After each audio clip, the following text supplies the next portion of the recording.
This is Main One.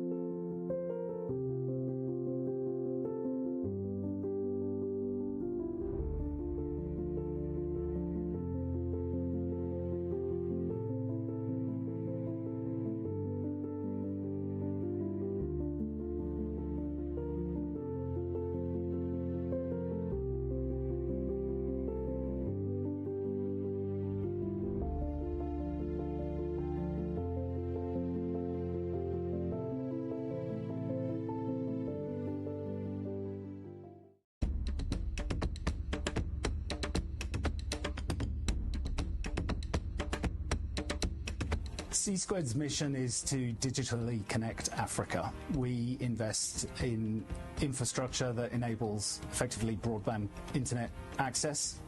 We do so on an open access wholesale model. So our customers are ultimately other telecommunications operators and internet service providers.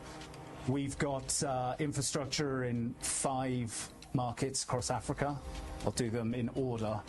Uganda was first, Ghana, Liberia, DRC and Togo. We've also got capacity on the Equiano cable submarine system, which is a system that was originally built by Google, and we are the landing partner for that system in Togo, which we do in partnership with the government, who is our local shareholder there, joint venture partner.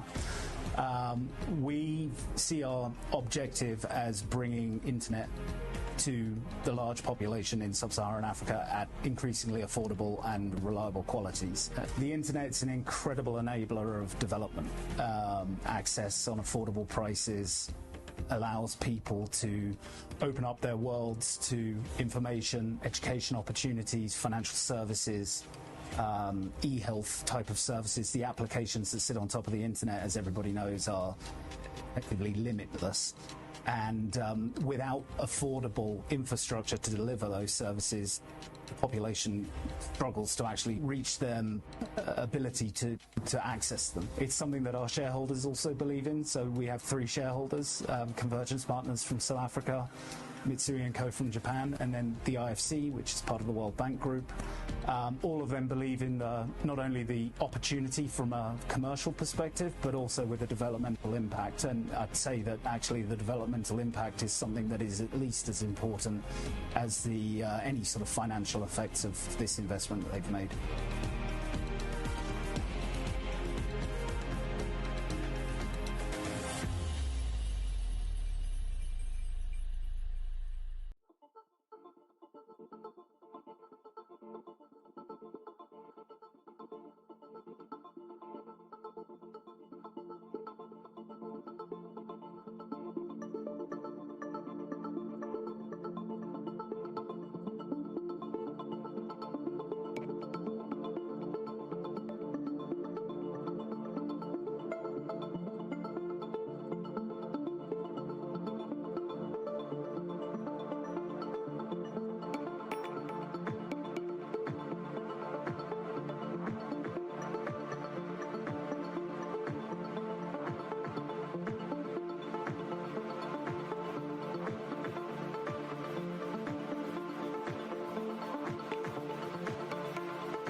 For more than 10 years now, WACRIN has supported the advancement of research and education in West Central Africa. We serve our community with 3 key areas: connectivity, advanced digital services, and developing human capital. Through affordable high-speed connectivity, researchers, staff, and students can collaborate with their colleagues within the region and beyond. Our video conferencing tool has come in handy in the COVID-19 pandemic period to support academic continuity. The tool is connecting thousands of students with their lecturers and academic supervisors and keeping administrative work going through online meetings. With EduRoam, learning is exciting. Through this authentication service, students can securely connect to available Wi-Fi when they visit other institutions across the world. EduID allows students and researchers to log into and access web-based services anywhere in Africa by using their home institution credentials. No need for re-registration or request for permission. National RENs and their member institutions can access WACRIN security and hosting services. Our modern infrastructure and capacity ensure that subscribers get the best of both services at affordable rates with high reliability. Network Operations Center as a Service, NOCAS, is designed for national RENs and R&E organizations looking for constant and effective monitoring and maintenance of their networks. WACRIN has publicly scheduled and on-demand capacity building sessions for the brains and hands that handle the national and campus networks in the region. Over the years, users and beneficiaries of our network, services and capacity sessions have created value for their communities and by extension, the society. WACRIN has been able to serve its community thanks to the European Union's support under the Africa Connect Phase projects. The journey of unearthing potentials and creating opportunity for real socio-economic value continues.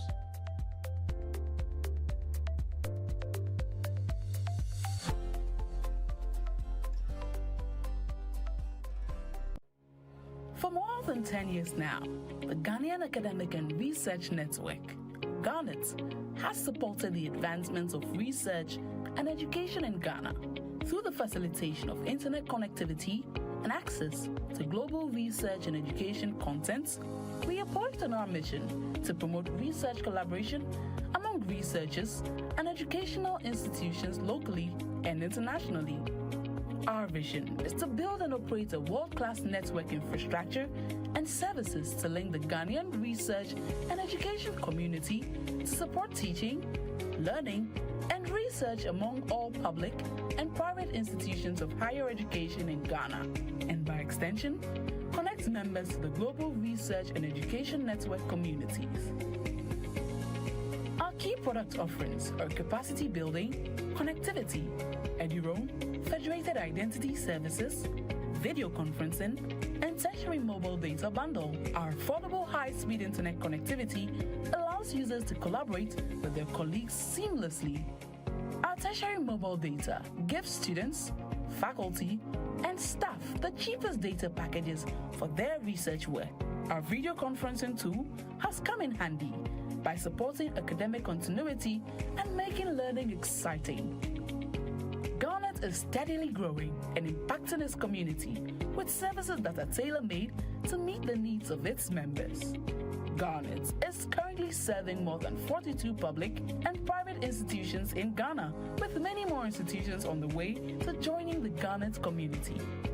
We are open to all accredited tertiary institutions in Ghana, including research and educational institutions, libraries, and teaching hospitals. You can find Garnet on the first floor of the Vice Chancellor's Ghana Office Complex on the UPSA Road in Accra and across all social media platforms.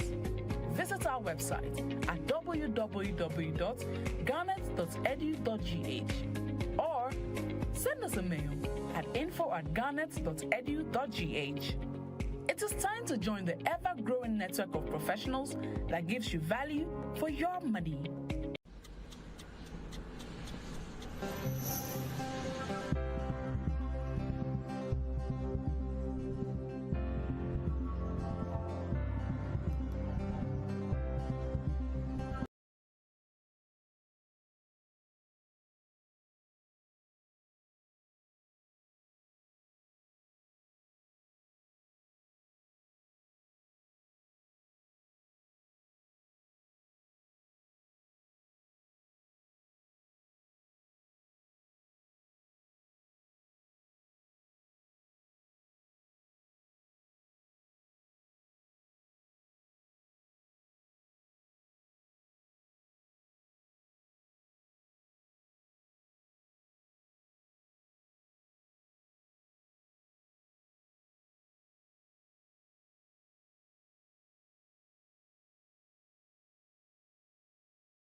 Well, I'd like to welcome you all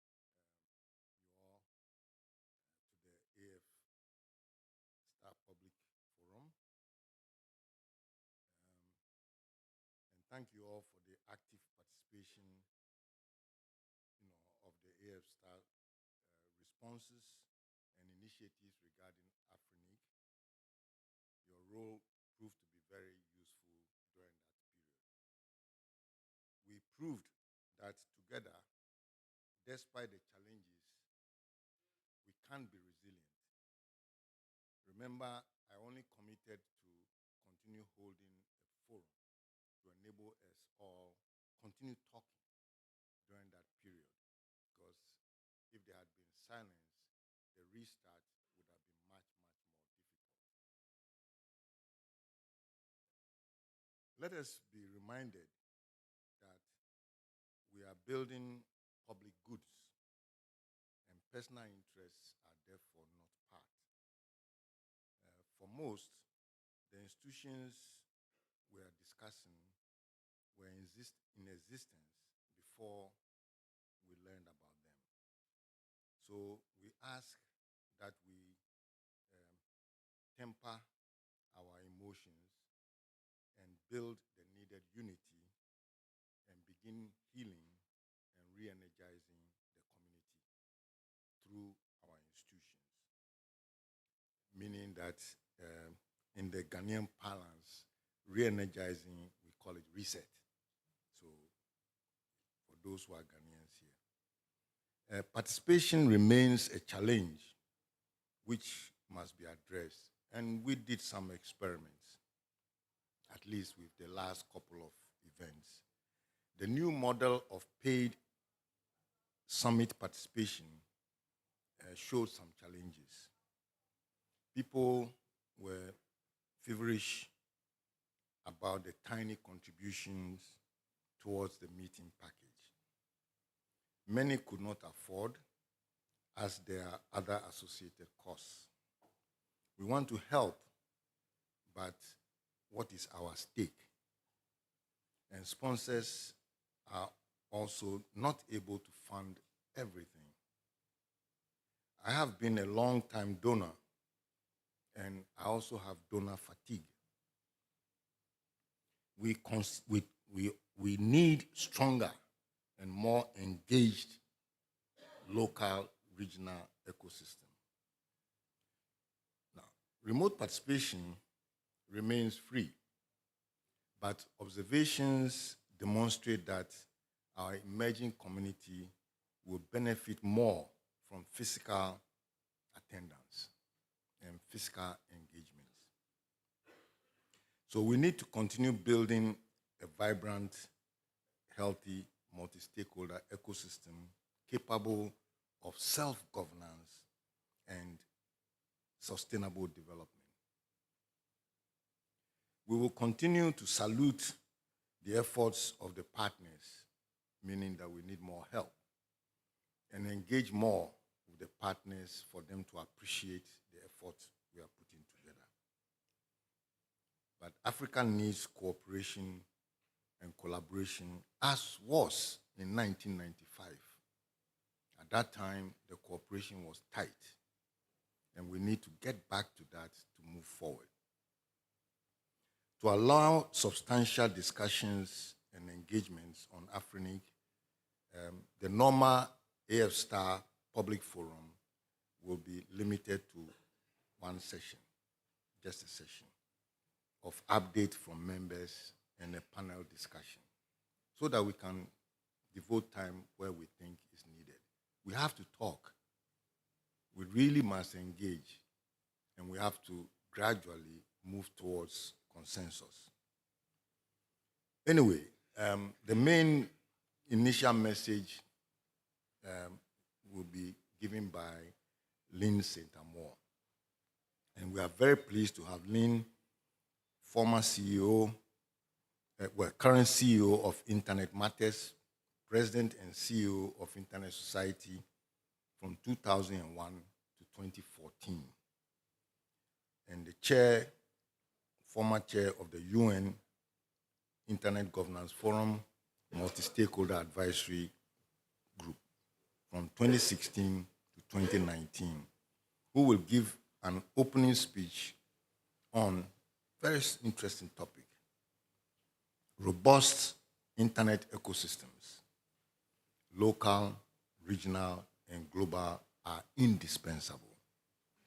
Lynn has considerable experience in building technical institutions and assisted Africa tremendously in creating the technical institutions you today participate in.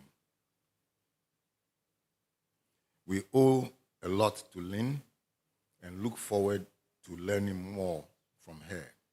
So I wish you a fruitful community day at AIS. Thank you very much.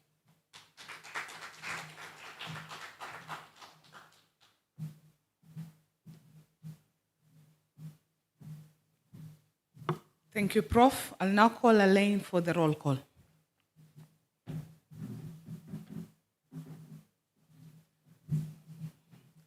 Proudly Nigerian.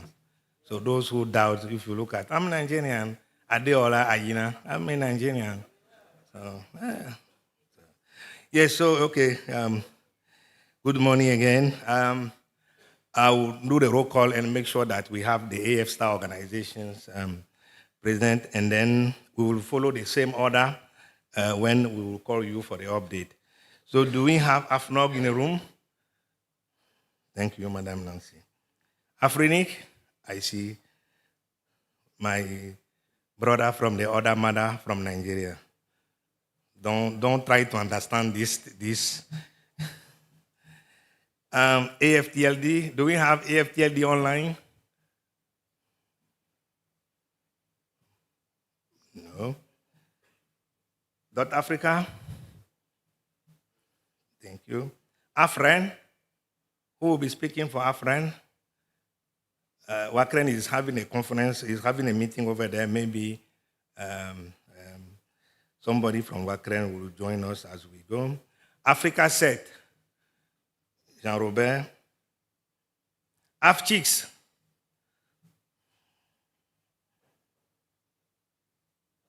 AF Registrar. Do we have Mohammed online? No. Internet Society. David. ICANN. Do we have the VP online? Pierre Dangino.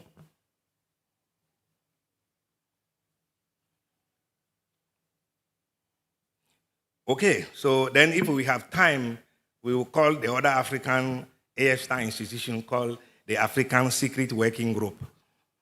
So, sorry.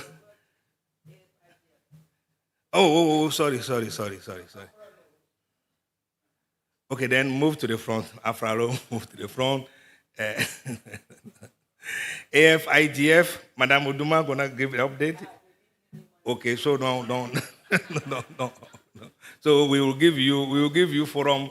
We will give you, Aziz also will give you forum to say a few words. Don't worry. Don't worry. This is also the issue with this distributed and decentralized ecosystem. So yeah, so this is yeah. Okay, thank you, Mohammed. Okay, so that's gonna be for the roll call. Then I hope then the other colleagues will join. So now I will now again call Suzanne to introduce Madame Lynn Saint-Amour. Do we have Lynn Saint-Amour online? You do, yes. Oh, yes. Okay.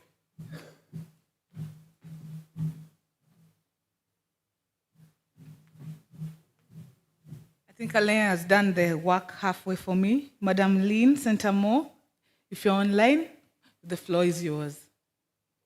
Thank you. First, esteemed colleagues and distinguished guests, I'm so happy to be with you, albeit virtually, and so happy to see so many friends and colleagues gathered for this summit. I'd like to give a heartfelt thank you to the organizers, to the sponsors, and most importantly, to the African community for all you have done and for inviting me to give this keynote. I've watched much of the last few days online, enjoyed the presentations, but I have to say that the real pleasure comes from seeing the faces of friends and colleagues in the room, me, David, Aline, Ella, and Aziz, to name but a few. And so glad that Mohammed and I also wish to congratulate the new board of AFRINIC and wish you much success in your restoration mission. There are so many people, and of course, internet pioneers from across Africa that you can call on that I'm sure you'll be very successful. And I know you can count on support from the broader internet community as well. I guess, am I able to drive the slides? Are you seeing the slide that I'm actually showing?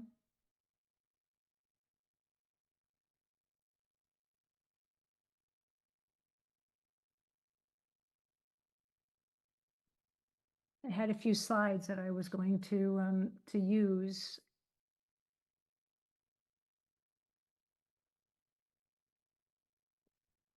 Let me see if I can find them again here. Apologies.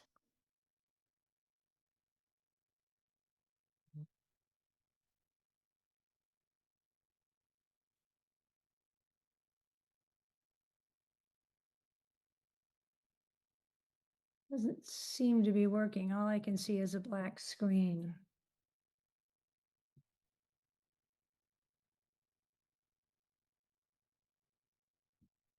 Says my screen sharing is paused. What if you stop, then start again?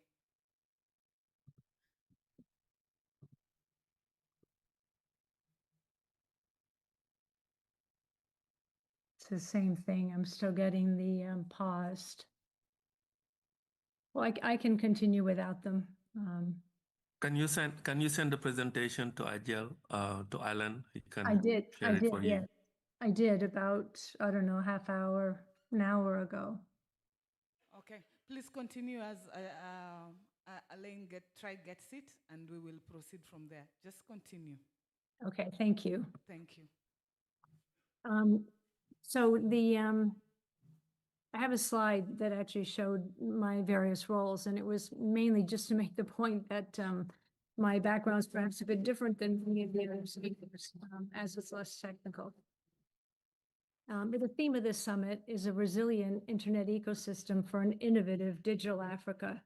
And so I'd like to focus on some key takeaways, possible guideposts from my experience in helping to build a robust global internet ecosystem, as I believe they're still very relevant today.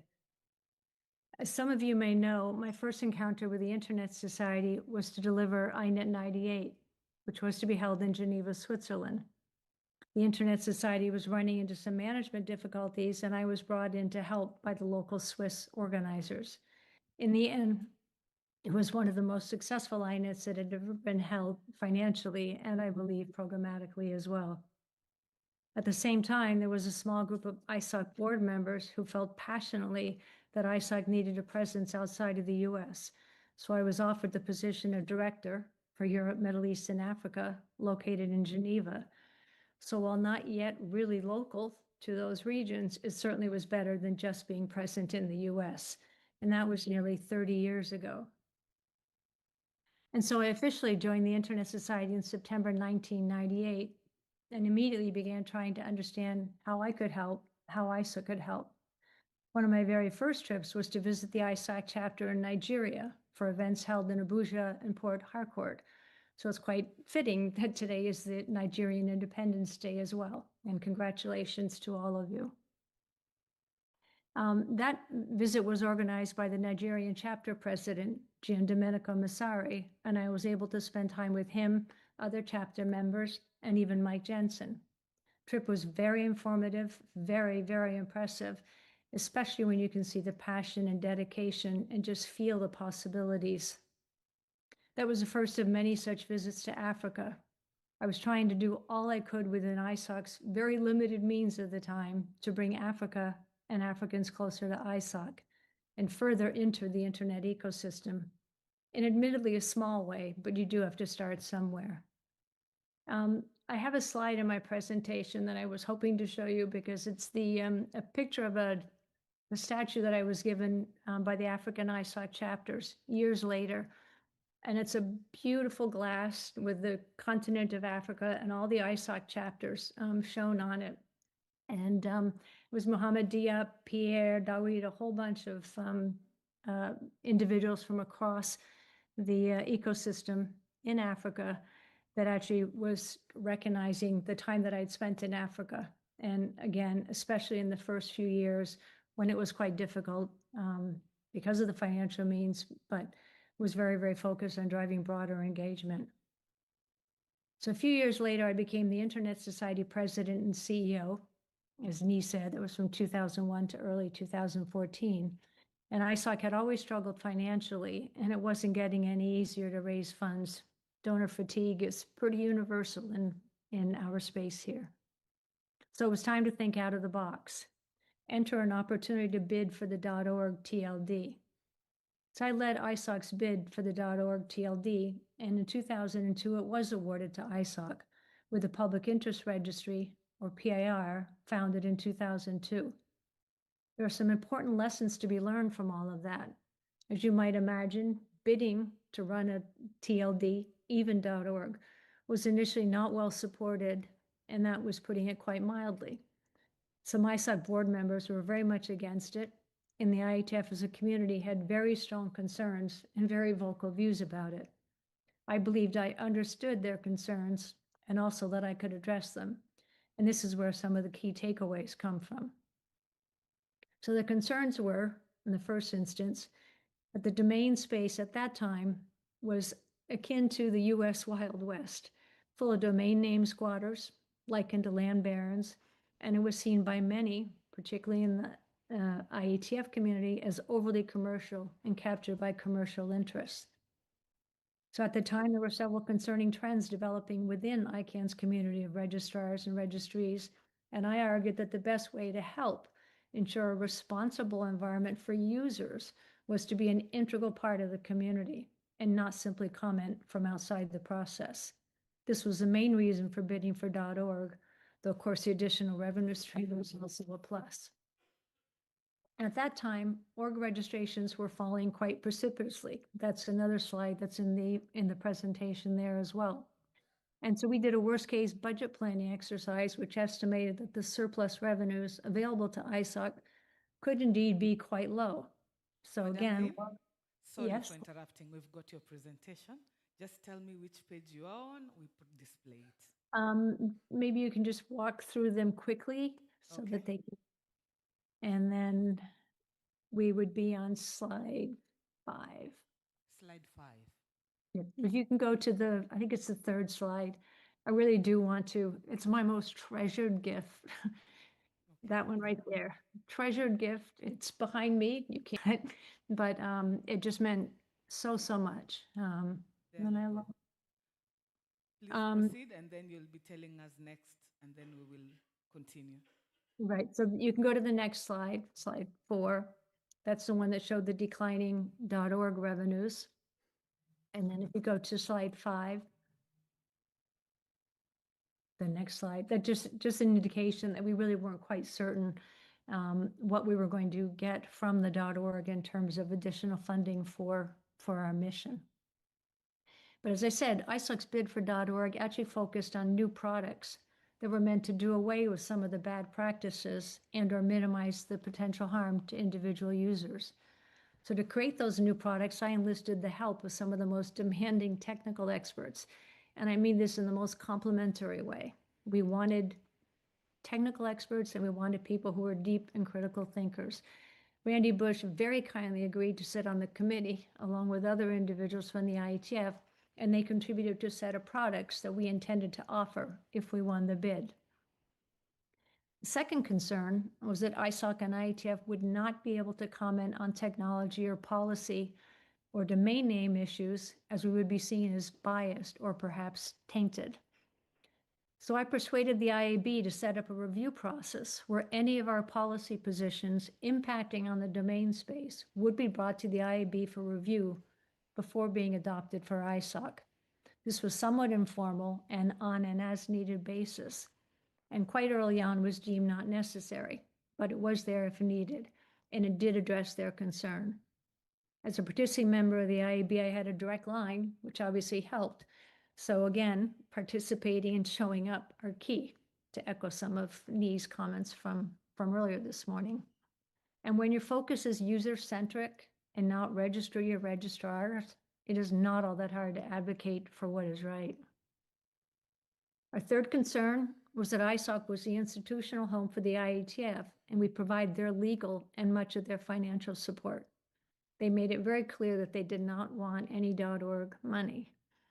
My response was that using any .org funds for ISOC's core business would free up its traditional revenue streams to support the IETF.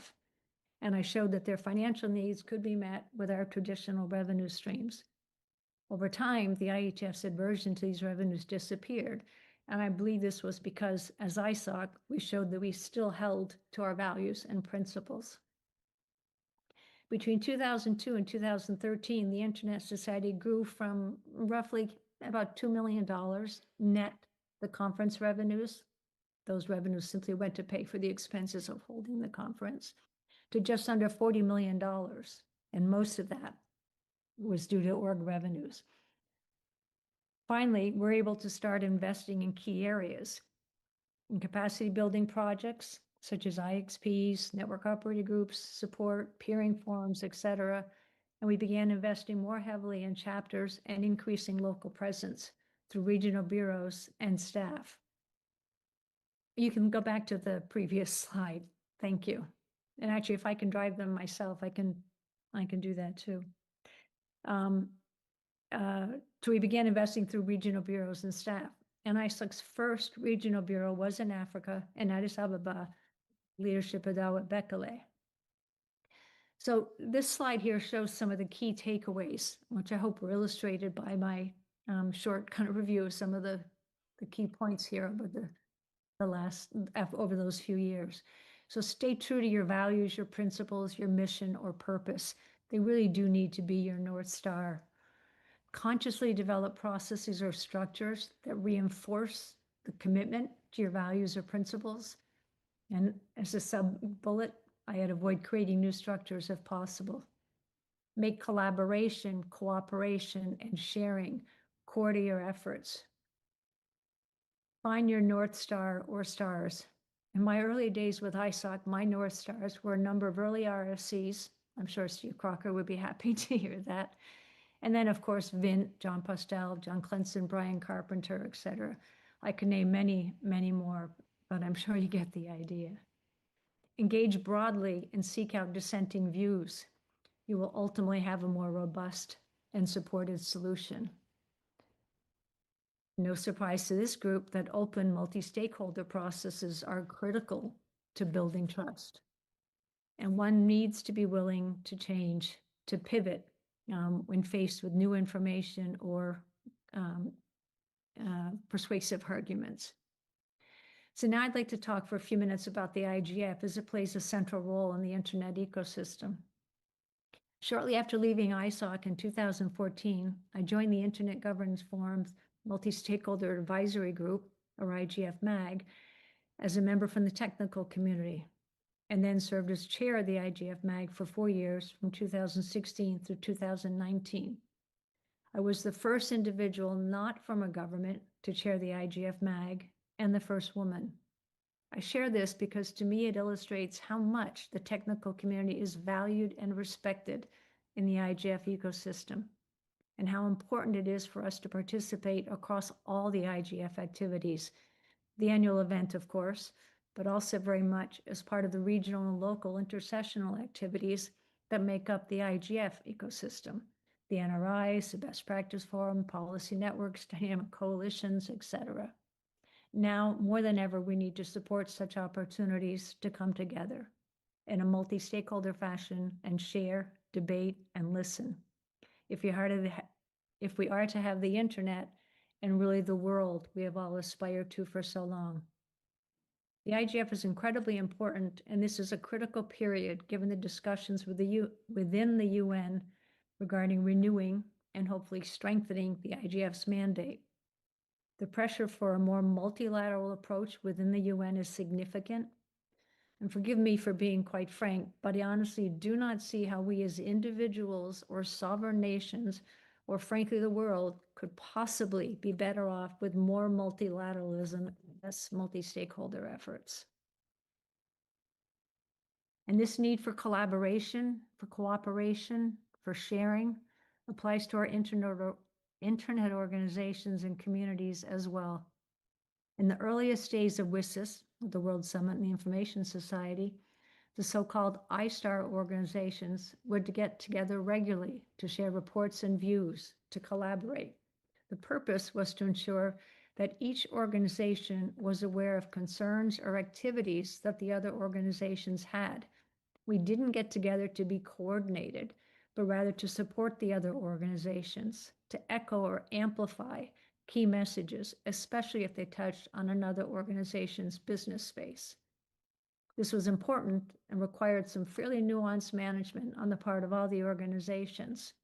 But this collaboration was central to maintaining a cohesive, robust internet ecosystem during a period of intense pressure on that ecosystem. Africa needs to be a central player in all these discussions, in the ISTAR discussions, as well as in the discussions in the broader global governance sphere. Now I'd like to turn to a different thread within this theme of this summit. So next slide, unless I can change myself. Thank you. I'd like to focus on robustness and resilience. And this is very topical given today's geopolitical pressures. Robustness and resilience are not just important for technical infrastructure, as it very much applies to commercial and social infrastructures as well. There was a very sobering article in Foreign Affairs recently, which was titled "The Weaponized World Economy," which stated that, and I quote, "After the Cold War ended, businesses built an interdependent global economy on top of largely US-centered infrastructure. The United States technical platforms, the internet, e-commerce, and later social media wove the world's communication systems together. Each of these systems could be seen as interconnected complexes of related technologies and services, so that buying into the open internet increasingly meant buying into US platforms and e-commerce systems too," end quote. There were some benefits to this approach, and it clearly assumed that shared commercial interests and their interdependencies would maintain some level of peaceful cooperation. But we are now seeing some of the downsides in that approach. As the article posits, the world is clearly moving away from common commercial interests and more to offensive and defensive positions. Many countries are or will be caught between emerging and probably shifting alliances of the big 3 or 4, US, China, Russia, and India. The Foreign Affairs article continued, and again I quote, "At a time when geopolitics seemed the stuff of antiquated Cold War thrillers, few worried about becoming dependent on economic infrastructure provided by other countries," end quote.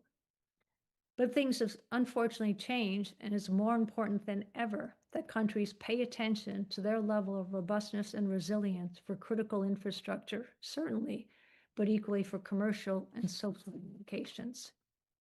All this makes it imperative that Africa continue to strengthen its local infrastructure, technical, commercial, and social.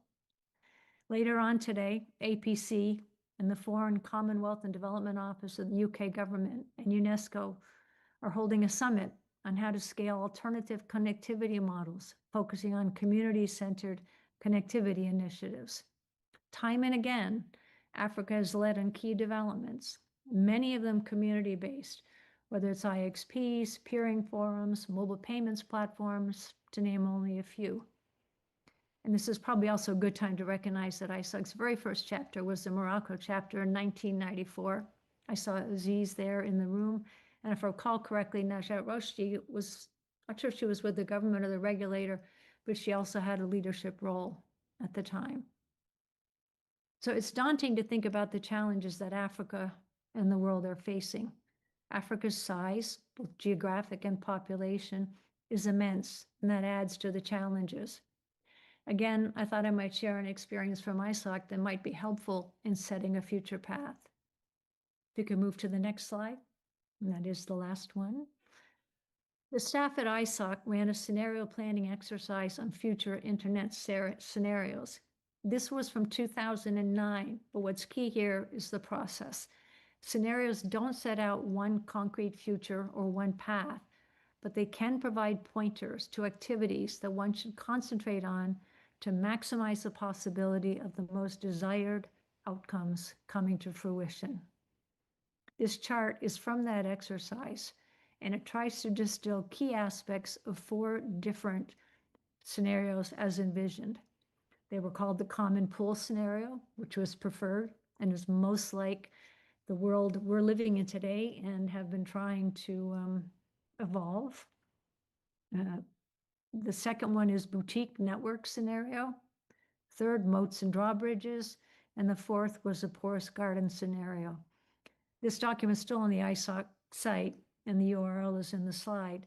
Again, it's from 2009, but it was surprised how much of this is still pertinent today. And again, the real benefit is in this sort of process, where you take the time, imagine possible futures, look at what some of the triggers and indicators of that are, and then prepare plans based on one's assumption of how likely those individual points are apt to come. So bridging the internet digital divide is a huge and hugely important task. It won't be easy, as the challenges only seem to be growing geopolitically, as well as with emerging technologies like AI and quantum computing. It will require very significant collaboration across many organizations and the broad engagement of pioneers and the next gen. Thankfully, Africa has been at the forefront of many key developments, and I'm sure you will continue to be. I know the internet community will be with you. Thank you for the opportunity to be with you today. And if I can answer any questions offline, please don't hesitate to reach out. Again, thank you all for the opportunity to speak with you today.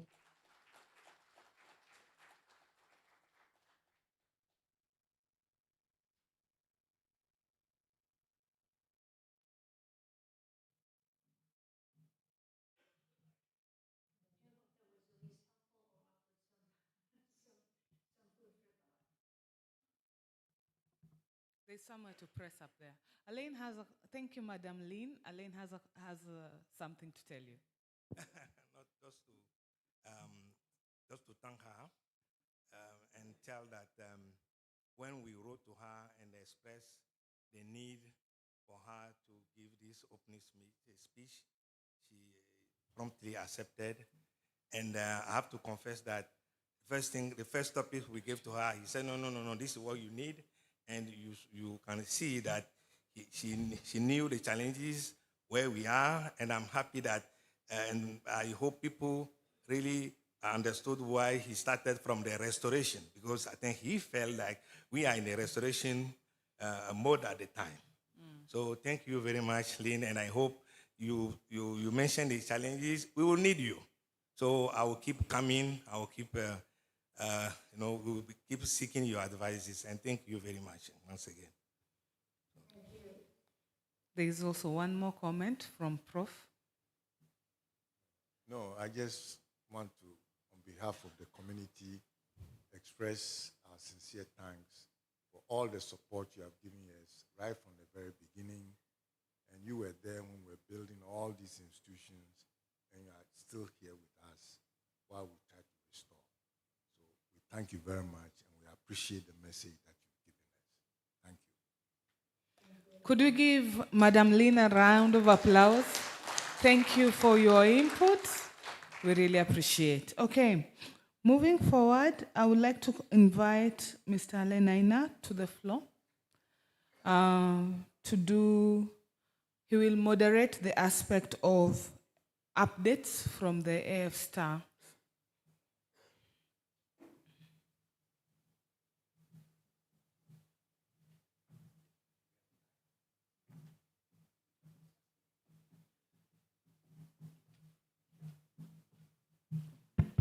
Okay.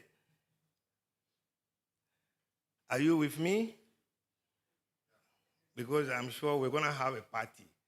We, the Nigerians, are going to organize a party for you, but if you don't show excitement, I don't think we'll no. And it's not going to be only cake. We can give domain names .africa. And we can give domain name, but as for IP address, I don't know, but if you give me, I will take. Because I know you say I should follow policy, I should do this, but when I go to Lucky, if I pay something, you can give free. No, not free. Maybe for the first year, you can give free. Then say the second year, I renew, then I pay for the first year, right? Anyway, so, good. So let me call I will call the IFSTAR leaders, then they will come here and give a brief update. So it's just a brief update, not necessarily going into the detail, okay? So that the community know who you are and what you've been doing and what to expect coming forward. So I will start calling Madam Nancy Doche, convener of AFNOG, to come on the stage. Then it will be followed by Afrinic.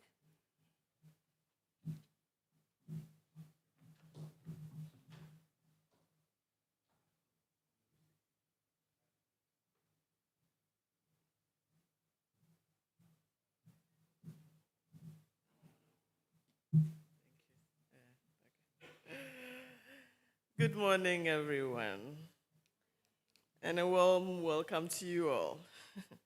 It's my pleasure to give AFNOG updates for the AFSTAR program. Before then, I would like to give a brief on Africa Network Operators Group for those who may not be aware of what we stand for. AFNOG is a forum that brings together the internet community and ISPs to share experiences relating mainly to technical challenges associated with setting up, building, and running IP networks. The platform also unites professionals, network engineers, and students from the universities, research institutions, governments, and ICT industry in Africa. All the organizers and instructors are who volunteer their time manually to build IT capacity in Africa. We have instructors from the Americas, Europe, Asia, Middle East, and Africa. The formation of AFNOG influenced various regional internet technical institutions called the AFSTARs to build consensus. AFNOG was the first AFSTAR to be established, and they thereafter built consensus, and a number of organizations were incubated, including Afrinic in 2005, AFTLD, AFREN, AfriRegister, AfricaSet, AFNOG-CHICS. Then we have ISOC Africa, ICANN Africa, and others. We are excited to know that several large organizations across Africa have an AFNOG alumni. I have friends in several African countries because a number of them participated in our workshops. A number of female network engineers who participated in our training programs are well placed in their various places in their institutions and rubbing shoulders with their male counterparts at various organizations in the Africa region. We are focused on capacity building, and we continue to promote and support the formation of Network Operators Group, that's the NOGs, in Africa region, who are offering in-country training and sharing best practices that is taking AFNOG home, so to speak. Our engagements with the country NOGs to revive some of the inactive NOGs is still ongoing as we try to determine the challenges they may be facing, which were precipitated by the COVID-19 challenges. To address this, we encourage localization of country NOGs at the country level, a process we refer to as taking AFNOG home. These national level NOGs are critical to expanding reach and impact. The NOGs are to build a community of engineers to help each other, operating internet infrastructure on the local level in Africa, as well as promote the discussion of issues relating to the implementation of new networks and communities that require community cooperation. Some of the country NOGs are NG NOG, that's Nigeria NOG, Ghana NOG, Sudan NOG, Tanzania NOG, Senegal NOG, Gambia NOG, Kenya NOG, Uganda NOG, Malawi NOG, Burundi NOG, Somalia NOG, Rwanda, and Angola NOG. The newest NOG this year is Liberian NOG and many more. More are on the way. There is also a regional NOG serving the Southern Africa region called SAFNOG, offering in-country sessions and sharing best practices. Nigeria NOG was one of the first NOGs to be created, and many Nigerians participated in our AFNOG programs over the years. We therefore congratulate our colleagues from Nigeria on your independence. Congratulations, our brothers and sisters from the other mother. Madam Mary, maybe you give me a Nigerian name today. Our partnership with Smart Africa was consolidated with the signing of a cooperation agreement between our two organizations in February 2025 to promote ICT industry in Africa. On the training level, the last AFNOG physical workshop was held in 2019 in Uganda, and we needed to get the community's view to determine the way forward. COVID-19 created challenges in in-person training sessions. Therefore, we decided to run two surveys, one to the instructors and the other one to the larger technical community. A large proportion of participants agreed we should continue running the workshops, as well as stated the most popular workshop tracks. A good percentage also agreed to contribute towards their participation. Thereafter, we turned our attention on the AIS 2025. We first engaged Egypt, Cote d'Ivoire, and Ghana on the possibility of hosting AIS 2025. After sharing documentation and further discussions, we finally agreed on Ghana. National Communication Authority and Ghana.com became the co-country host under the patronage of the Ministry of Communications, Digital Technology, and Innovation. AFNOG continued to be the principal organization for AIS with support from our colleagues from AFRINIC. We are hopeful that with AFRINIC board now in place, we will have the full complement of AFRINIC team who will be on board once again as co-organizers of AIS. I can't wait to have you all together again. We spent quite a bit of time from March 2025 planning and organizing AIS 2025. Local committees were created as well as regular meetings held with our communication team in AFRINIC. As Ghana celebrates the 30th anniversary of Internet in Ghana, it was an honor to host AIS 2025 to coincide with the 3 decades of Internet in Ghana. The story of how Network Computer Systems, a company established by Prof. Ni Kweno in 1998, delivered the first internet connection in Ghana in 1995, needed to be told.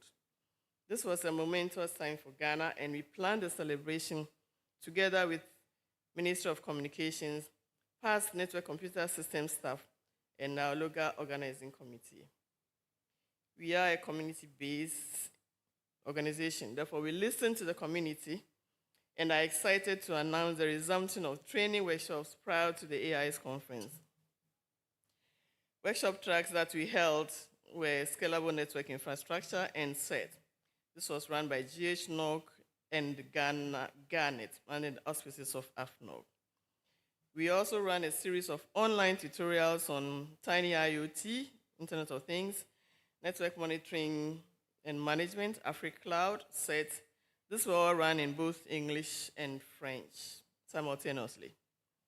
We look forward to more engagement with the community, as well as running more physical workshops next year. We appreciate the support of our sponsors, who remain an integral part of our successes. Let's continue our efforts to bridge the digital divide together. Thank you. Look forward to a good meeting together. Thanks.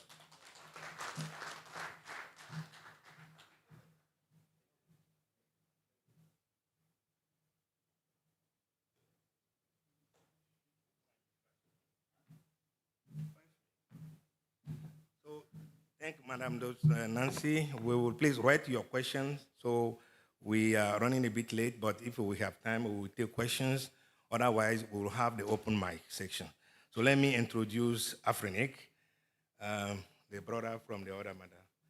You have the floor. Good morning, everyone. Someone just gave Madam Nancy a Nigerian name. Should I add Nancy?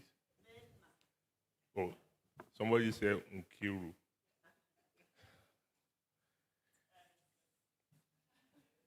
Okay, so she has accepted. Thank you. Once again, thank you everyone for celebrating Nigeria. This is going to be a very, very short one. It's not an operational update. Once again, I want to say a very big thank you on behalf of the newly elected board of Afrinic. I bring warm greetings and our deepest appreciation. We recognize and value every single effort, past, present, and future, that you are making to bring our dear Afrinic back to its pride of place. Your dedication is the energy that we will not only return to our rightful place, but is the one that gives us the fuel to move forward and to propel us to better, stronger than ever before. Before we go any further, please, join me in a resounding round of applause, a true standing ovation for the incredible staff of Afrinic.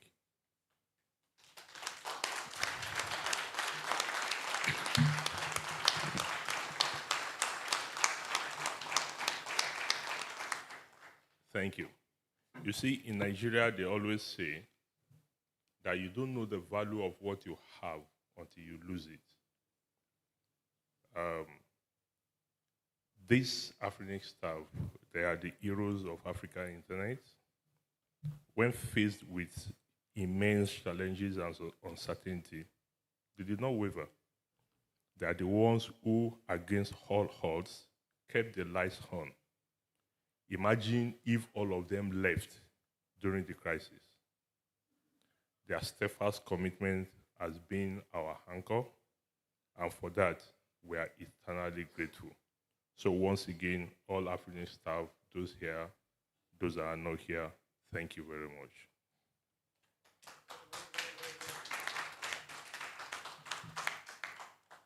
Let me assure you, the board has rolled up its sleeves and has begun its work in earnest. We are under no illusions. The task ahead is significantly huge. Afrinic has navigated a prolonged season of challenge, a period stretching from almost half a decade since the pandemic, but a new chapter is beginning. Our focus is clear and unwavering. We are committed to stabilizing the organization, to restore trust and ensure operational excellence. Engaging in active, transparent communication with all stakeholders, because your voice is essential. Very soon, we will restart all statutory committees, the GovCom, the PDWG, the Recall Committee, and several other ones. IP allocation already resumed by the official receiver, and I'm aware Afrinic already has about 108 new members. Rebuilding Afrinic's capacity so it cannot only serve, but truly give back to the community that it has sustained it. So we look forward to Afrinic being able to give back to the community and making its presence very impactful. Strengthening the very foundation of our institutions to safeguard its future and prevent such disruptive interference from ever happening again. Now, this is a collective thing that we all need to do. There are several processes that we need to go through to ensure that such things will not happen to our dear Afrinic again. So when some of these proposals, some of these reviews will come to us, please don't just throw them in the dustbin. Let's arise and ensure that we are able to lock all our doors, all our gates, all our windows against any disruption again. This is not a journey that the board can undertake alone. The work of rebuilding our community requires the hands of the entire community. So my appeal to each and every one of you today is this: do not leave this work solely to the board. We are coming to you. We will keep coming to you. We will listen. We will collaborate. And we will build together until our shared vision becomes a living reality. Therefore, let this be our collective promise. Expect a stronger, revitalized, and rebranded Afrinic. This time next year, we will look back with pride at how far we have come together. So once again, thank you, everybody. Thank you for all that you have done. Thank you for those that you are doing. And thank you for the ones that we insist that you must do. Thank you.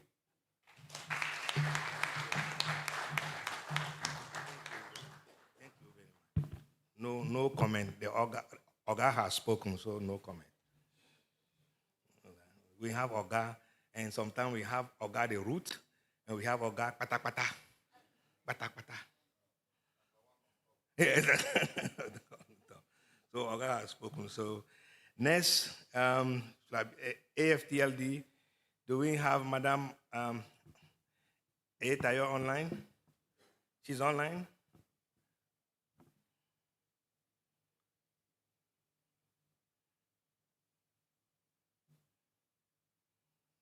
No. Okay, so we move to, it's supposed to be Afren, but the Afren people told me that they will speak a bit late. So then let me call Africa Set. Jean-Robert.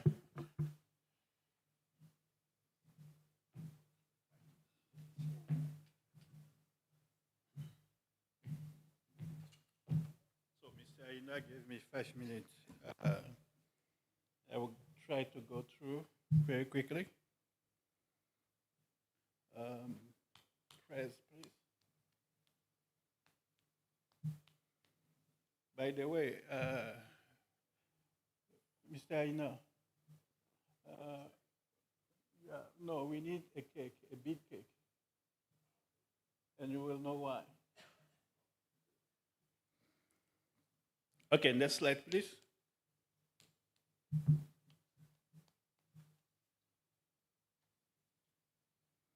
Oh, is this thing working?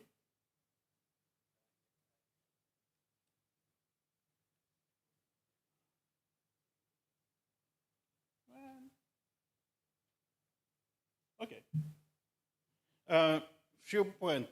Again, 5 minutes I'll go through, but a couple of things that I wanted to touch on. How we are executing the project.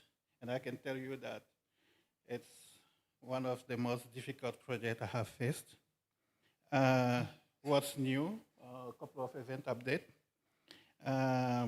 project update, and also how we are preparing for transition to the next generation.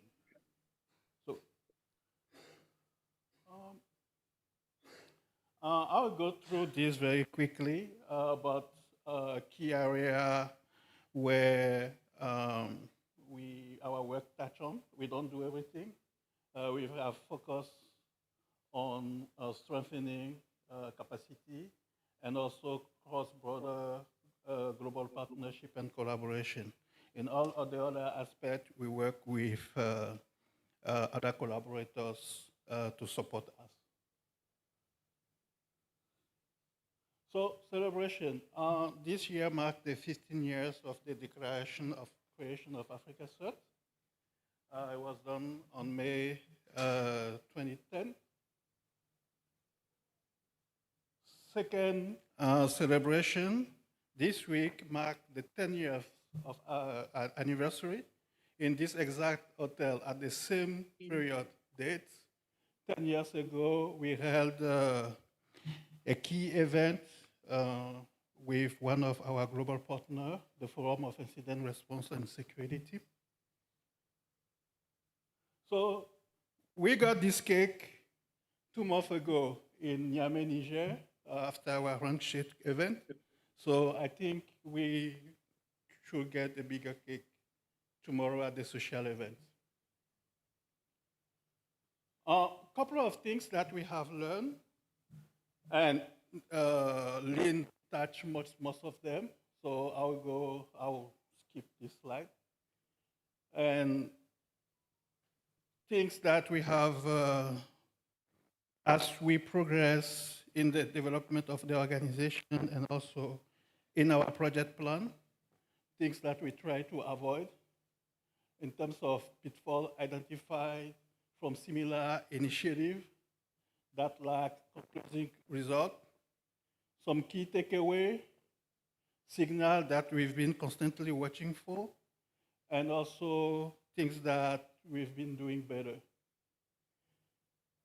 The Africa Cert was built in 3 steps: foundation, voluntary community, and we are at the maturity phase where we've been deploying a couple of activities, but also strengthen collaboration with the members, strengthening project delivery, and also constantly reviewing our governance and our funding strategy. I will go through this. This is what Africa Cert means, the different services provided to the members. Some are paid services. We do get also involved in some consultancy services to pay for the various infrastructure that we use, but also different activities. So service to our community, again, some are paid, some are done through some collaborators, some are delivered directly by the network. Some are delivered to members because those members get funds from donors. So instead of bringing external consultant, we go to them and we tell them, you have all the resources in the community. Why don't you invest in the community so that we can return value to you? So a couple of courses that we have developed internally, a couple of services that we deliver to members, delivery vehicles and mechanisms, and somewhere you saw that, you can see that in one of our key strategic pillars, we are constantly looking for developing new revenue generation stream.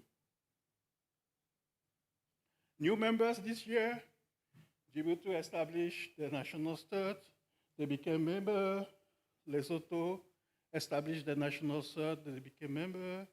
Namibia established the national cert. They became members. Sierra Leone, Zimbabwe. Brush your teeth, Joey. I'll be right there. Okay, a few event updates. We were in July with our brothers from Niger, and we were fortunate to have the 3 ministers from the IAS countries. The outcome of that meeting is a declaration that is called Declaration with a roadmap. Couple of events that happened here: training online, support GARTNet and DHNOG, a cyber range competition. This is currently happening with the Lesotho National Cert.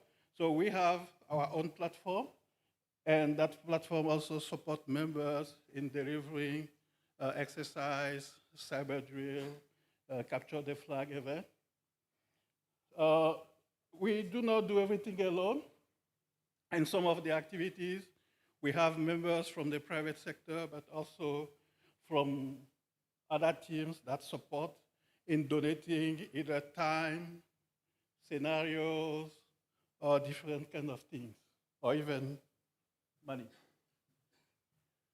Our upcoming events, we have a joint event every year with SADC. So we'll be delivering the Africa Cyber Drill which in fact bring all teams together to do blue team, red team exercise around different scenarios that we have identified through the years.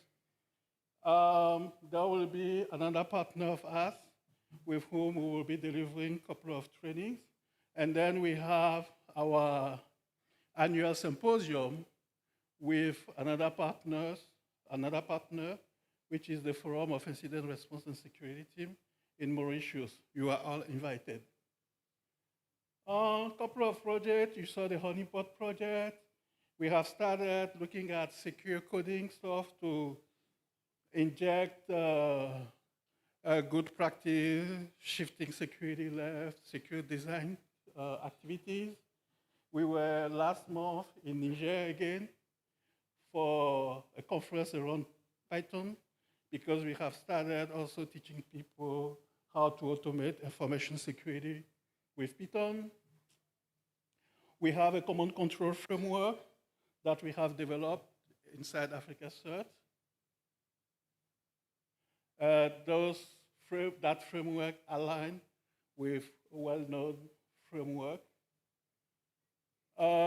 We have a created platform with open source tool that serve, and if there are some private sector people, ISP, etc., we'll be happy to. We use the DNS to do some threat intelligence stuff, blocking stuff. It's a paid service for non-members. So if some ISPs, private sector companies want to contribute into Africa CERT, you can subscribe to our services. We have started also with a partner of ours, a couple of activities around darknet monitoring, breach notification services, etc. Some parts are free, some other parts are paid services. Okay. And then we have started preparing for the transition with next-gen stuff, friend coming on board. Usually it is overlooked, but it is very critical, lead it through the importance of cost training, as you know. And then we have developed a couple of practices that allow us to have a shared vision with newcomers in the community, so that we can assure that when we transfer the operation of Africa CERT, at least we have mitigated most of the risk related to intergenerational collaboration. Thank you.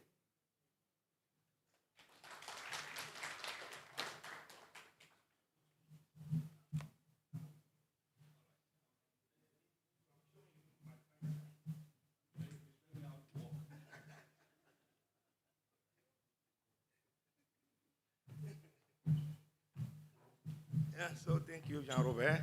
I'm sure that people probably has questions for you, okay, but then we'll see how we handle. So now let's hear from Dot Africa.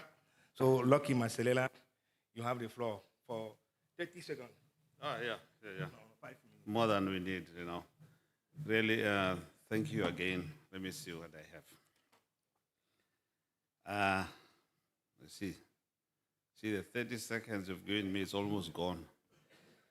Look, let me greet you all, colleagues, friends, and it's again another moment of celebration.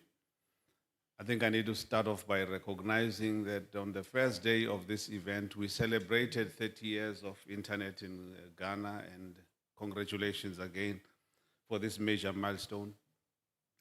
And today, another major milestone is being achieved, you know, a continental giant, you know, where the country that leads the continent in a number of ventures and a number of things, including the independence, you know. We can only look towards countries like Ghana and Nigeria as the pioneers of the Africa we have today and in building the Africa that we want tomorrow. So again, congratulations to Nigeria on achieving this milestone. Happy Independence Day. We congratulate you. Now, for me, I just want to tell you about our business, Africa. Now, I said our business, and I mean our business, including yourselves. We have extended our agreement with ICANN for another 10 years. We signed our first agreement with ICANN in 2014.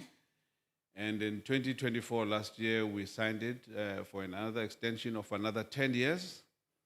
Now, this 10-year extension is a sign of great African leadership or excellence in African leadership. And I give this to the great pioneers, your Dr. Nee, who's sitting with us today, and many others who are in the room, who have made sure that this name space, Africa, remains a very respected name across the world. Now, as we celebrate this extension of 10 years, we are only 8 years in operation. 8 years because we lost a period of about 3 years going through a litigation, but we're quite excited about the 8 years. We've missed some opportunities, but we're going to gain a lot more opportunities in the future. Today, we are sitting at about 56,000 registered names. Quite excited about it. Still the most affordable namespace in the GTLD space. I must mention GTLD space. And this namespace is in no competition with the CCTLDs. It is merely a name to complement your country code. Your country code will never be at risk or be challenged by Africa. It provides a choice. If you decide that you are not happy with .za or you want to have another head, Africa is there for you. So we are quite happy with that. That it is not, but it is a complementer for the country codes across the continent. And in saying so, we also celebrate the fact that we are amongst the 3 largest GTLDs globally, the geos instead. We're in the top 3, So when they talk, and even ICANN, when they are now talking about the next round, reference is made to Africa. It's a case study. It's a good story to tell. They are good and bad, but there is a more good to tell about the story of Africa. We are quite excited about these achievements. And we've been running campaigns, and one of the successful campaigns that we've been running for the last 12 months is with GoDaddy. This has really ushered a lot of growth in our namespace. And today, one is quite proud to say that the name .Africa in the domain name space or in the digital landscape is available in all the corners of the globe. All the corners of the world, you will find the word .Africa. Whether you go to Fiji, you go to Hawaii, you go to St. Helena, you go to France, you go anywhere on the corner, you will find the name .Africa in existence. We are quite proud with that achievement.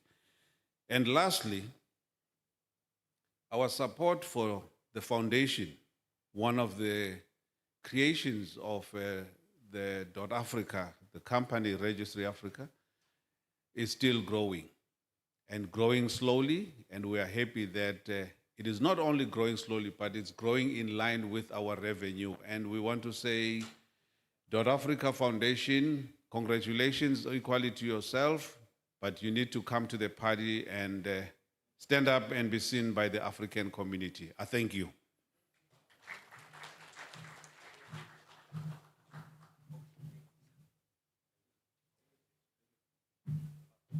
So we are now running really late, but now let's hear from AF Registrar Mohamed Diop.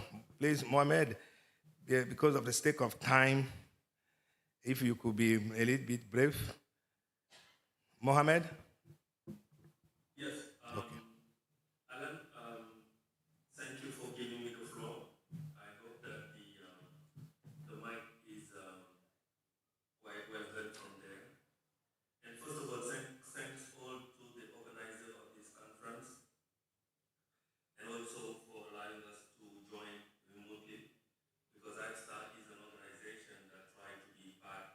landscape since the beginning, and I think that I'm representing that organization, that we have all the ICANN accredited registrar in Africa. But look at the numbers, it means a lot. What does it mean? It means that we're trying to be resilient, because since more than the first registrar was accredited in 2006, now we are 2025, and we don't have more than 14 registrar accredited ICANN in Africa. So it means a lot. It means that the continent is trying to strive. And the last coming was the Cloud for Africa, who is from Ivory Coast, and the second one in West Africa. But, well, the third one in Africa, who is Ghana and Senegal. But at least it shows that the IF-STAR organization are trying to represent all the diverse interests and community that we have for the God's sake of the development of the internet in Africa. But the movement is very slow. Even if you heard about, for example, the .Africa staff, and even from the IF-STAR, the AFTLD and all the other organizations, what we are trying to share is a common vision on how we're gonna try to have a more strong African private sector actor that's gonna drive the development of the internet, the domain name system, the infrastructure, the IP addresses, and all over the world. So I think that the next coming panel will help us move more about what we already have heard regarding that organization, because IF Registrar is the same as all the other African organizations that we have created to show representation and legal presence, but we are not protected from the phenomena of being vanished or hijacked or just disappearing from the landscape of the internet global world. So because what? Because we create organization as technical people, we set up things. We did not think about the legal implication. We did not protect. We did not put safeguards. And I think that the next panel will gonna come later about this issue. But just a trigger, I see the tremendous work that Africa Search is doing now. But the question I'm raising here is, what's gonna happen if what happened to Afrinic happened to Africa Search? Are we going just to leave something as this usual stuff? So I think that we need to go through this process of resilience and securing our organization. And I think this is going to be the next slide, the next panel that we're going to have.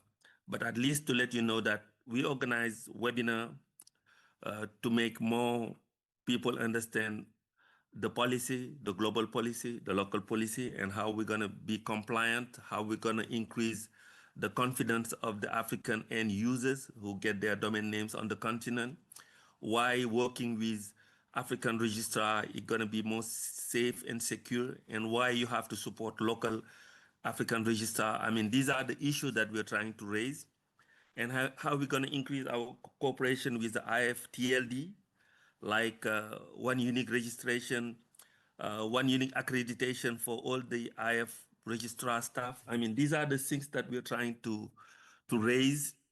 I mean, the big topics that are going to allow us to be more resilient and to survive, because the market is tough, competition is all over the world, but we are still there, and we're trying to push for that organization to be there.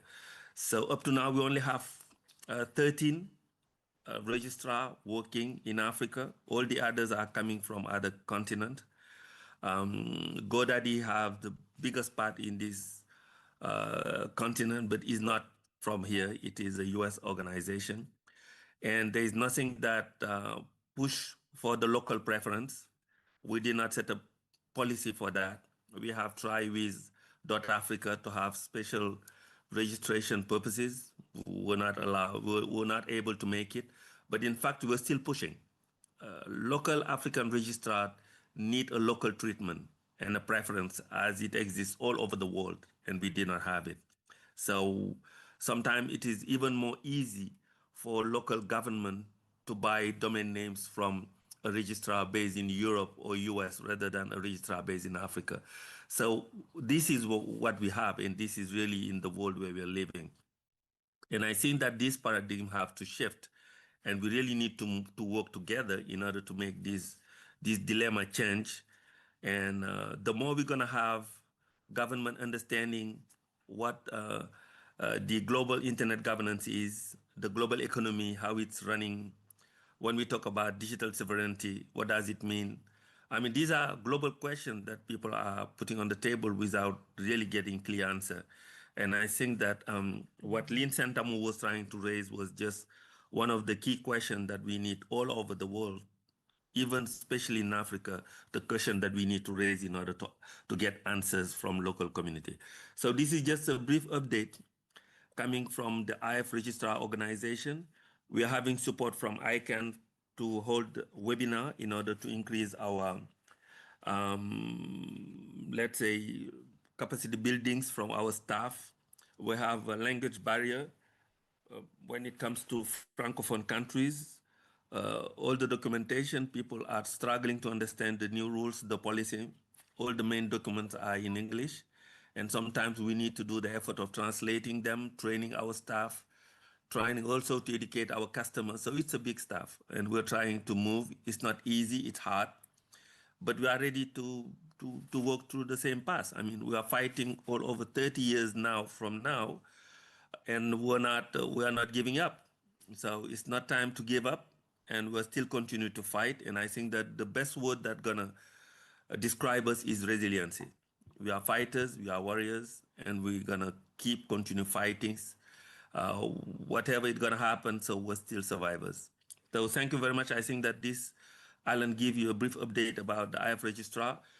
Our challenge was to have more than 25 registrar by 2020. Now we don't go over 13, but it's still challenging. So I think that we're gonna make it, and I think that the market gonna allow us to increase the number of registrar serving the continent. Thank you very much. Thank you very much, Mohamed Diop. Yes, we still have some challenges, but as you said, we will keep trying. So, but it happened that Mohamed put on the old Afrinic logo. So now, let me call David Bekele, Dr. David Bekele, for an update on Internet Society. Merci Alain. Good morning, bonjour. Can I have the slides? Achille?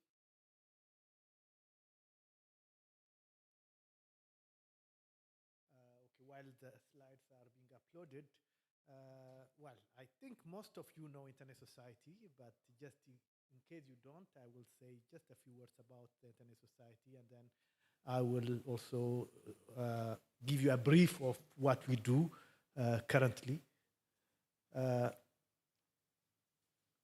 Okay, so let me start with the vision of the Internet Society. It's the Internet is for everyone.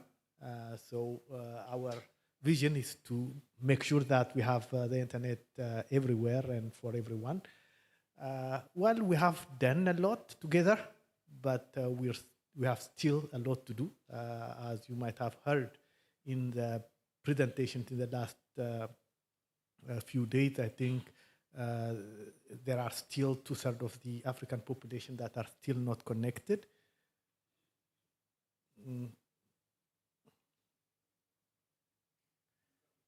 Okay.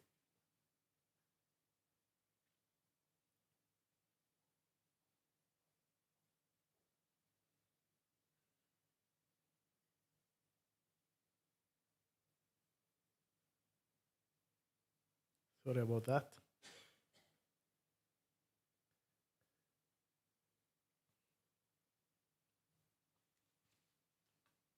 Okay.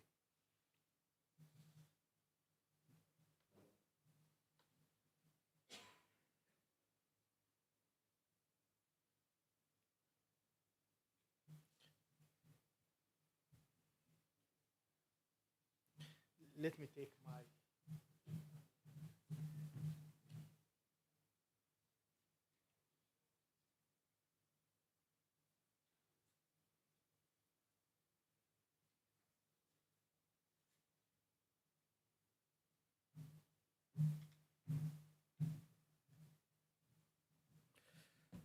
Okay, please, next page, please.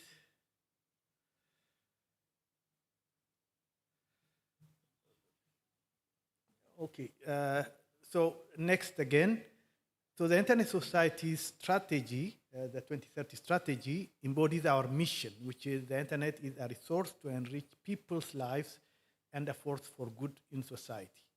So it's not just to connect, but to make sure that the Internet really helps us live better. Next, please. And we, as you can imagine, our vision is very large, as well as our mission, and it's not something that we can do by ourselves. We do it with all of you. In particular, our community, what we call as our community, are our members. We have 137,000 members around the world, maybe a little bit more, that since these numbers are a bit old. And in fact, more than a third of them are from Africa. We had 51,000 from Africa. So Africans are really very much engaged in what we do. And we have 128 chapters, again, many of them from Africa, because we have 40 chapters, and 778 org members. We have less org members from Africa, but I'm glad that we have some of them, and I see some org members from Africa and from the rest of the world here. I see RIPE NCC, JPNIC, I think there is YOCC, AFRINIC. So we have a few org members, but I do hope that we'll have many more from Africa in the coming years. But of course, we work also with partners that might not be within our community, but they are equally important.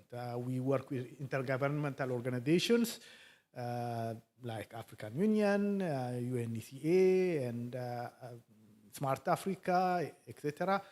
Governments, regulators, private organizations, NGOs, universities. Here are a few things that we have done in the past few years. Since 2020, in fact, the Internet Society provides technical support, and not only by ourselves, through our community as well, but we also have a foundation. And the foundation helps communities achieve our mission. And we do that by awarding grants, sponsorships, and so on. And just since 2020 in Africa, we had 550 awards, $17 million. And most chapters benefit from the awards, 81% of the chapters. Some don't benefit because they don't ask. It's not, I was talking to some and I was telling them it's not like the old days where I can give away the money. It's, there's a process, and you have really to follow that process of the foundation. You have to show that you can implement what you claim to implement.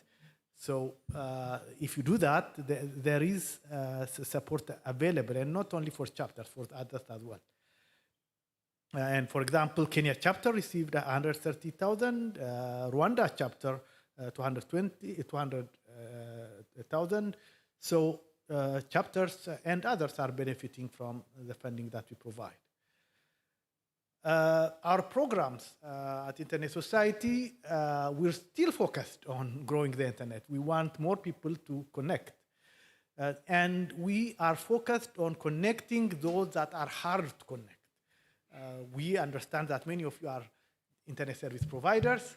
We know that you connect the bulk of the people. Thanks to you, 30-something % of the population is connected. Thank you for that. But there are the 70%, the 60% that are not connected. And we know that it is a struggle even for you to connect them, because the commercial model that you are using doesn't work. They are not profitable, and we do understand. So that's why we need innovative solutions to connect the remaining unconnected. And we do that, for example, with community networks. But we also want to improve connectivity, and that can be done by interconnection. So we have been, as many of you know, we have been working on promoting IXPs, on creating forums for IXPs to exchange experience. And we are especially proud this year because after 15 years, AFPIF, which is the main forum that we established 15 years ago, is now moving to the community. So from next year on, you won't see ISOC managing AFPIF. It is going to be managed. Already this year, they were managing partially, but next year, it will be the African IXP Association that will be managing it. And for us, it's a big success because we are moving out. Thank you. We are moving out not because we failed, but because we succeeded. Contributing to the internet resilience through measurement, we do a lot of work through measurement. I think yesterday Amrish presented that, and it is important because if you don't know something, you can't, you can't manage it. We also work to make the internet stronger. We defend encryption. Encryption is critical for the internet, as you know. Without encryption, there is no security. And unfortunately, there are attacks. Well, very often well-meaning attacks, but governments are afraid of encryption. But, we can't live without encryption. The internet really can't work without a strong encryption. So we are trying to defend it as much as we can, and we need you on the ground as well, because many governments, even in Africa, are afraid of encryption. And we need to reassure them. We need to tell them how important it is and help them solve their solutions without attacking encryption.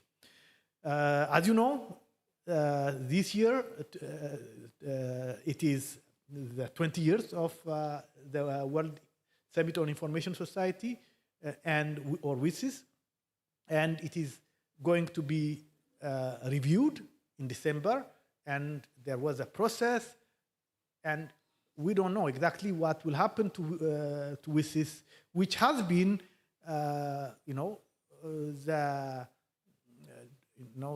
agreement for the internet governance for the world.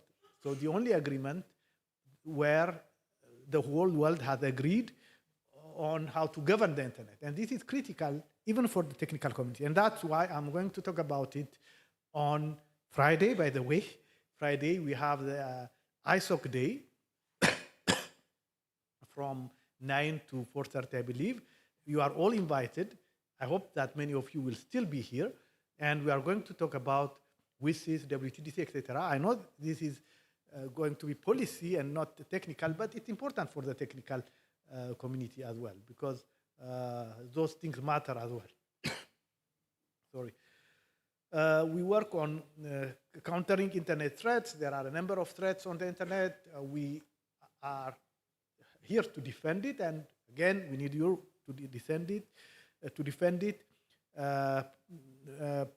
We work on some policy framework, for example, on intermediary liabilities. This is a bit detailed, but I'm happy to talk about it if there's anyone who is interested.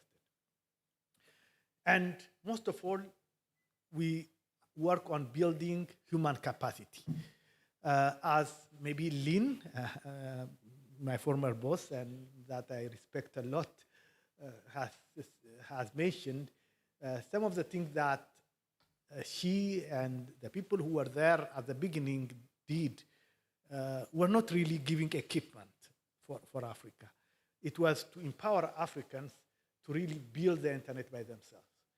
And I think that is what makes the internet society very special, and in many hearts of Africans, because it has come, and I am one of the products of the internet society, and I see Ni, Alain. I don't know if I ask you to raise your hands, I'm sure each of you have benefited something from the internet society.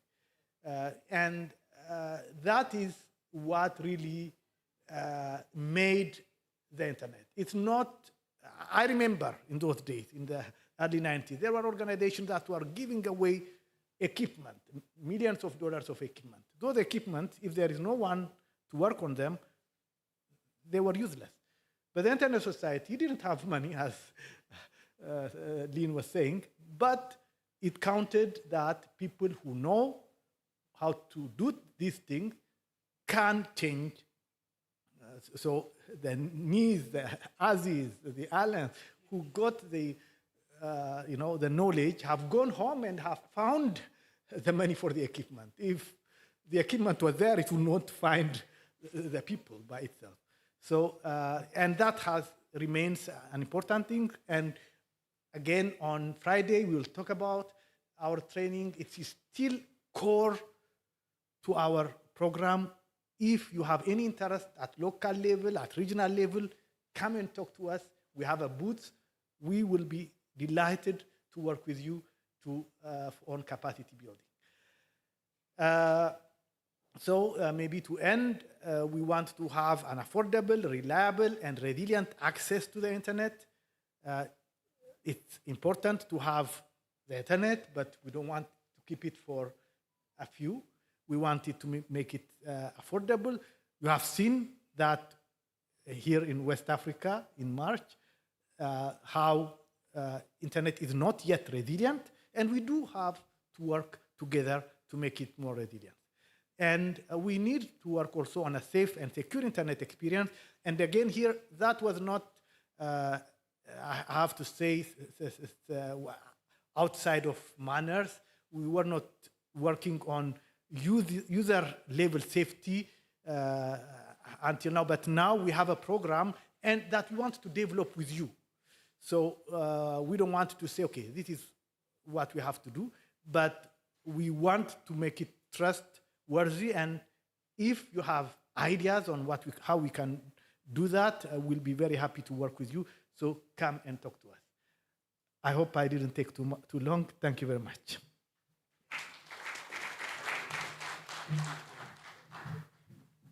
So,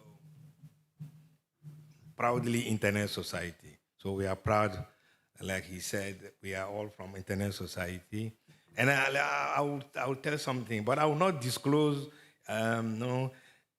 Aziz and I met in '97 at the Internet Society conference, and then we remain good friends. So again, thank Internet Society. No, I will not mention the Gari protocol again. So I think these sections for us is very important because we want our community to know what the AF Star are doing. And when you come to meeting like this, the good thing is you get to know the people and you know what they are doing and how to contact them. This is very important. I don't want people, when we go to tea break, say, I want something from Internet Society, who should I talk to? No. So when you come to this meeting, it's for the networking, to know who is doing what and how to contact them. Okay. So let me call AFCHIS before I call ICANN. Or do we have the VP online? We may not keep the VP online for long. Do we have VP ICANN, Vice President for Stakeholder Engagement for Africa? Yavi, is VP online, VP coming?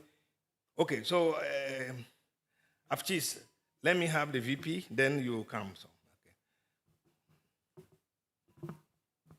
okay. Pierre? So Pierre will be giving an update for ICANN. Okay, thank you, Pierre. You can proceed, but because of the time, please help us.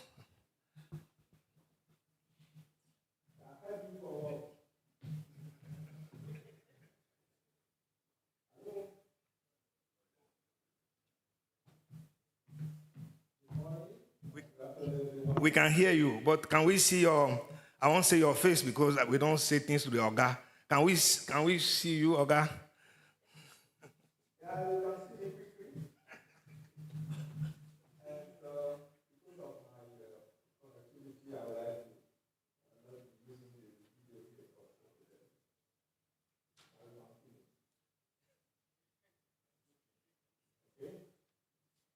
Well, good morning, everyone.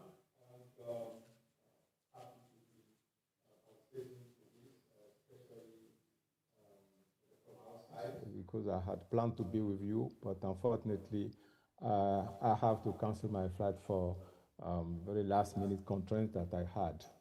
So briefly, I would like to be talking about, the ICANN and what we've been doing in Africa. My name is Pierre Dangino. I'm a VP in charge of stakeholder engagement for ICANN, and my colleagues are also in the room. They should be complementing, and also we are having an ICANN day, I think tomorrow, and I guess, yeah, tomorrow. So you'll be hearing more about us. But of course, our CEO also has already, at the opening ceremony, introduced what we are doing and the type of, I would say, support we are providing to Africa and even to Afrinic. Let me just, cite a few things that are quite important that we should be talking about, but also that we need your contribution on them. The ICANN, as you already know now, is about coordinating those critical resources without which we don't have an internet, that's operational. Well, these are the DNS, we already talked about it, the root server, the IP protocols. All of these are quite important, and I can kind of coordinate this, of course, within an ecosystem made up of sort of sister institutions. We also do policy development around those resources, which is quite important, also happy that Africa now has been contributing to all of these activities, because we are having more and more participation from Africa, which is great. We are having, be it on the technical part of what we are doing, or also on the policy development part, you are all there. And in numbers now, for the last 3 to 4 years now, we have seen it, and I'd like to really congratulate you. Now seeing that not many of you just rely on the scholarship that we extend, that governments, and also private sector are now striving, also the regulators are striving to send, people to participate to ICANN because they can see what they could get from it. Let me quickly cite 1 or 2 things because we don't have time, and we will be talking more on that during our ICANN, day at AIS, which is happening, tomorrow, I believe. First of all, when you talk about ICANN in Africa, there are 1 or 2 things that you should bear in mind. First of them is what you call the Africa strategy. As some of you will recall, the Africa strategy was developed. The first one was developed, 10 years ago, and that was as a request, by the Africans themselves in one of the ICANN meetings that wanted to really see ICANN participate more, have a footprint in Africa. And also later on, the ministers in charge of IT in Africa, when they met, one of the resolutions was also to have Africans participate much more in ICANN work, and again, that ICANN has a footprint. So ICANN has an engagement center today in Nairobi, has been established 5 years ago, is operational. We do have a few staff over there. So we are already having footprint in Africa. But the bulk of what we have done so far is derived from this Africa strategy that was developed, and I cited 1 or 2 things. The first thing was about participation from both sides within ICANN, and also, secondly, capacity development. So based on those 2 elements, we actually designed a few activities that, are now still continuing.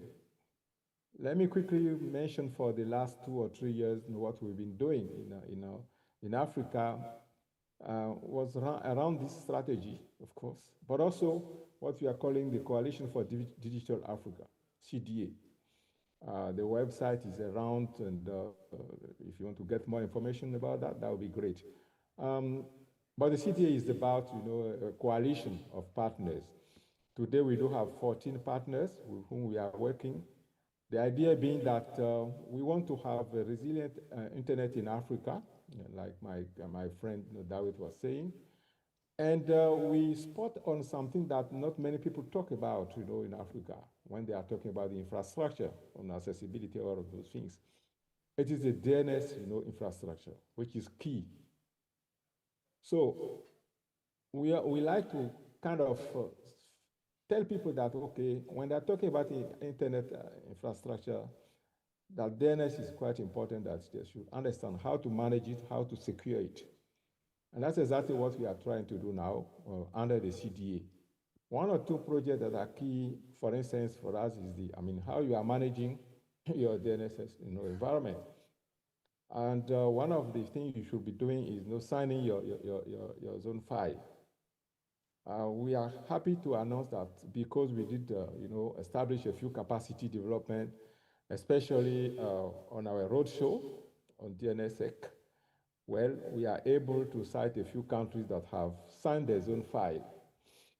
Of course, the next challenge for us is to also see how much of them will be validating the whole process. It's key, and the statistics are showing this. It's also about security of your systems. The other thing that we establish, is we partner with a few organizations to actually, it's again facilitate accessibility to the internet. Our colleague from ISOC spoke, and we do have a partnership with them on the ISPs, in Africa, how to make sure that we do have more and more of them, to have a resilient, internet in Africa. One of the key projects that we also undertook with the Association of African Universities is the Universal Acceptance, program. It's key. It's about your information system that should be at par with, the different systems, but also different scripts. And also it's about something that we now started, which is the UA curricula in the African universities.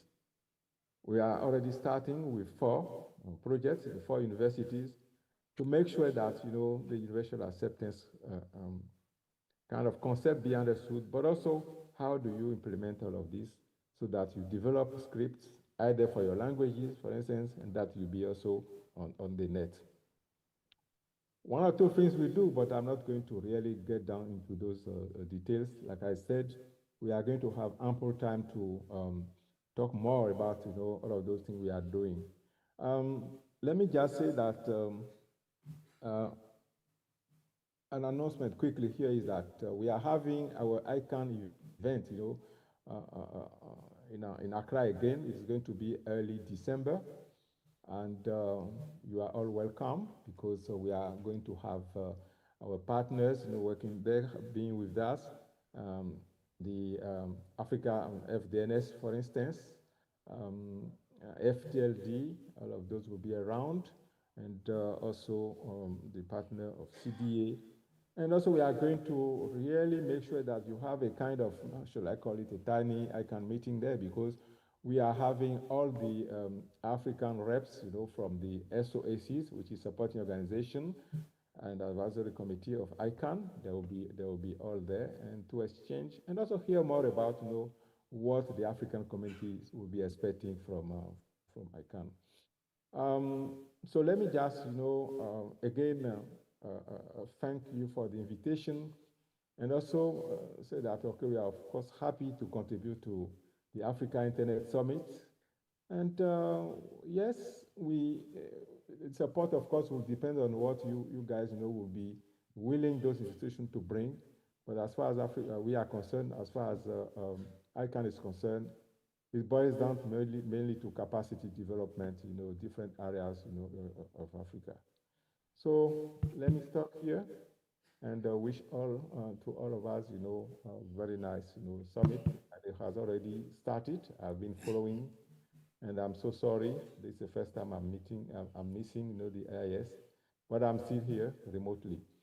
So thank you again for your attention, and back to you, Alain. Yes, thank you, Pierre. Thank you very much, Pierre. And Pierre said it, tomorrow we're going to have ICANN Day. And also Pierre also referred to his colleague, so I want to point to Yaovi Atong over there. So if you need any direct interaction with ICANN, please talk to Yaovi. But for you to get to the VP, you have to pass through me, and I collect fees. So Pierre, exactly. So we have one last update from AFCHIS before we can break for tea, and we'll try to keep the tea very short, then come back for a very important panel, because I've seen the panelists already here. Amin here, Telma there, and Mohamed online. So, AFCHIS.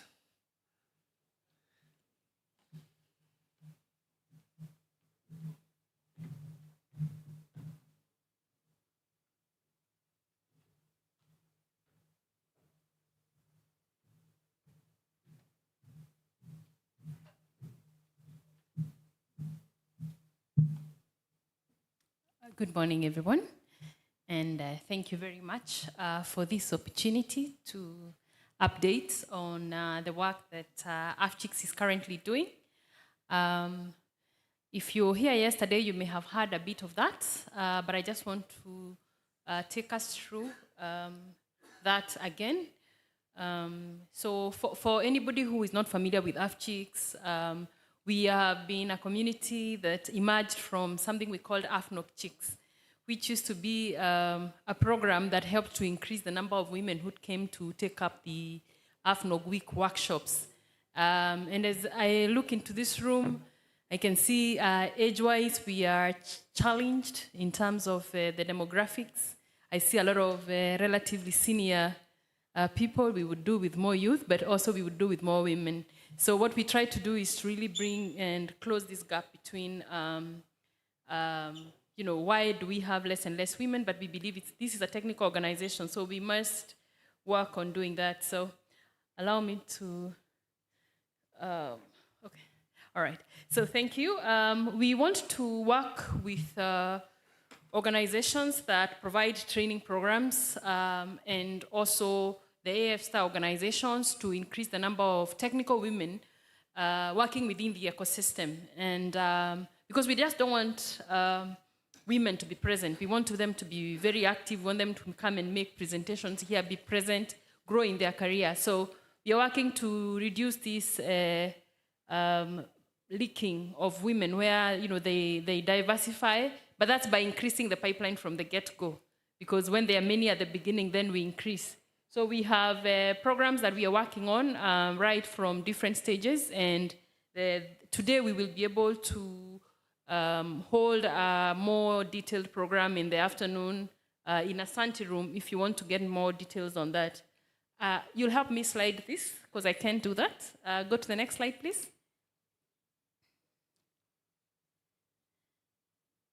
Yes, so we are working with universities, colleges, training providers, talent development companies, organizations with lots of training content. Whether it's, we don't have to have like a specific session for the women. We just want to add more women to the sessions that you already hold for capacity building by bringing the women in our network to be aware of the different programs that you have. Especially, the AF Star organizations have very many specialty training areas that are specific to the core areas. So what we do is to work with you to bring there, but also since all these women work in different organizations, is to partner with wherever they are to ensure that they find community, because when you're 1 or 2 or 3, it's easier to grow. Next slide.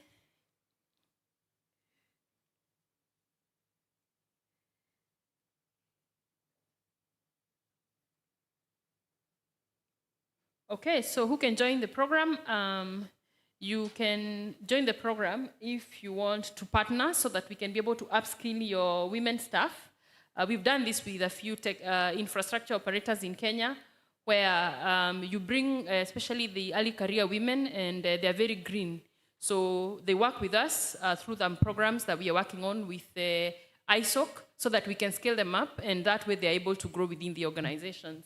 If you want to create a gender equality plan, some people are very deliberate. Good leaders are very deliberate about gender equality because we know ESG allows us to really be good at looking at social good. So we can help you work with this so that you look at ways to improve the way to get more and more women working in your organizations. We also work to create the mentorship and sponsorship program so that we support these women in career advancement, and also to work on how to create more funding and policy change opportunities that then enhance the environment at large.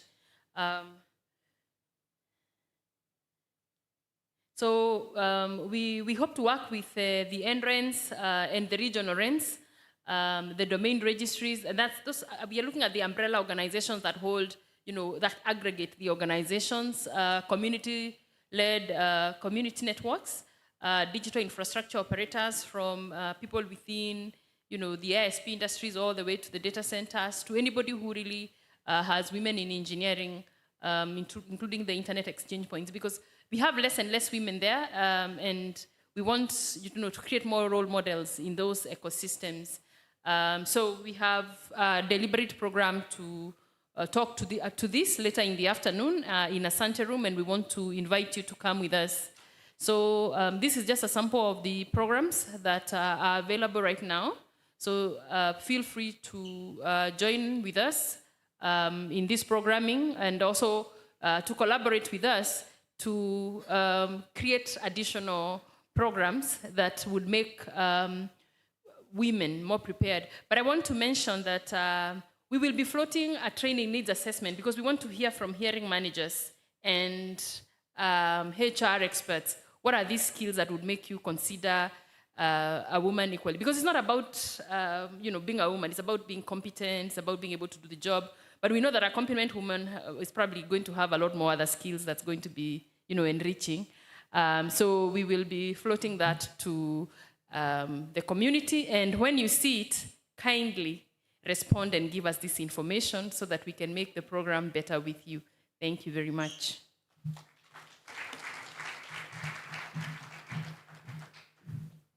Clap for the lady properly. Thank you. I think all questions regarding the presentations that have been put, please note them down. We will have an open session later in the day. But there is a burning question from Madam Anne Rachel online. She has a comment. I will take that briefly before we go for the coffee break. Madam Anne Rachel.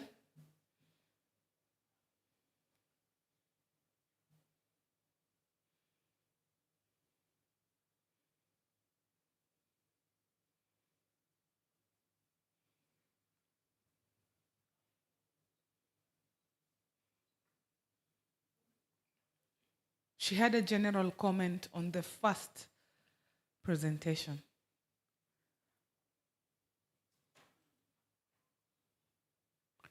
Okay, I think we will take it also in the open forum. So at this point, we will have a very short coffee break. So a quick one, so that we can all be here at exactly 11:30 UTC, so that we can proceed to the next phase. Already we are 30 minutes behind the day. So thank you.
This is Main One.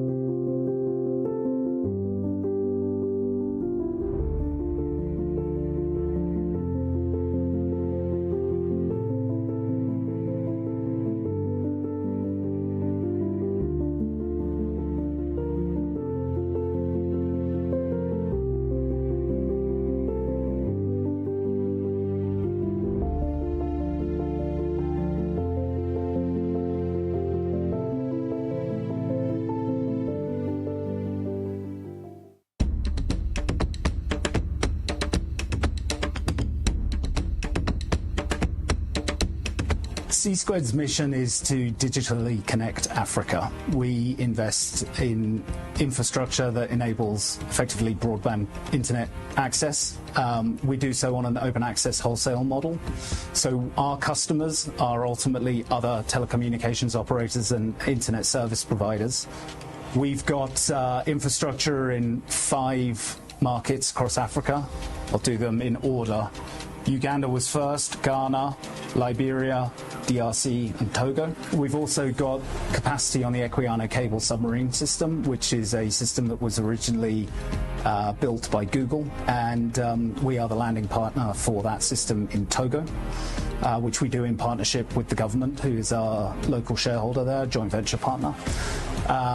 We see our objective as bringing internet to the large population in sub-Saharan Africa at increasingly affordable and reliable qualities. The internet's an incredible enabler of development.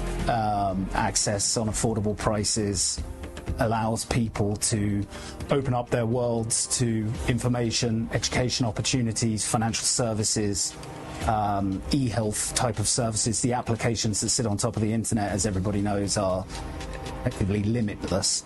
And without affordable infrastructure to deliver those services, the population struggles to actually reach their ability to access them. It's something that our shareholders also believe in. So we have 3 shareholders, Convergence Partners from South Africa, Mitsui & Co from Japan, and then the IFC, which is part of the World Bank Group. All of them believe in not only the opportunity from a commercial perspective, but also with a developmental impact. And I'd say that actually the developmental impact is something that is at least as important as the any sort of financial effects of this investment that they've made.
more than 10 years now, WACRIN has supported the advancement of research and education in West Central Africa.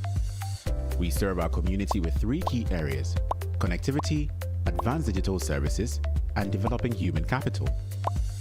Through affordable, high-speed connectivity, researchers, staff, and students can collaborate with their colleagues within the region and beyond. Our video conferencing tool has come in handy in the COVID-19 pandemic period to support academic continuity. The tool is connecting thousands of students with their lecturers and academic supervisors and keeping administrative work going through online meetings. With EduRoam, learning is exciting. Through this authentication service, students can securely connect to available Wi-Fi when they visit other institutions across the world. EduID allows students and researchers to log into and access web-based services anywhere in Africa by using their home institution credentials. No need for re-registration or request for permission. National RENs and their member institutions can access WACRIN security and hosting services. Our modern infrastructure and capacity ensure that subscribers get the best of both services at affordable rates with high reliability. Network Operations Center as a Service, NOCAS, is designed for national RENs and R&E organizations looking for constant and effective monitoring and maintenance of their networks. WACRIN has publicly scheduled and on-demand capacity building sessions for the brains and hands that handle the national and campus networks in the region. Over the years, users and beneficiaries of our network, services and capacity sessions have created value for their communities and by extension, the society. WACRIN has been able to serve its community thanks to the European Union's support under the Africa Connect Phase project. The journey of unearthing potentials and creating opportunity for real socio-economic value continues.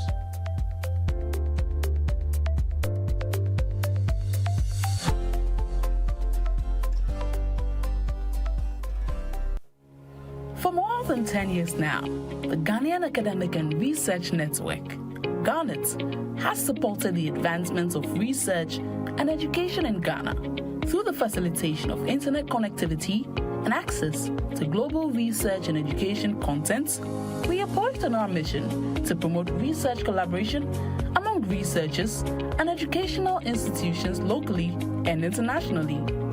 Our vision is to build and operate a world-class network infrastructure and services to link the Ghanaian research and education community to support teaching, learning, and research among all public and private institutions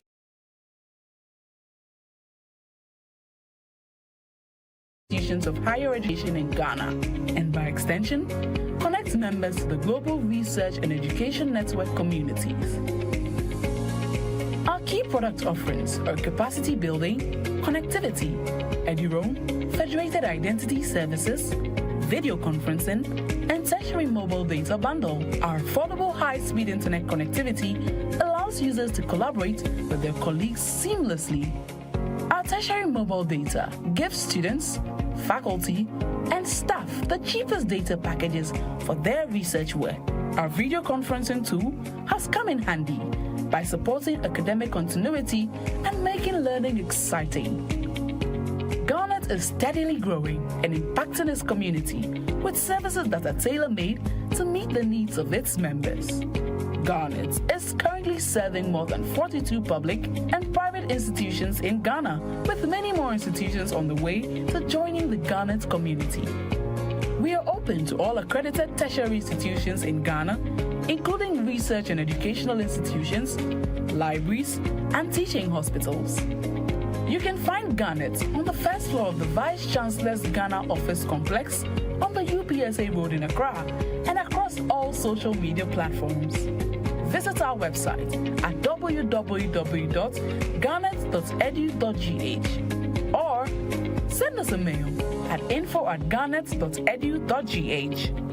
It is time to join the ever-growing network of professionals that gives you value for your money.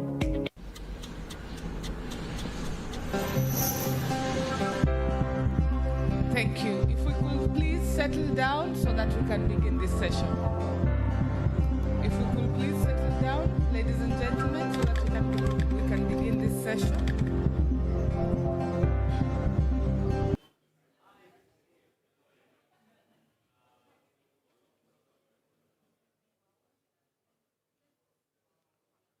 If we could please settle down.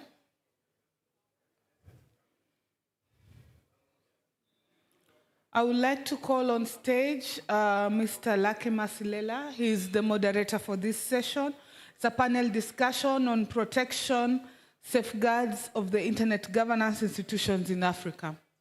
Mr. Lucky, with him in the panel will be Madam Thelma. If Madam Thelma is here, kindly come up. Mr. Amin Dayek, kindly come up. And I also need to check if Mr. Mohammed is online. He will be joining us online. Yes, Mohammed is online. Good, good. If we could see you as the other panelists come up.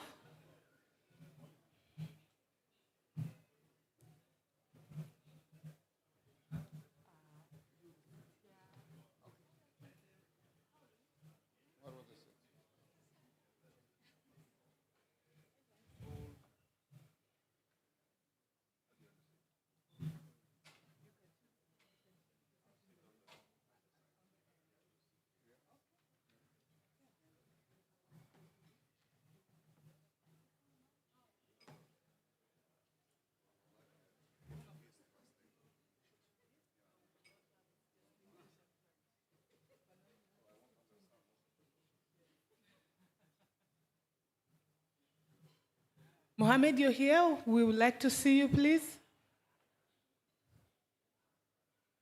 Have you acted? Yes, I'm already there on this. I'm online. Okay, but I don't know why we can't see you. My picture is already on that. Okay. It can be shown on the screen. Okay, thank you. Mr. Lucky, over to you. All right. All right. To kick off our session, yes, now we see you, Mohammed. Hi, Lucky. How are Good you, to see you Mohammed? again. Yeah. It's always a pleasure to have you. Look, those who are outside need to be inside, and so that you can all enjoy the discussion. We are going to be engaging on a discussion talking about protection and safeguards for internet government institutions in Africa. And in our panel, as they have been introduced, we have Madam Thelma Quay, and then we have online Alhaji Mohammed Diop. And with us here, we have Amin Dayek, and myself, the moderator, Lucky Masilela. And this session will last exactly an hour, and you will also have an opportunity to ask questions. So if you do have questions, keep them to yourselves. We will allocate time once the deliberations have been done and the banning platform has been addressed adequately. I have been warned that this is going to be quite an exciting topic because of the nature of the topic and the timing of it and the banning issues around this very topic that we'll be dealing with. Now, to set the banning scene for us, the issue of protections and safeguards for internet governance institutions in Africa is a very critical element. And just to give some context to this thing, when you think of internet governance, one almost can see that it is built around the precepts of internet architecture, internet infrastructure. It is one, distributed, which is there are numerous players that are participating.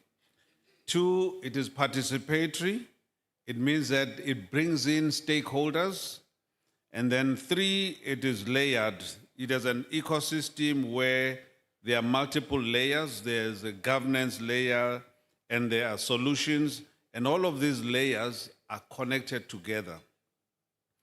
Out of this comes protection and safeguards. Now, from these, one can call these safeguards and protections checks and balances. That's what it is, checks and balances, to ensure that policies are implemented. They are what we call enablers. So there's going to be policy formulation for these checks and balances, and there's going to be enablers. This is going to be mechanisms that ensure that these policies are realized and adhered to. And also one can see these as the mechanisms in place. So we are no different as a continent to the rest of the regions. We have adopted policies. We have also built in some structures, organizations, to try and be compliant, to be in tune, to be in sync with proper structures for protection and the support that we need. And some of these institutions that we have built over the years are your AFNOG, we have AFRINIC, we have EFTLD, we have AFREN. And these entities, just to name a few, are member-based and some are community-led, and all of them, stressing, are regulated or self-regulated, as there are no super or oversight bodies. Now, to deal with the elephant in the room, the AFRINIC crisis. The AFRINIC crisis, which emanated with disputes, started with the members, and was in 2019, and there was misappropriation of resources, violation of the RSA policies. It turned into a long crisis. There was no board, no CEO.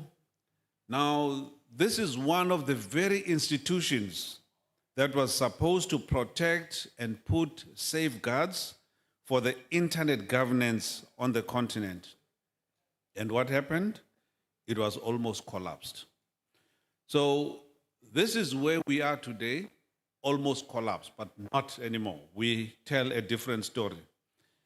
As I prepare to continue, I'm going to now, in anticipation of this heated discussion, I will remove my jacket to deal with this thing and throw the first question to Madam Thelma. And I want you, feel free, please, don't take too much time. I'll give you at least 10 minutes to talk through this. All the delegates here, the panelists, talk to us, but first introduce yourself. Feel free and introduce yourself. Whilst at it, give us your view on the safeguards for internet governance. How do you see this broadly and how it impacts us and how it should be nurtured? I will start with you as we are in a space of working with ladies first. So whilst I take my jacket and sit next to you, please, the show is yours, Thelma. Then we will have Amin. Then, of course, we'll go over to Senegal and have our good friend, Mohamed. Thank you. Take off my jacket now. Thank you. No boxing gloves. Unfortunately, I don't have the luxury of taking off my jacket as well. So allow me to introduce myself as well as the organization I work for. My name is Thelma Quay. I am the director in charge of digital infrastructure, skills, and gender at Smart Africa. Among other things, under digital infrastructure is also internet governance, and hence our involvement with the matters of AFRINIC.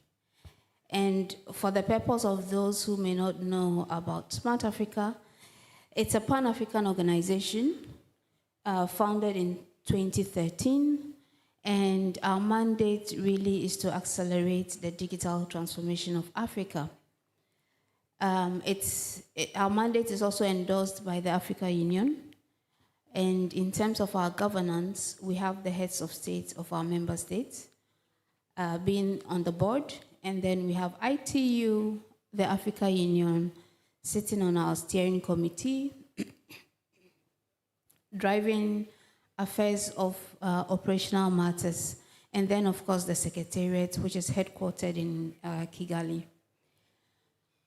So, to the question, are you going to bring the gloves? No. So, to the question from Lucky, how do I see it? The way I see it is the fact that there are a lot of players, and every player is very important within the ecosystem. Every player has a unique role to play. There were those who started right from the beginning. I mean, the fathers of the internet, those who brought about Afrinic when a majority of the continent did not even know what IPs were. And then there is the likes of, the Africa Union, the ATU, Smart Africa, and I believe for us, we came quite late. We were very, in fact, even in terms of operationalization, we only started in 2016, and by then, Afrinic was, I believe a teenager at the time. And so, that being said, I believe that everybody has a role to play, but the way I see it is that everybody plays their role in silos. And it's important that we have platforms such as AIS and other platforms to be able to come together, have a good discourse, and discuss matters of internet, not only discuss, but also see how we implement, see how we shape policies, and see how we retain the very fundamental philosophy of the internet. So that's very briefly how I see it.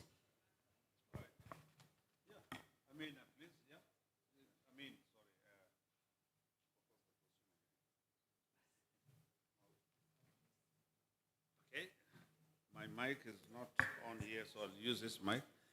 The question is that the most important thing here is in looking at the protection and the safeguards for internet governance in Africa. And we are saying, what do you think would be the burning issues around those critical elements? Yeah. Sorry, I didn't answer the burning issues, but yeah, I just gave my opinion on what it is. So in terms of the burning issues of the ecosystem, as we have seen with what has happened with our dear Afrinic, I think there's institutional fragility. And when I talk about that, when Afrinic was created, and privileged to still have some of the founders here, it was created with all the goodness of heart of people. Some of these challenges that came later on were not foreseen at the time. I'm an engineer, and I can understand that, sometimes we just want the things to work. We don't care about legalities. We just want the things to work. And so for me, it's important that we do not put blame on anyone, but we work to resolve that institutional fragility that came as a result of the people who set it up from all the goodness of their heart and from all the best of knowledge they had at that time. So that's the first one. Smart Africa got involved in this matter in 2022. That's when we got to know. And I'll come back to what we did. But what we also realized is the exclusion of many stakeholders. Whether by design or not, there are a lot of stakeholders that have a lot of apathy within the ecosystem. That's also one burning issue, because the way the philosophy of the whole internet system is a multi-stakeholder approach. It's an approach that requires that the whole community is involved. And so when we have this specific issue of stakeholder exclusion, that cuts to the very fundamental philosophy of the ecosystem. The final one, for me as a burning issue, and perhaps most critical, is that the crisis that just ended, well, I can't say that's ended. The crisis that we had at Afrinic put our digital sovereignty at risk. If we cannot manage our own IP addresses today, we have a lot of emerging technology coming up. How are we going to manage it? And that's not, again, to say that somebody is at fault. For me, it goes back to the fundamentals on how it was set up and how we should, try and see how we can fix the fragility of the institution. But when I say the institution as well, in my mind, the internet governance fraternity is not only about Afrinic. It goes beyond Afrinic. There are a lot more stakeholders within it. So it's a holistic approach, as I say. Thank you. Okay. Thank you on that one. We'll come back to some of the comments that you've made, which are very critical. Working in silos, the fragility that you are addressing. And those are some of the key issues that we need to be mindful of. But before we even interrogate further what you have raised about the silos and how best we can deal with those issues, may I invite my friend next to me here? Amin, please, yes. Well, I am a network engineer, and I'm the owner of Megamore Wireless Broadband Limited, okay? Simply put. About this issue of Afrinic, it has exposed that our internet governance system in Africa, it has a core problem, which is continuity. There are no frameworks that has been set forward in case there is any litigation or any problem that will be coming so that we can safeguard the system. And just simply put, okay, Afrinic crisis has exposed this vulnerability, okay? Litigation has escalated from resource dispute to loss of board, annulment of election, then receivership, then allocations of critical IP resources has stopped, and we were all left without new delegations of IP resources. The lesson is very simple. Independence without resilience and safeguards is fragile. That's why we must embed safeguards in every African internet governance institution or technical institution. Otherwise, the next paralysis could strike internet exchange points, CCTLDs, and RENs, and you just discussed about the .Africa and the litigations that you had. But also we should work as stakeholders.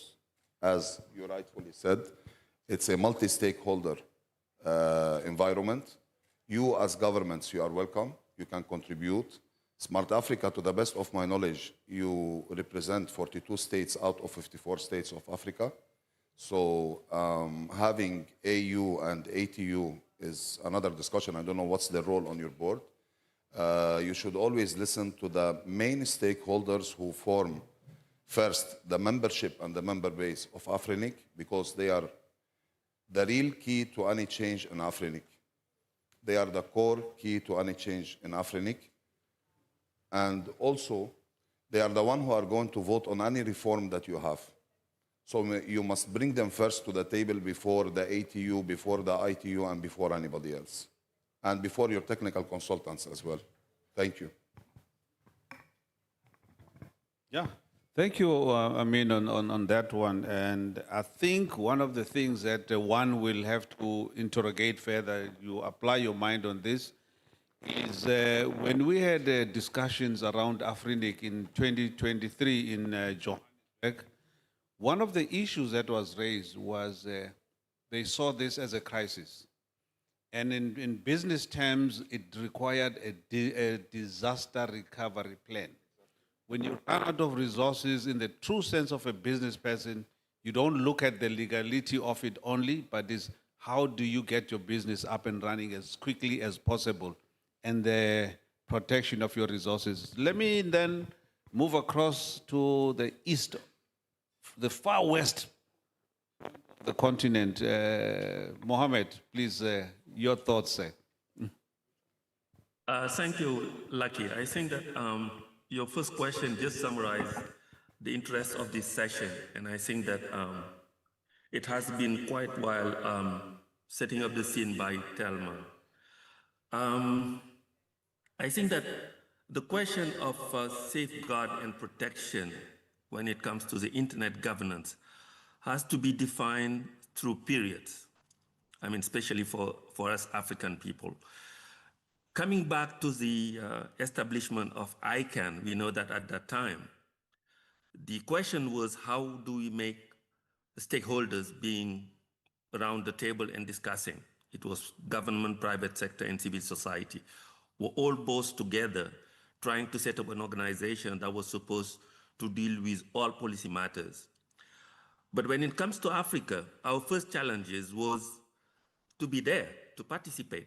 And I think that at that time, the question was not to protect or safeguard anything. It was, we want to be there. We want to have our voice heard. We want our organization to be there. And that was our first challenge, is if you look at from the time that ICANN have been established up to the recognition of Afrinic as one of the first successful organization, 2004-05, it took years. It took almost, let's say, 6 years before that. It means what? It means at that time, all the regions have been served by an organization, but Africa not. When we want a resource allocation for IP address or whatever to set up our networks, we talk to European organization, or we talk to an American organization like ARIN or RIPE. So our first challenges as pioneers was what? Was to create African organization. But by whom? By technical engineers. Because at that time, the people who were trying to fight to set up networks are engineers, networkers. So our challenges was not what legal status we need to have. What type of organization do we gonna have? Is that relevant to have, I mean, at that time, IP addresses was not seen as common goods. No, it was public resources. And I think that it was very important to see that shift, what happened in the landscape of the critical resources. We come from an area, a time where people are not looking IP addresses, domain names, all this stuff, not to make money, but to serve our communities. So our first challenges was set up networks, get IP blocks, and give it to network operators, ISPs, telcos, to run the networks. But at that time, IP addresses as not looking, I mean, people did not look at IP addresses as valuable asset that people can get money out of it. That was not the goal. And I think that the problem starts when we lack defining what type of relationship Afrinic would have with its members. Afrinic is not a sales company. Afrinic did not sell anything. Afrinic allocate resources that did not belong to it. I mean, it's just the relationship that have shifted. And I think that the shift from members to owners, I mean, there was so confusion that have been created. We did not stand as a regional organization serving the whole community. We shift from an organization that belonged to all Africans to a limited liability companies to belong to shareholders. And that's where all the dilemmas come from. I think that if we want to raise all the burning points, we need to come back to the initial condition where Afrinic have been set up, for example. It was a good example. And what type of company did we create? How can you deal with public goods? How can you deal with what we call global utility? How can we deal with a company that are not supposed to make profit? Afrinic was not supposed to make money. It was supposed to serve the continent. So the notion of common goods and global goods and public utility will shift all the dilemma on who will be competent to judge problems and to sort out problems. And that's really where all the problems are coming from. And I think that this is important that we understand where the problems are coming from. So our burning point that we have right now is question relating regulation, the immunity of our organization, the participation, what type of relationship Afrinic will have with its members. I'm not talking about the stakeholders, the members. Is Afrinic reliable or accountable to the global community, to the government, to all stakeholders, not only its members? And I think that if we did not define again this type of relationship, if we not bring back, I mean, the landscape on who's going to be the full stakeholder of all these things, I think that we will not start sorting out the problem. So I think that this is just an opening remark regarding where the confusion have started. And when people have started seeing Afrinic as an organization that they can attack, I think that the question of the jurisdiction who is able to judge Afrinic, this was a big problem. And I think that it has to be raised and put on the table as well. Because Afrinic is not a company that can be judged nationally in a country. It serves a transnational issues because it delivers goods to all African continents, 54, not only one. So the Mauritius government will not be able to charge out Afrinic based on just the fact that Afrinic has been registered like a liability company in the Mauritius. So these are the problems that we need to raise at that point to understand how we can move forward when it comes to protect, or where we got to put safeguard initially for an organization that is supposed to serve the public interest for the common good of the whole continent. Thank you, Lucky.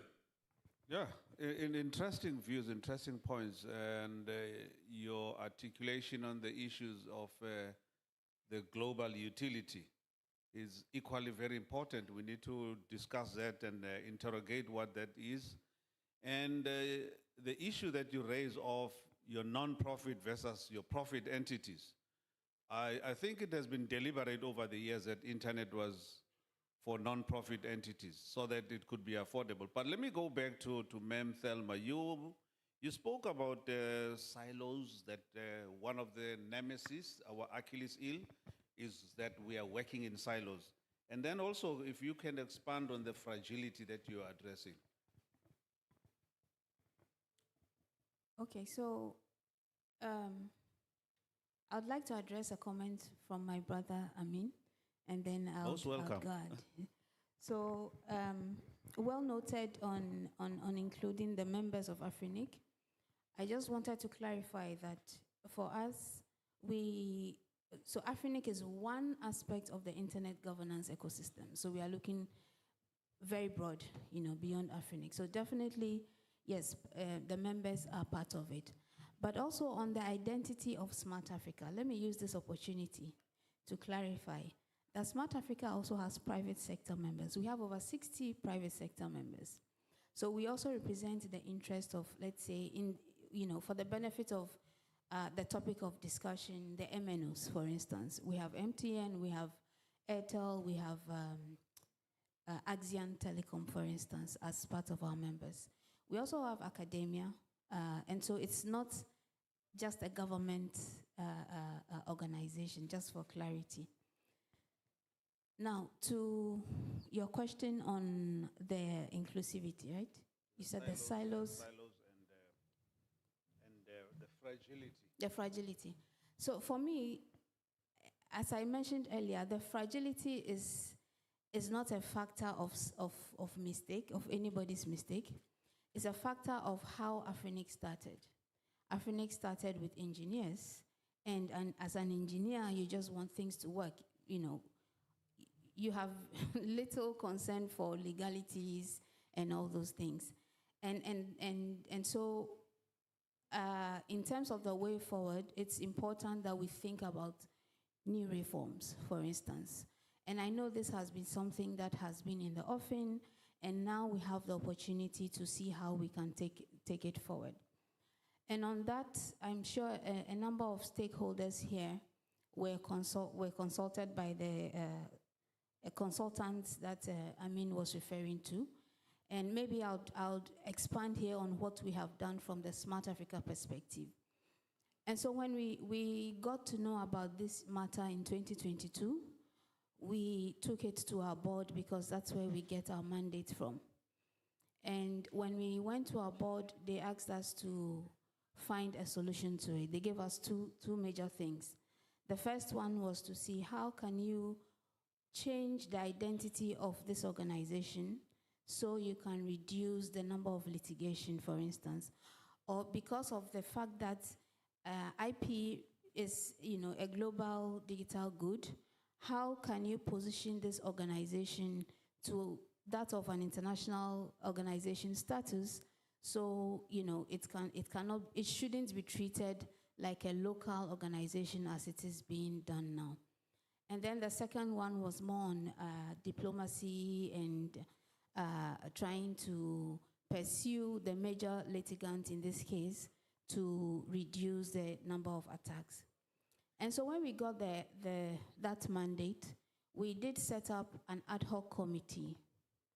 And the mandate of that ad hoc committee was to study, to engage with the community, engage with the members, and understand what has been done, because we understood that a lot of what we wanted to do had already been done. So engage the community and come up with clear action plan, but also recommendations for the board. That is the Smart Africa board. And then based on that, we would see what we'll do next.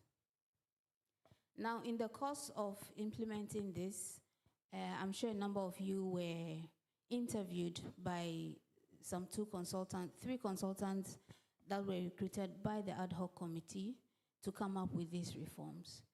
And these reforms, from our perspective, are suggestions that the members need to agree on. It's not an imposition. It's not something we're imposing. And it's something that there are options that we believe, if the members agree on at least one of them, would go a long way to resolve the fragility issue. Because some of these reforms also looks at the bylaws, it looks at what has to be introduced, it looks at, do you just get up and go to the court, or you can have an arbitration, for instance.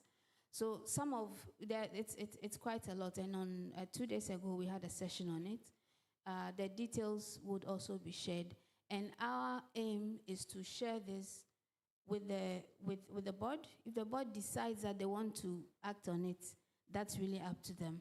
That is after we get approval from our board to share it with the Afrinic board as well. So that's on the fragility. Just park your thoughts there, because I want to allow Amin to come in, on this other matter around the critical resources. Then we'll come back to you. We'll pick up on that, because what is even more interesting around that is the role of Smart Africa in the whole ecosystem. Because equally, when we look at the structures, the entities that have been established, they are also intended to provide this support, this protection that we are addressing right now. But we'll come back to that. I'd like, on the issue that you raise around critical resources, and linking it to what we are talking. The critical resources, they always, we should not stop delegating IP addresses, if that's what you meant, okay? But I had some clarifications from Madame Telma here about the members of Smart Africa. Because as you said, and I remember from the meeting that we had before yesterday, okay, that there is the board and the governance, and then you have the members on the other side, okay? And I believe your membership is paid. And not everybody can afford that kind of money to be a member in Smart Africa, or to be a member in multiple organizations just to voice whatever he feels that he wants to voice. That's why RIR system is designed to be open, inclusive, and for everybody. Anyone who can't attend this meeting today, he can attend online. He can give his own point of view. We don't hold meetings behind closed doors, even though the door is closed here, but it's open, it's being streamed live.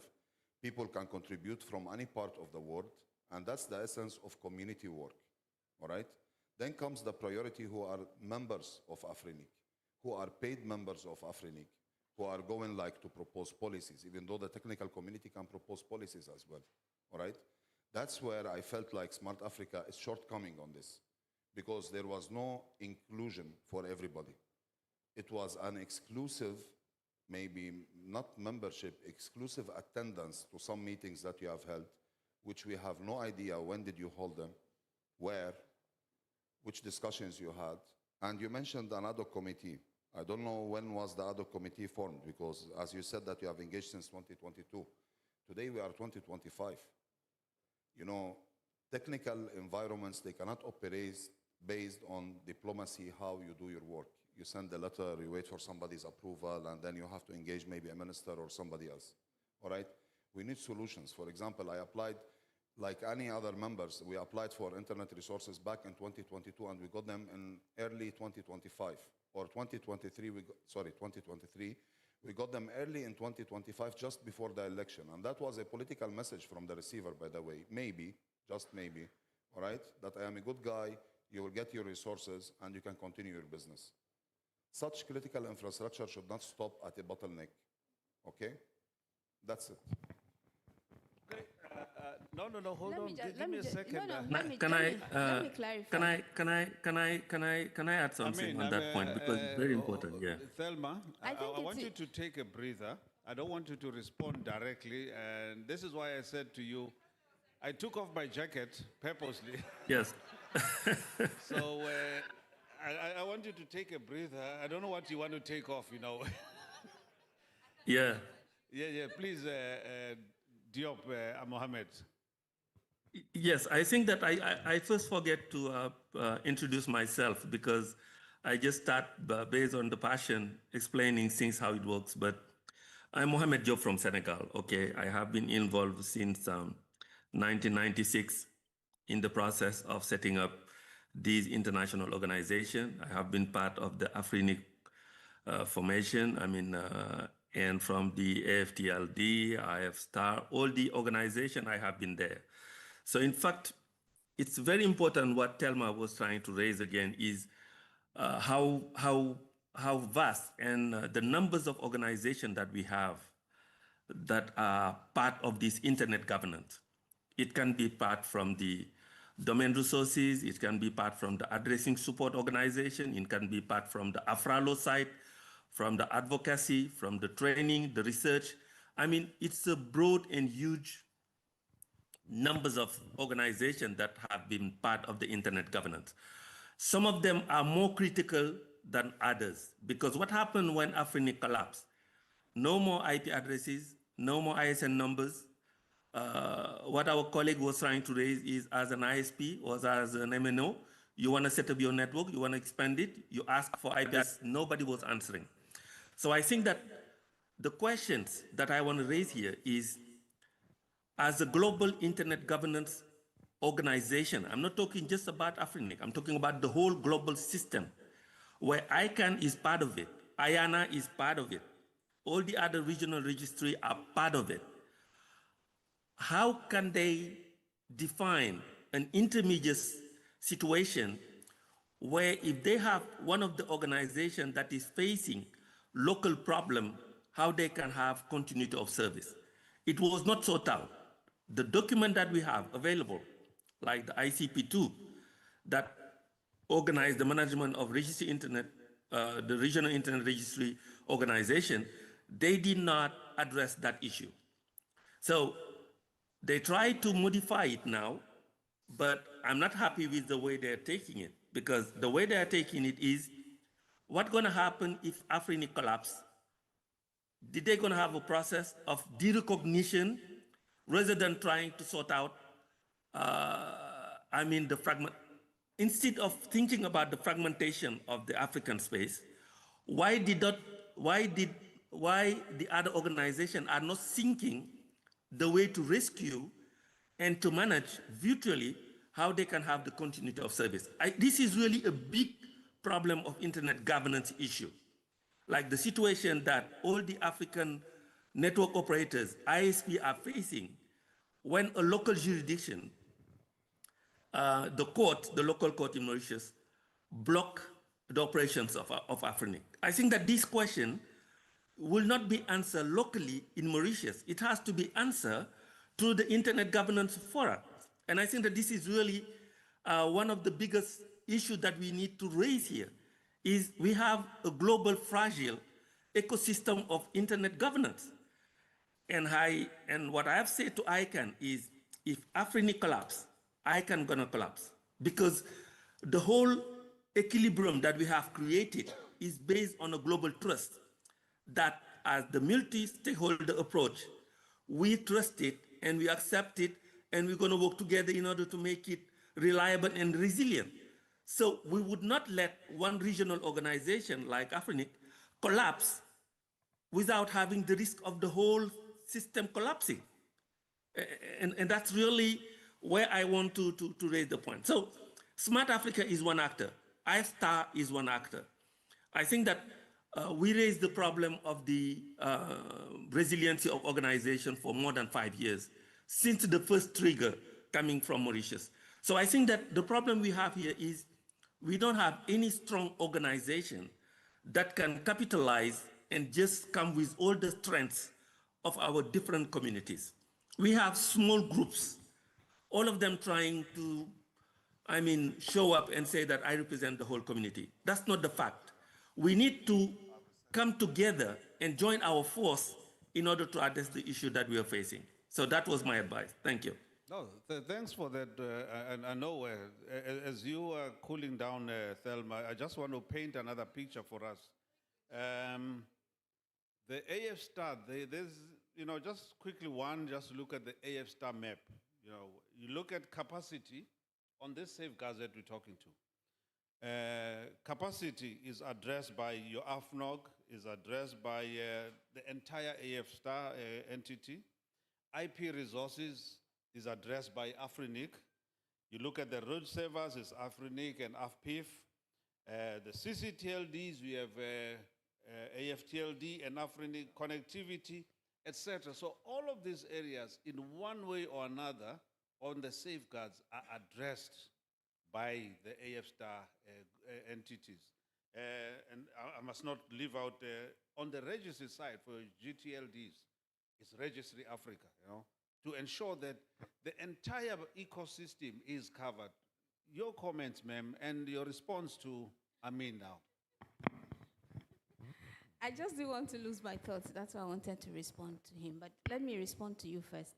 So, the fact that we are here is testament to the fact that we recognize AFSTAR, and we do want to work together with AFSTAR.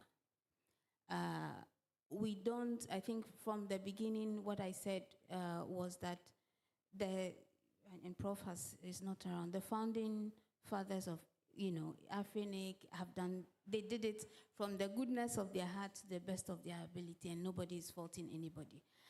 But there comes a time when things, evolve, and I believe that this tree grows and bears many, many fruits. And I'll link it to what Amin was saying. For me, if you compare Smart Africa and Afrinic, there's the impression that Smart Africa is going to do what Afrinic is doing. We are not here for that. No, because you said when you ask for IPs, you need it quickly, and we got involved in 2022, and we are in 2025. Smart Africa is operating at the strategic level, right? This is the mandate that we were given. We were not given a mandate to see to the operations of Afrinic. Our mandate was to see how can you remove Afrinic from these many litigations, and how can you try and give it some immunity, and that's exactly what we're doing. Now, in the course of that, and Lucky, you said it very well, when you have a crisis, you need to decide what are the immediate steps, what are the medium-term steps, and what are the long-term steps. In the course of that, for us, an immediate step was to help restore the governance, right? And that is why we had to work together with the community, and see how we can put together a community, a consolidated, list to help them to go onto the board. Now they are on the board. The board is on their own, they are working. That is where it ends for us. We are not interested in the operations. So I just wanted to clarify, based on your comment, I mean, that no, we are not going into the operations. So you cannot compare the time we are taking because it's strategic to, operational matters. Thanks. Thanks for the clarification. Yeah, your last point there. Go ahead. Okay. Ma'am. So the last point, I think, was on the inclusion part. Yes. You had requested, yeah. So for us, we are, and Amin asked me this question earlier on. We are new. We consider that we are new into the system, and we are very open to listen. It's okay to criticize. It's okay to tell us what we did wrong, but it's also important to us that you understand that we are learning and trying to build the system. And in terms of inclusion, to my brother online's point, we are proposing a Council of African Internet Governance Agencies. And this is where we hope that we can converge, and it's a platform for us to break the silos that I spoke about earlier. Thank you. Oh, thank you for that, because that becomes very critical in terms of bringing in more protection and also to address the issue that we have. Remember, the elephant in the room is the safeguards for Afrinic, because we said we don't want a repeat of this. Before I even go back to my panelists, because I think you want to entertain questions from the floor. We have about 19 minutes into the clock, or left for us to run with this show. We'll start with questions from the House. Then after no questions in the House, we'll go to any questions online. But first, the House. And please introduce yourself for the record, sir. Thank you. My name is Lawrence Olali Roberts. I want to thank you for this very interesting discussion we've had so far. I want to remind us also that at the core of Afrinic is the belief or the sense that it should be and continue to run as a multi-stakeholder organization. I believe this is why it is structured the way it is. It has been structured. And we've had different talks since this crisis began about changing the base, possibly dominating it in the AU and all that. That, to a large extent, will also impact on that critical core that Afrinic needs to stay as a multi-stakeholder, bottom-up process organization. Having said that, I know that in our current bylaws, talking about Afrinic, there were provisions to have Afrinic incorporated or operate in different regions across Africa. So we basically are not just tied to the nation of Mauritius. It could remain the registered organization, but even in our own bylaws, we have provisions where Afrinic can operate from different regions across Africa. Why isn't this explored? And if this were explored, wouldn't it give us the resilience to have governance from other countries rather than just Mauritius alone? Thank you. Okay, we'll park that question for Mohammed. Ma'am, thanks.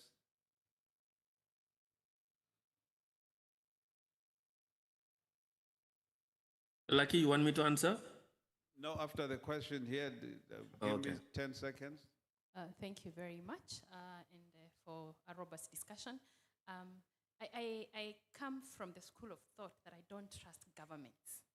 I don't trust governments because in the last 2 years in Kenya, we've had behavior that came from government that included manipulation of access to the internet by downing services.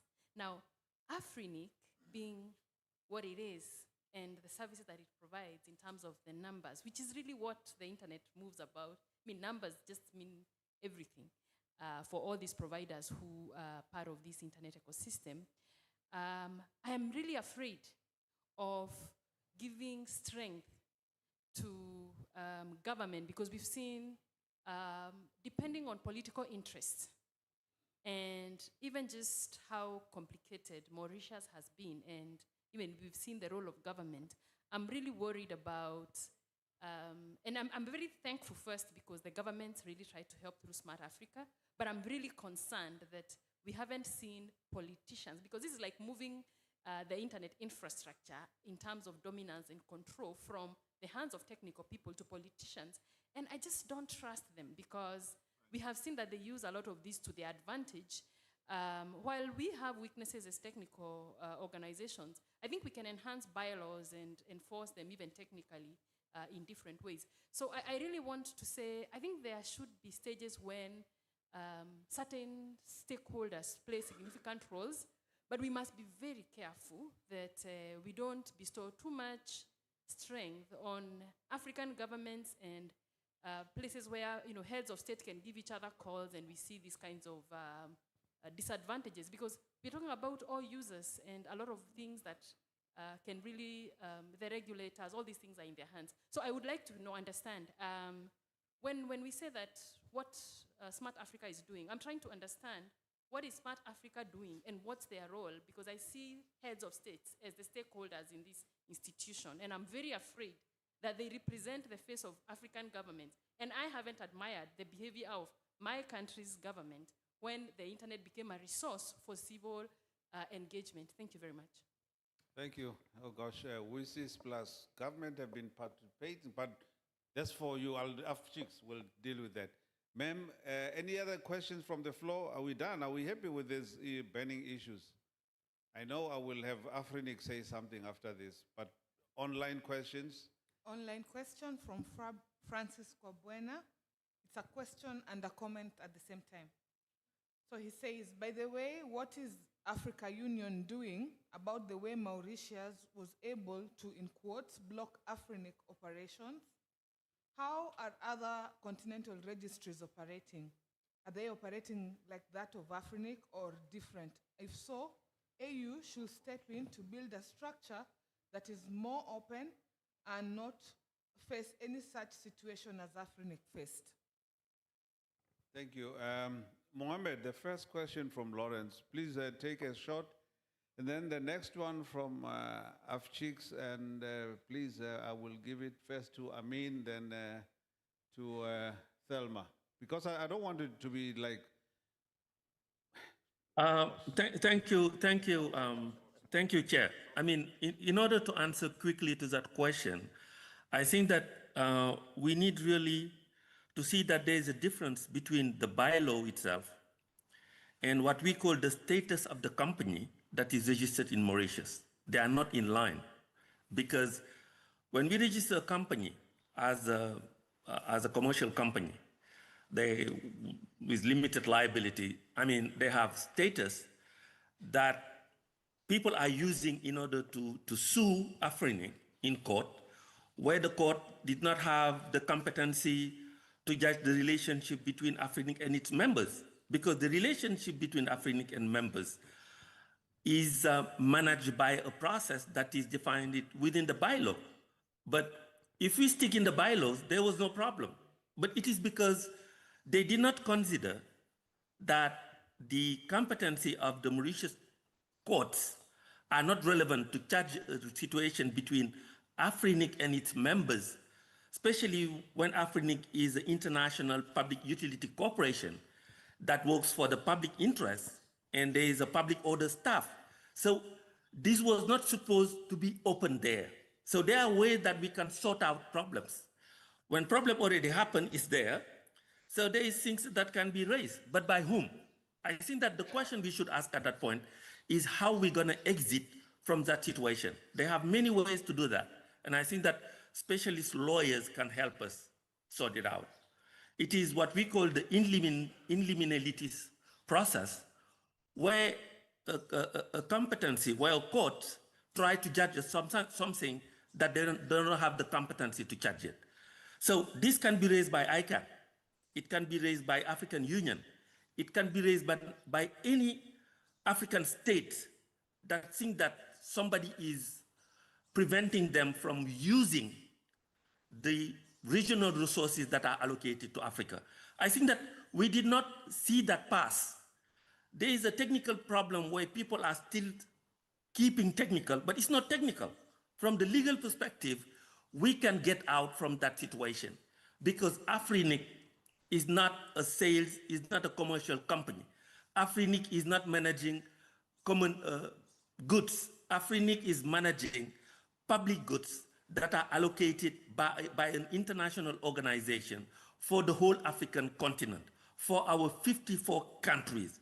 So how can one member can block all an institution just because they asked to one local court to sue that organization? Afrinic cannot be sued by any local organization if we have the proper lawyers and if we put on the table what make that organization being protected, even if they don't have what we call accord de siège, even if they don't have it, they can be protected because they have transnational court jurisdiction that were able to sort out this problem. I think that the question that the other guys have raised is Afrinic has a provision to try to sort out the problem that they have locally in Mauritius if they see it under the legal perspective of an institution managing public goods that are transnational and that not belong to one country. Afrinic is managing resources that belong to all Africans. And Afrinic is an organization that is supposed to serve the global community. So it cannot be sued locally. We did not take that the problem under that umbrella. So I think that it is really where we should go now and try to see how the legal part can help us and using the diplomatic part in order to sort it out. I think that the last comment was that people don't trust government or not. That's not the problem. Afrinic has been set up with a multi-stakeholder collaboration. The government of South Africa put 500,000 money as a seed money to help Afrinic start. So we cannot say that we are against or with government. Afrinic have been set up by the contribution of the civil society, the private sector, and the government. And it should continue to work through that umbrella. Now it's not the case. We shift from a multi-stakeholder management, initial cooperation staff to something that is becoming only private. And that's where the problem is coming from. Afrinic cannot be and will never be a commercial company like any liability company in the Mauritius. It is an international organization. That's the point. Thank you. Thank you, Mohammed. Yes, Madam Thelma, the mic is yours. Jana, he said he wants to be after you. I'm ever ready. All right, so I answer AFCHICS, right? Yes. Okay. So, first of all, is to clarify that Smart Africa has, 40 and over member states, countries, and over 60 private sector members. So we are not a government-only organization. That being said, please be assured, I don't want you to be troubled at all, because we are not interested in the operations of Afrinic. For us, internet governance is bigger than Afrinic. Afrinic is a piece of the internet governance ecosystem of Africa. Our mandate is very clear and aligns to what my brother Mohammed was saying. It's to see how do we elevate Afrinic, which is a component within the internet governance ecosystem. How do we elevate it to an organization that can be immune to these very numerous litigations? That's very clear. Now, to do it, at least there had to be governance. And that's why we had to work with the community, to support the community, to throw our weight behind the community-endorsed list. That's why we got involved. Now, after the board was set up, we are not involved in the board operations. Somebody was asking me yesterday what the board is doing. I don't know. I don't want to know. It's too operational. So I hope this clarifies that Ours is to restore or support. And even when I mentioned about the reforms, for the reforms, it's not up to us to implement. The reforms will be implemented, the choice will be made by the members through your board, and you would implement it. It's not up to us. We saw a gap, and we stepped in to help restore, to fill the gap, but also to help take Afrinic forward. So I hope this clarifies that the government are not taking over. Thank you. Okay. Amin, the mic is yours. I You would can like also to say- attempt the question online. About the question online, about the question from the lady there, and about what Madame Thelma was saying, that we have to decide, do we need the government engagement or we don't want the government engagement? Government is a stakeholder in this ecosystem, but we can't give them the lead and the charge, okay, wholly and fully, to decide on candidate lists and to endorse candidate lists and then bring them to the board and say we have done our part. It's your own right now, okay? About the Afrinic, it's the status of Afrinic in Mauritius doesn't have any problem. The problem is with the legal representation. Let us all remember that those crises started maybe late 2018, early 2019. Today we are 2025. There is no problem with the founding status of Afrinic in Mauritius as at that time, okay?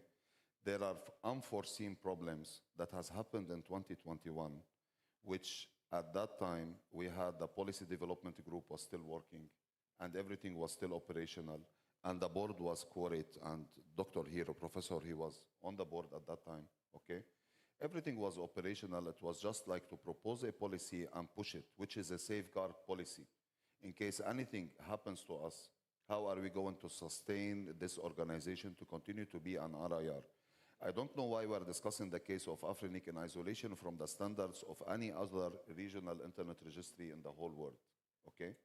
Now, given the peculiar situation that we are in with too many litigations and whatever, we pushed a proposal of a hybrid treaty organization. The governments will establish and they have no control and the control remains with the members, all right? That proposal is available. Anyone who wants to have a look at it, it's also available. And there should be an arbitration panel inside Afrinic, which is like supervised by a court in Mauritius. Any member who has any grievances with the registry as a registry, he should be able at least to sue this registry. But first, there should be an arbitration. Because in any commercial transaction, there is always an arbitration clause before you go to courts, before you go anywhere. We just have to structure our thoughts and work within the norms of the RIR system and the internet governance, and the ICP2 as well. Let's not forget about the ICP2. What I consider Smart Africa has done in this election is a political capture of the board. And I'm still on this opinion until I'm proven otherwise. Thank you. Okay, what is this? The elephant in the room remains Afrinic. And I think I will allow you 3 minutes closing. She is saying yes to 1 minute and no to 3 minutes. But I wanted to hear a comment from Afrinic before I ask my panel to give me closing remarks, which would cover what next after this. What are the lessons that we've learned from this Afrinic saga as a closing remarks? But before that, let me ask the Afrinic rep who is in the house, we just shared some thoughts. Please give us another 3, 4, 5 minutes. We started at 11:39, if I recall. Okay, thank you, Lucky. So please allow us. Thank you very much, Lucky, for giving me the floor. And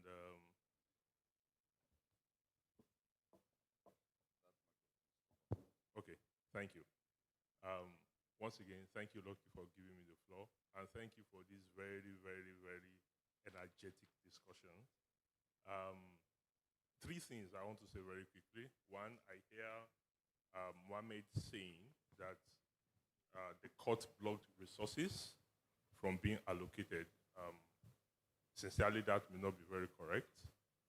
The court appointed an official receiver to conduct elections and to ensure that everything that has to do with Afrinic is protected. So the official receiver, in his own wisdom, saw IP resources as a very important resources that he needed to protect. So he was the one that put a peg on allocation of resources. That was the first official receiver. Now, the new official receiver removed that peg, and after that, about 108 members are already allocated resources. So it wasn't the court. The second thing had to do with the processes between the processes that Smart Africa is going through now to propose some kind of reforms. I mean, it's very right. Members are supposed to be involved, but you know, when you are going through a lot of processes, you may not be able to do everything at the same time. So Smart Africa is doing something, and I believe eventually they will have a document, they will have proposals that they will send to Afrinic. Now, at that point, members will be the one that will decide what will be implemented and what will not be implemented. So when that time comes, I'm sure there are quite a number of other organizations or individuals that are going through these processes or different processes to put things together, but none of them can be implemented until members agree to what is going to be implemented. So at that point, I think we should, my sincere opinion, personal opinion, we should allow everybody to do whatsoever they want to do to help Afrinic now, including Smart Africa. Those things that are being done can never be implemented without the agreement of members.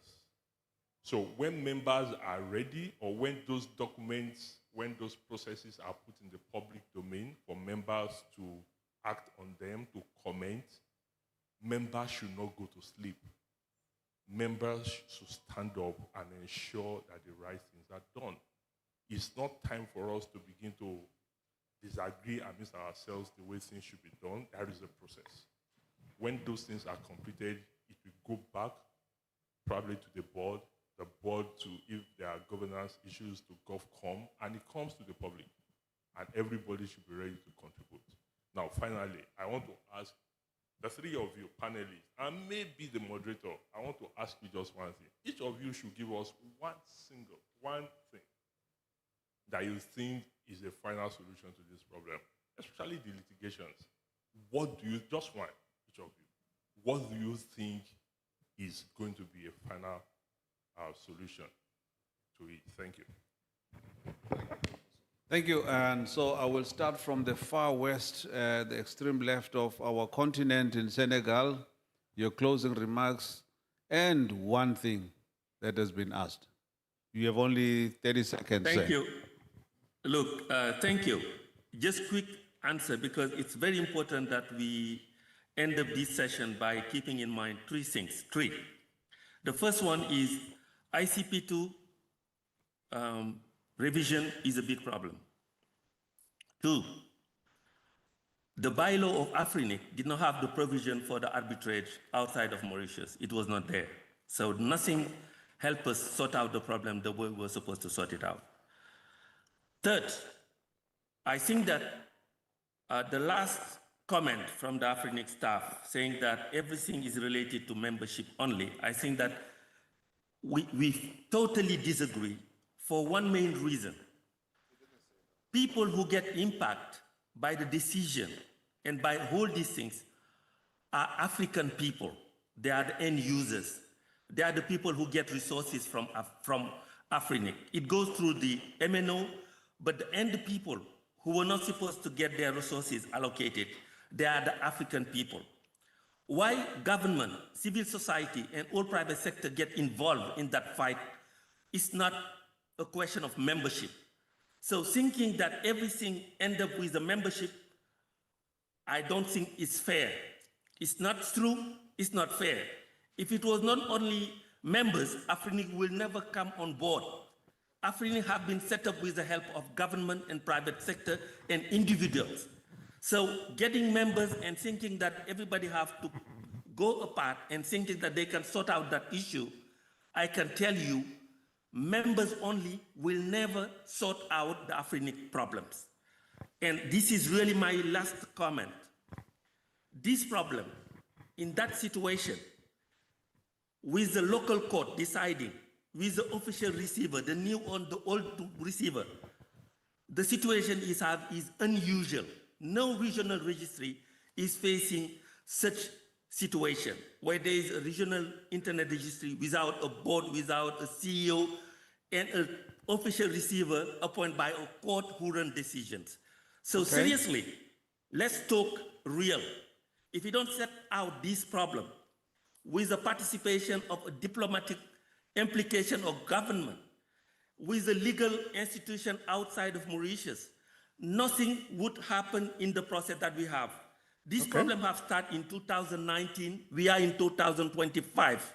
We're going to still wait for 2028 with the dissolution and the end of Afrinic replaced by 2 or 3 other regional organizations, because these are the provisions that we have within the revision of the ICP2. Okay. That's my final remark. Thank you. Thank you for your final remarks. You are eating into your colleagues. Thelma, please, your closing remarks and that one point. So maybe I'll start with responding to the question on what is the one thing. You know, if I had a business that had over 2,000 clients, I think I'll be a very wealthy woman. And so I think that the one thing that you should do is to make sure that the members are active. That would be my response to him. Now, in closing, we did hear and I do feel a lot of apprehension on Smart Africa's intervention. Just to clarify that we saw a gap, we came in.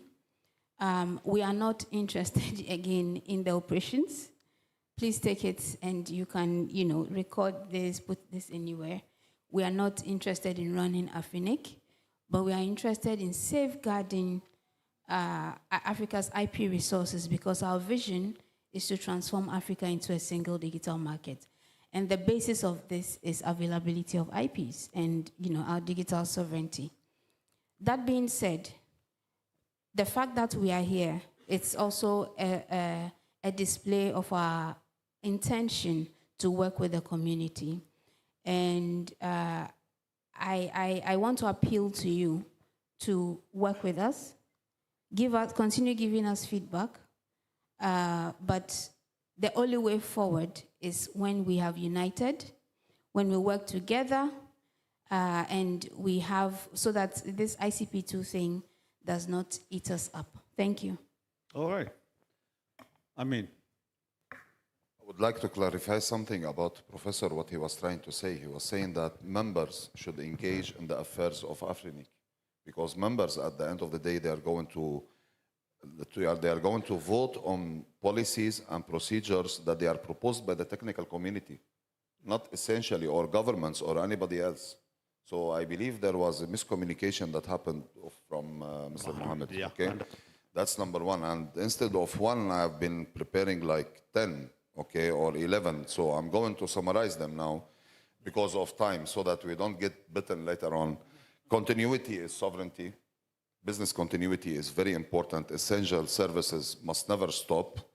We should have a post-mortem report from the first chairman of Afrinic at that time, maybe between 2021, 2022, the chair who took later on, Mr. Benjamin, and he's here, the board members as well. How did we arrive at such a situation, so that we can build up at least a good foundation for our governance for the next years, okay, and to face our challenges. Secondly, arbitration before courts. This is something that anybody can propose it. Anyone from this room, anyone from the international community, or even the regional community, they can propose this, and it can be added to the bylaw on the next AGM. They will be voting on it. It can be added. They can even propose it on the floor, for instance. We must bring accountability into our systems, because it seems that when things are running fine, no one is accountable. But when things get messy, everyone blames the other one, as we have heard today in this room. Some people are blaming the government, some people are blaming the Mauritian government, some people are blaming the courts, some people are blaming the RIR system even, okay? Well, from experience of what's going on, it's all about representation, and it's not about what we wish should be done or our wishful thinking, okay? And the last one is a proposal that I have been pushing for, which is a hybrid treaty organization. Government will establish, will provide immunity to Afrinic as an entity. Bottom-up organization is still valid, and multi-stakeholder is still valid, and the RIR norms are still valid. Thank you. That's my point also on the last one. How do I address you? New board member and incoming whatever. So on that note, colleagues, I think I want to thank you all for listening attentively, and thank you to my panel and Mohammed there. And my panel wants a photo. So you have an opportunity there, guys with cameras, to take photos of my panel here. Yes, thank you again. Thelma, thank you so much, you know. Yeah. You want to be in the picture. We'll put you in the center here. Whilst we hand over to you, ma'am, you can do the announcement. Camera guy, come. Who has a phone? Okay.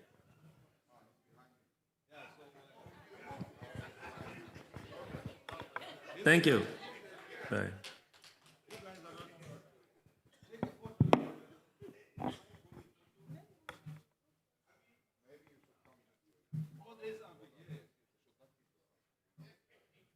The picture. Yes. Also capture Mohammed. So probably. They need to move to the other side. Can you see Mohammed? It is more important. You see me, right? Good. Okay. Yes, thank you, ma'am. The award is over. Thank you. A round of applause for them. Okay. In as much as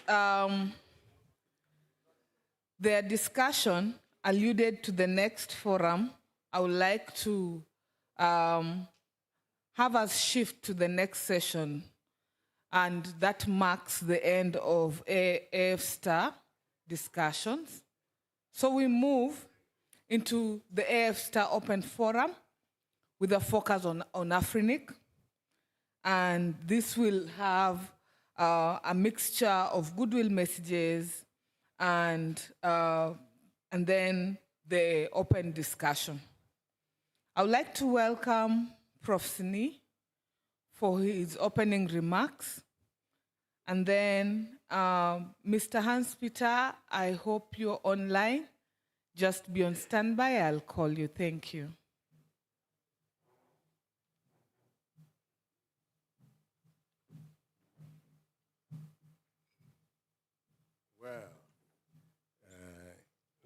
Let's calm down and let's see if Afrinic is here.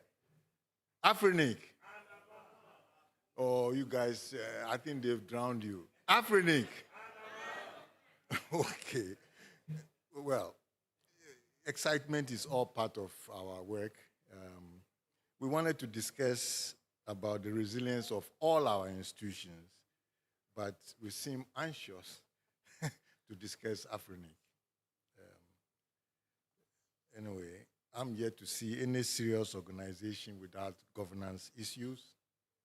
So as much as we are addressing governance issues, let's not make it the only thing that we have to do.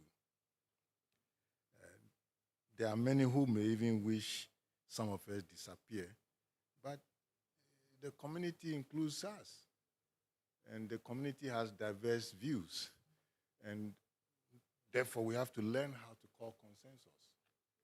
So part of our capacity building should be what this consensus and then the rough one mean, so that we can learn how to appreciate views. Because it's not just the shout that gives the answer, or it's not just the silence that gives the answer. We need to train very, very good leaders that can call consensus. So it's good. Sometimes if the consensus things are not called properly, what happens is that you get a gridlock and you break. And maybe that is what happened to us, but we are back and we have ways to fix it. So I'd like to welcome you to the public forum and thank the community for standing firm behind Afrinic for so many years.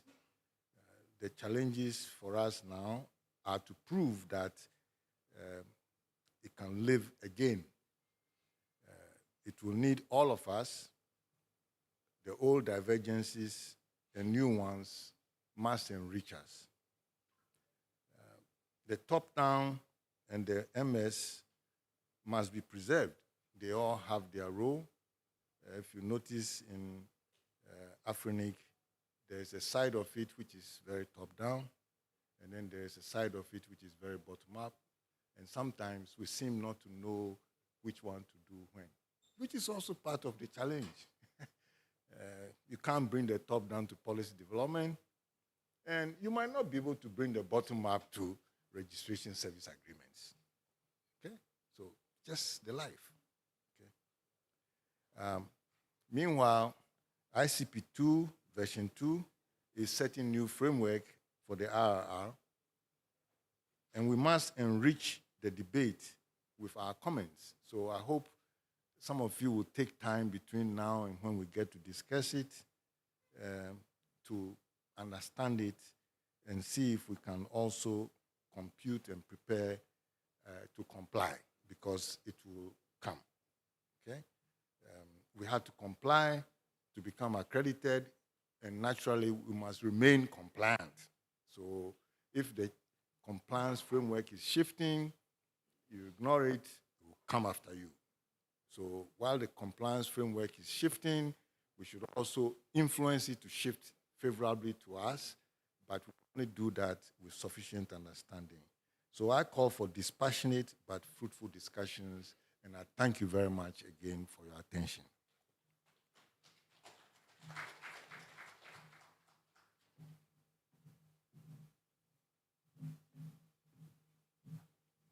Okay, at this point, I would like to call Mr. Hans-Peter. He is the NRO EC Chair and the RIPE NCC CEO. Mr. Hans-Peter, over to you. Speak so that I can confirm we can hear you. Thank you very much. You're welcome. Please proceed. So I'm so honored to be invited to attend, and I'm so sorry that I was not able to be there in person. It was all planned, but unfortunately things outside my control made me stay in Amsterdam. So I would, of course, much rather be in the nice and warm surroundings in Ghana. So as said, I'm the chair of the Executive Council of the Number Resource Organization, and we're an organization that organizes the 5 RIRs, so including Afrinic, distributing IPv4, IPv6, and AS numbers globally together. You may know us all as membership organization and non-for-profit organizations, so we all share a lot there, and the challenges as weaknesses, as has just been discussed regarding Afrinic, is of course something that all of us are vulnerable to, and all of us needs to look carefully at how to mitigate in the future.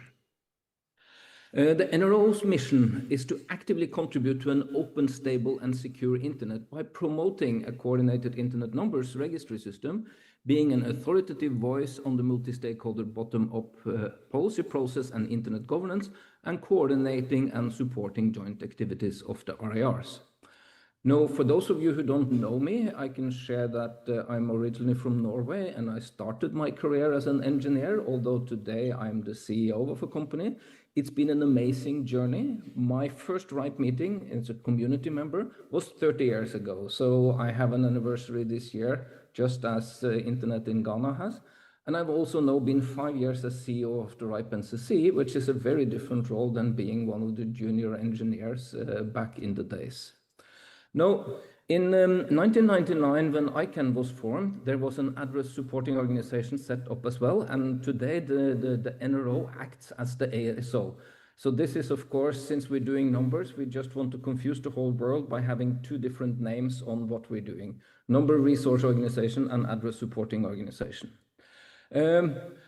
The NRO-EC recently made a statement to welcome the election of an Afrinic board of directors. We're really happy that this positive step towards a full restoration of Afrinic governance and activities to serve the membership and community.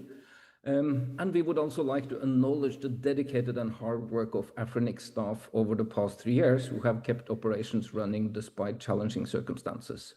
So we're really happy to see that there is now a governing body, and I'm sure they're eager to dive into all the problems they have to solve. And I can assure you the NRO is here as a discussion partner if you need somebody to talk to about this.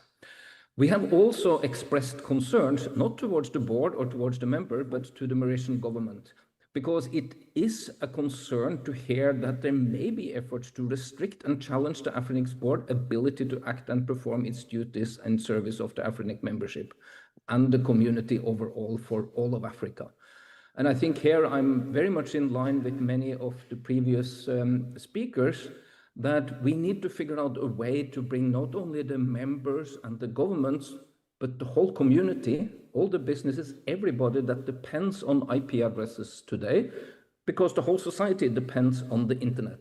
And we need to find a way to work together to make Afrinic and the other RIRs robust and have the protection from all the governments in the areas. We've been relatively lucky so far that the governments, the countries that have been hosting the RIRs have given sufficient protection. But of course, we need to have assurance of that, and from all governments across the whole world eventually. So there was some talks about the ICP2 here, and there is one body that is crucial in the developing work on this, and that's the ASO-AC. I was actually a member of the ASO-AC when it was formed, so I have a long history there as well. And it's 15 members, each from each 3 regions. 2 members are selected from the community by various means, and 1 member is appointed by the boards in each region. And I have here an overview of the current ASO-AC members. You may see among yourself in Ghana, Hervé Clément, the chair, Akinori Mamera, and Andrei Robochevsky, and I believe that Hervé will talk more detail tomorrow about ICP2. But you may see that there is one big flaw with this slide here. It's missing the 3 representatives from Africa, from Afrinic. So that I would call for encourage the community and the board to, as soon as possible, appoint representatives to this very important body, so that you can not only as community members take part in the development of the RIR governance document, but also actively on the Address Council. So you can see here the timeline for this. We're currently in the consultations on the 2nd draft, and there will be a workshop in November where the Address Council will review all the comments. And then, depending on the state and the comments, there may or may be 3rd or 4th versions of the draft as well. So, we want to get this right, so it takes the time it takes. Don't worry about that part. And here is then, just for those of you who haven't read this document, there is a link here or a QR code so that you can read this tonight before the presentation from Hervé tomorrow, if you have nothing else to do tonight. And here is, for your reference, also a list of the mailing lists and archives and so on that you can look at here. And since this was supposed to be a call to action, I summarized this at the end as a reminder for myself, but also to make it very clear to me. I want all of you, and I want to line up with the previous speakers that have said a big thank you, so that we all recognize and thank Afrinic staff for keeping the organization operational through very difficult times. The second thing I'm quite sure is on the very top of the Afrinic board's of directors list already is to appoint a CEO. having an interim executive properly authorized to act on behalf of the organization is vital to restore the organization. And there is a free seat on the NRO-EC just waiting for that appointment. The Afrinic finance manager, Nirmal, has been very kind to liaison with us and meet there, but formally we need a chief executive for Afrinic to be fully part of the NRO. The Afrinic Board of Directors and community, as I just mentioned, there are 3 seats on the ASO-AC, so please figure out how you, as soon as possible, can appoint somebody to that very important body as well. And then, as was already suggested here, for anybody in the community, and then I mean members, private sector, public sector, governments, whoever, read the RIR governments and please submit your proposals. The ASO has done a tremendous job in not only incorporating the documents, the comments that come so far, but also given reasoning on why they have been incorporated in a certain way or why they have not been. But here we really need your feedback.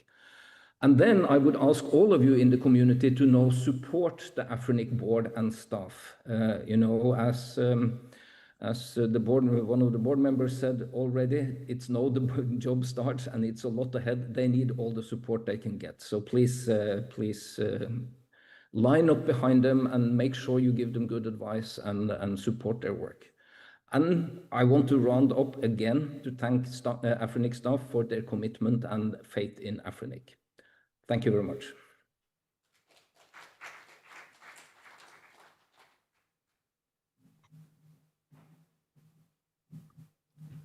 Thank you, sir. We move on. Goodwill messages and call for action from Mr. Aurora Vani. He is the board member of Internet Service Provider Association, ISPA. Sorry, ma'am. It's early. I'm really sorry. No worries at all. Thank you. It's Madam Aurora, I'll take that again. Madam Aurora, she's the board member of ISPA South Africa, chair of the ISPA South Africa, and she will take us through her goodwill message. Welcome, ma'am. Thank you so much. Good afternoon, colleagues and friends. It is a privilege to be here today on behalf of the Internet Service Providers Associations of South Africa, otherwise known or called as ISPA. When we participate in events like this, we do so not just as representatives of organizations, but as a caretaker of something much bigger, which is the future of Africa's Internet. That future depends on how well we work together, how we govern ourselves, and how much trust we build in our shared institutions. And please allow me to share just a little bit about ISPA. It is the Internet Service Provider Associations that is a recognized industry representative body in South Africa. We bring together a wide range of Internet service providers, network operators, and technology companies. Many of our members are also members of Afrinic. Our role has always been twofold. First, to advocate for fair, open, and inclusive Internet ecosystem within South Africa, and second, to contribute to broader African global conversations about Internet governance and digital growth. In short, ISPA is here not only to support our members, but to make sure the Internet is accessible by everyone and encourage fair competition. This work is important because, of course, Internet is just a network of cables and servers. It is the power engine of evolving economies and societies. It connects businesses, giving the ability to serve clients around the world. It drives innovations by allowing African developers to create apps and platforms and solutions for the unique challenges that our continent has. It empowers educations from university research to a child in a rural community to access online learning resources. And of course, it gives our community voices, enabling African perspective to be heard at the global stage. One needs to note that the Internet works because there are trusted institutions that make sure that the resources are allocated fairly, technical standards are upheld, and the growth is sustainable. For Africa, Afrinic has been that overseer. Since its establishment, Afrinic has been more than just a regional internet registry. It has been a beacon of African ownership and responsibility. Through the allocation of IP resources, Afrinic ensures that African networks have tools they need to connect people and businesses. Through its technical training, Afrinic has equipped engineers and operators across the continent with the knowledge to build robust and secure networks. Through its community programs, it has nurtured innovation, supported research, and built a culture of collaboration. Of course, we cannot ignore the reality that Afrinic has faced serious challenges in recent years. Legal disputes, governance crises, and leadership gaps that have tested the resilience of both the organization itself and its community. And yet, throughout the storms, Afrinic staff remained dedicated. They kept the system running and they stood by the mission even when the circumstances were deeply challenging. Now, with the new elections that took place a while ago, a couple of weeks,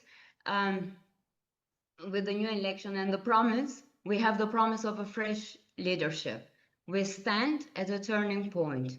This is more than just a procedural change.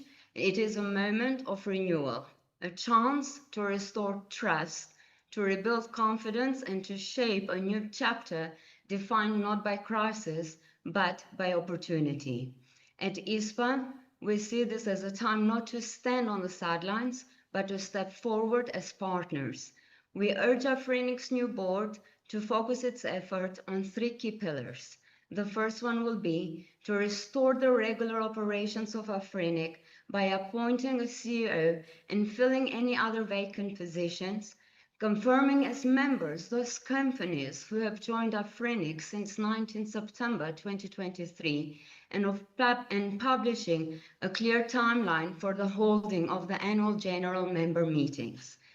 Second will be to restore and rebuild community trust in Afrinic by providing a comprehensive update on the status of all the pending litigations as well as criminal investigations, and by being transparent about the extent of fraud in the annual elections by publishing a full list of members who may have been misrepresented.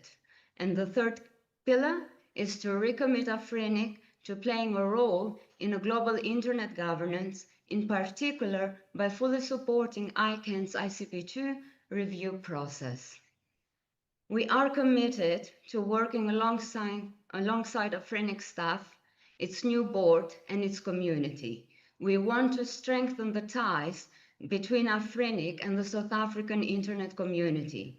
We want to contribute to the work of rebuilding trust and stability, and we want to ensure that Africa's voice remains strong, united, and respected in the global internet governance discussions.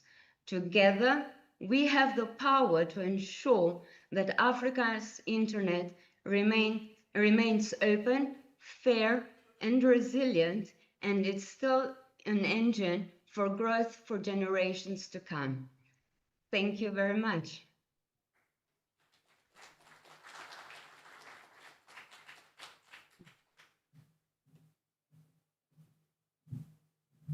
Thank you, Madam Aurora. Next, we will have an address by Mr. John Crane on the evolution of Afrinic crisis. Mr. John Crane is ICANN Senior Vice President and Chief Technological Officer and appointed expert observer. Mr. John, over to you. If I can hear you, then I can release the floor to you. Can you hear me? Yes, please proceed. Excellent. This internet thing actually works. That is good. I've got a little bit of an echo. Okay, let's solve that. Well, good morning, everybody. Unfortunately, I could not be at AIS this time. I'm at another conference here in the Middle East. I wish I was there in Ghana. I've seen the list of people. I've seen the video. I see some old friends and acquaintances amongst everybody. So I'm John Crane. I'm ICANN's Chief Technology Officer, and like Hans Peter, I come from the RIPE NCC region. I think actually I met Hans Peter at that meeting he talked about 30 years ago in the NICF buildings of Amsterdam, many decades ago. And I moved over to ICANN in the beginning, and I remember well the formation of Afrinic. And there were many people in that room there today who were, like me, a lot younger, maybe a lot less wise back then, 25 plus years ago when we were first formulating this organization. Now, Afrinic, as we all know, and we've heard from many speakers here, has been through some tests and tribulations. It's had, to put it bluntly, a fairly rough few years ahead of them, behind them, sorry. And, you know, only recently have they managed to have a successful election and put a board back in place, and congratulations on that. I'm so happy to be able to say that we can now talk to the Afrinic board, because for many years that has not been in place. So I've been following the events in Mauritius and across Africa as this has been happening. You know, many of us speakers have talked about all the court cases, the loss of quorum of a board, the lack of a CEO, many problems that I think most organizations would not recover from. But today we see an Afrinic with a board, and hopefully soon with a CEO or an interim CEO in place, and the future is looking a little brighter. Like everybody else, I cannot give enough credit to the staff.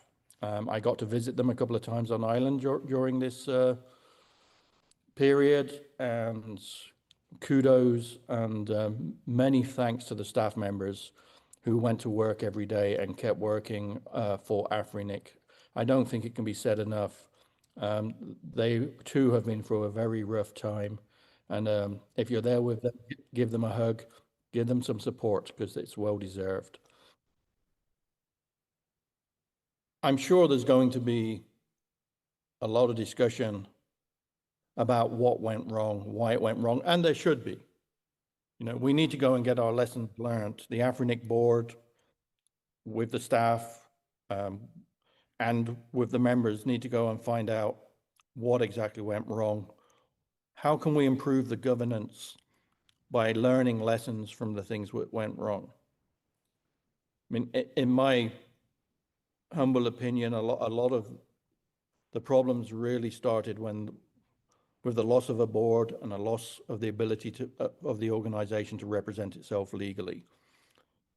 There have been many court cases in Mauritius, and there are still some outstanding. You know, while Afrinic has been through a storm, the storm is not quite over yet.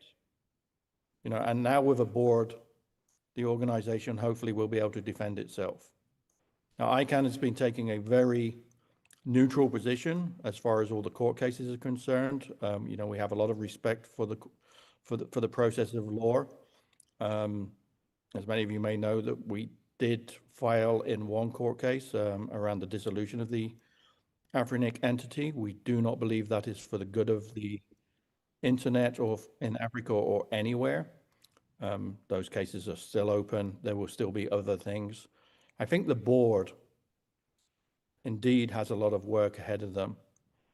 And I just want to say that, you know, ICANN is an organization that is built on having a secure and stable ecosystem for the identifiers, of which, of course, IP addresses and autonomous system numbers are just two, that we will be here to help and to collaborate with you as you rebuild this organization. I think it's going to take a lot of time. It's going to require a hard look at what things need to be repaired. And it's going to need a lot of discussion and conversations with the members and with the wider society and the users of the internet in Afrinic. And I like to think that the board that has been put in place is well positioned for that.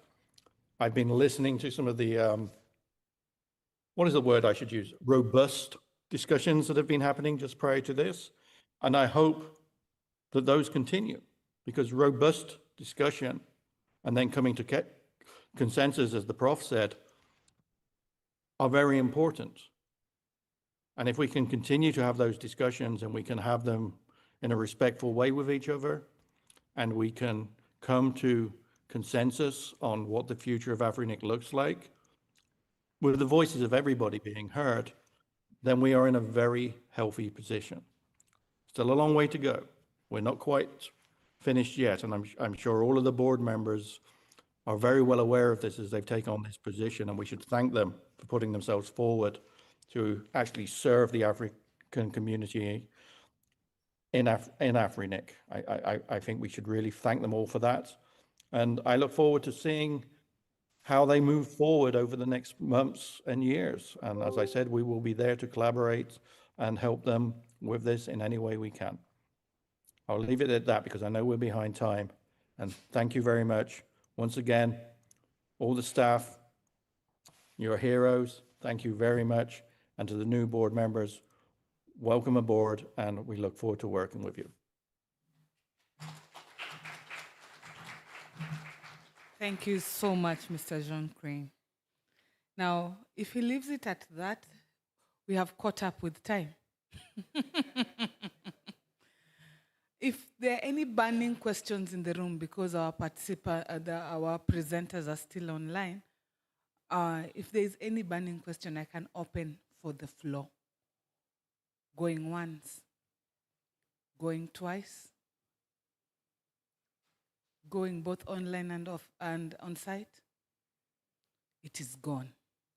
So without further ado, I want to give us a lunch break, and this time is going to be 45 minutes. In 45 minutes, kindly come to the room. The ladies are outside the door for your lunch token, and as usual, the lunch token indicates where you will be having your meal. I wish us a bon appetit and happy Independence Day again, Nigerians. I think by the time we come back, I will come with some few nice facts about Nigerians that the whole world knows. I promise. Enjoy your lunch.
This is Main One.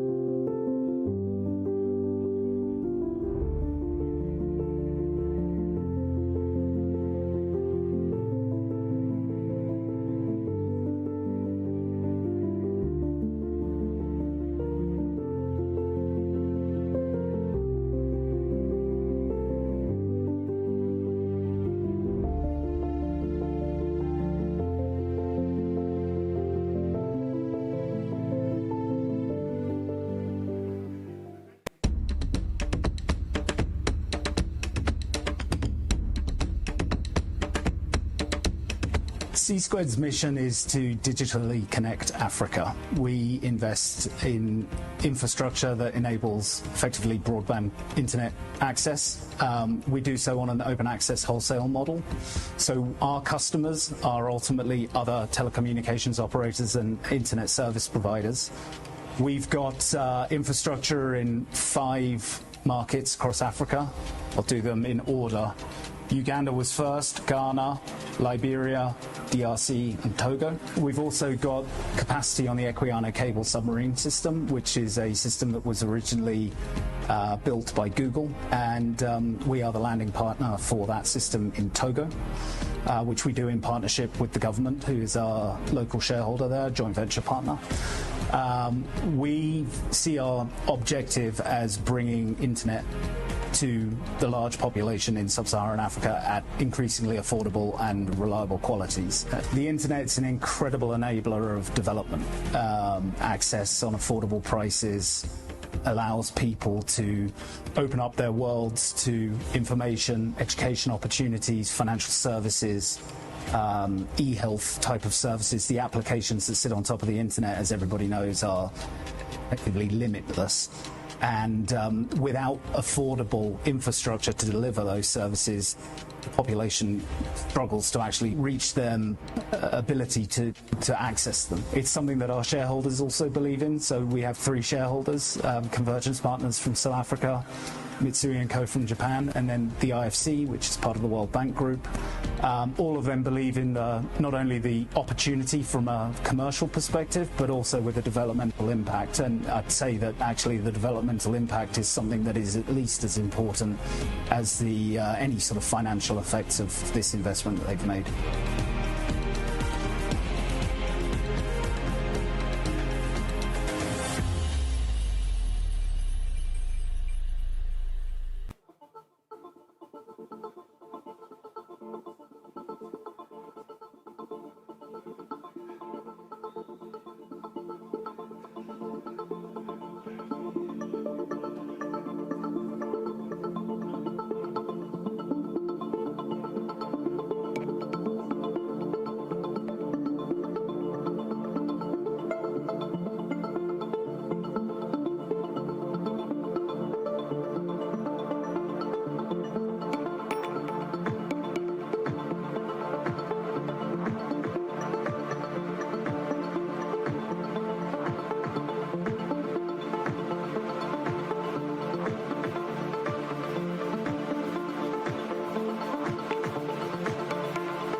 more than 10 years now, WACRIN has supported the advancement of research and education in West Central Africa. We serve our community with three key areas: connectivity, advanced digital services, and developing human capital. Through affordable high-speed connectivity, researchers, staff, and students can collaborate with their colleagues within the region and beyond. Our video conferencing tool has come in handy in the COVID-19 pandemic period to support academic continuity. The tool is connecting thousands of students with their lecturers and academic supervisors and keeping administrative work going through online meetings. With EduRoam, learning is exciting. Through this authentication service, students can securely connect to available Wi-Fi when they visit other institutions across the world. EduID allows students and researchers to log into and access web-based services anywhere in Africa by using their home institution credentials. No need for re-registration or request for permission. National RENs and their member institutions can access WACRIN security and hosting services. Our modern infrastructure and capacity ensure that subscribers get the best of both services at affordable rates with high reliability. Network Operations Center as a Service, NOCAS, is designed for national RENs and R&E organizations looking for constant and effective monitoring and maintenance of their networks. WACRIN has publicly scheduled and on-demand capacity building sessions for the brains and hands that handle the national and campus networks in the region. Over the years, users and beneficiaries of our network, services and capacity sessions have created value for their communities and by extension, the society. WACRIN has been able to serve its community thanks to the European Union support under the Africa Connect Phase project. The journey of unearthing potentials and creating opportunity for real socio-economic value continues.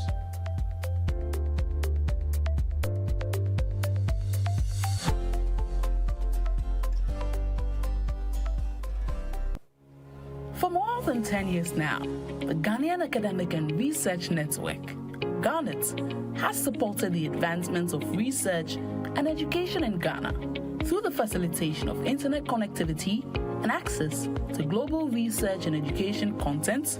We are poised on our mission to promote research collaboration among researchers and educational institutions locally and internationally. Our vision is to build and operate a world-class network infrastructure and services to link the Ghanaian research and education community to support teaching, learning, and research among all public and private institutions of higher education in Ghana, and by extension, connect members to the global research and education network communities. Our key product offerings are capacity building, connectivity, EduRoam, Federated Identity Services, video conferencing, and tertiary mobile data bundle. Our affordable high-speed internet connectivity allows users to collaborate with their colleagues seamlessly. Our tertiary mobile data gives students, faculty, and staff the cheapest data packages for their research work. Our video conferencing tool has come in handy by supporting academic continuity and making learning exciting. Garnet is steadily growing and impacting its community with services that are tailor-made to meet the needs of its members. Garnet is currently serving more than 42 public and private institutions in Ghana, with many more institutions on the way to joining the Garnet community. We are open to all accredited tertiary institutions in Ghana, including research and educational institutions, libraries, and teaching hospitals. You can find Garnet on the first floor of the Vice Chancellor's Ghana Office Complex on the UPSA Road in Accra and across all social media platforms. Visit our website at www.garnet.edu.gh or send us a mail at info@garnet.edu.gh. It is time to join the ever-growing network of professionals that gives you value for your money.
This is Main One.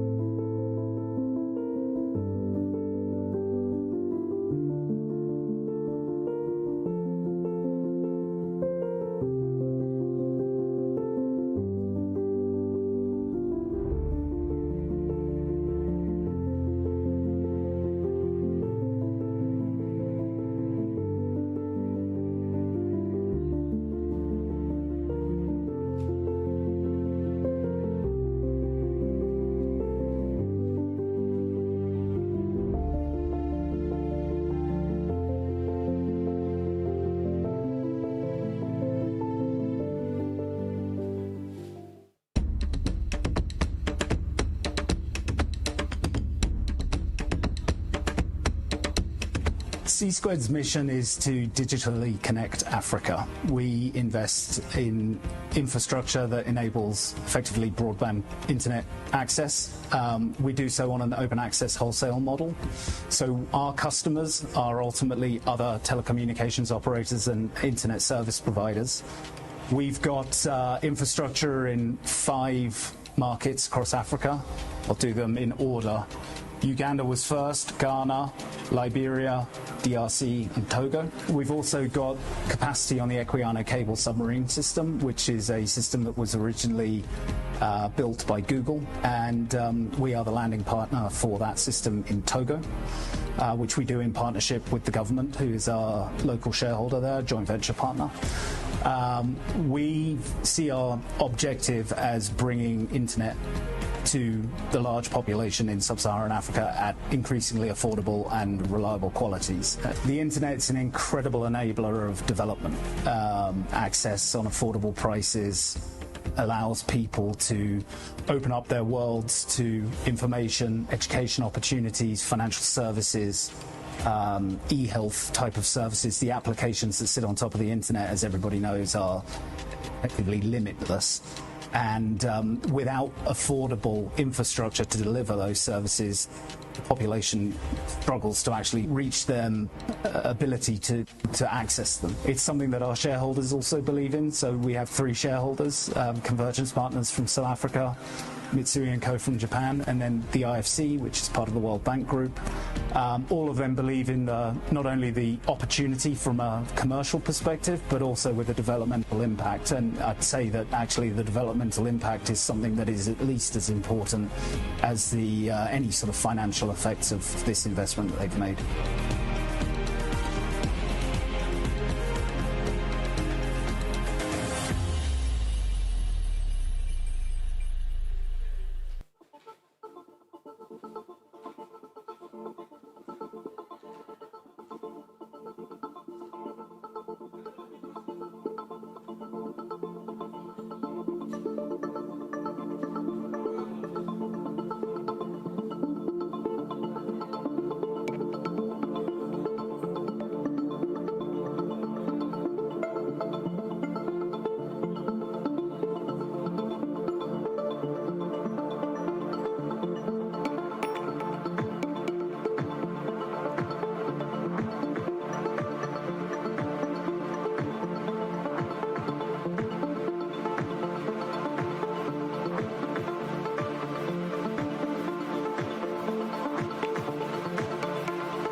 For more than 10 years now, WACRIN has supported the advancement of research and education in West Central Africa. We serve our community with three key areas: connectivity, advanced digital services, and developing human capital. Through affordable, high-speed connectivity, researchers, staff, and students can collaborate with their colleagues within the region and beyond. Our video conferencing tool has come in handy in the COVID-19 pandemic period to support academic continuity.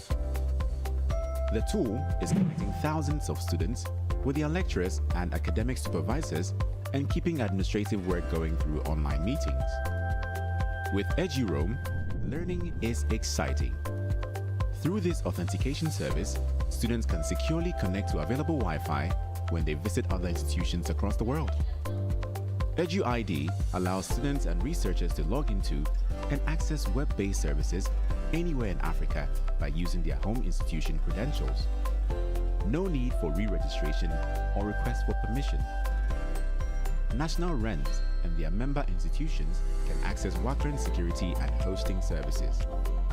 Our modern infrastructure and capacity ensure that subscribers get the best of both services at affordable rates with high reliability.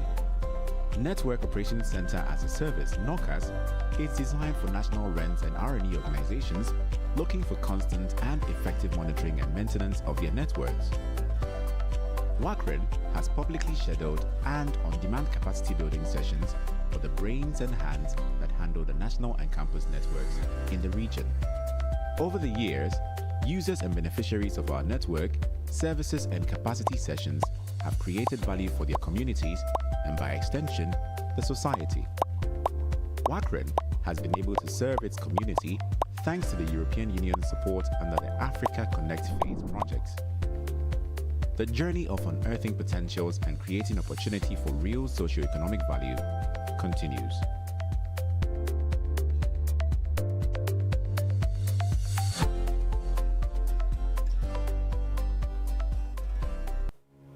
For more than 10 years now, the Ghanaian Academic and Research Network, Garnet, has supported the advancements of research and education in Ghana through the facilitation of internet connectivity and access to global research and education content.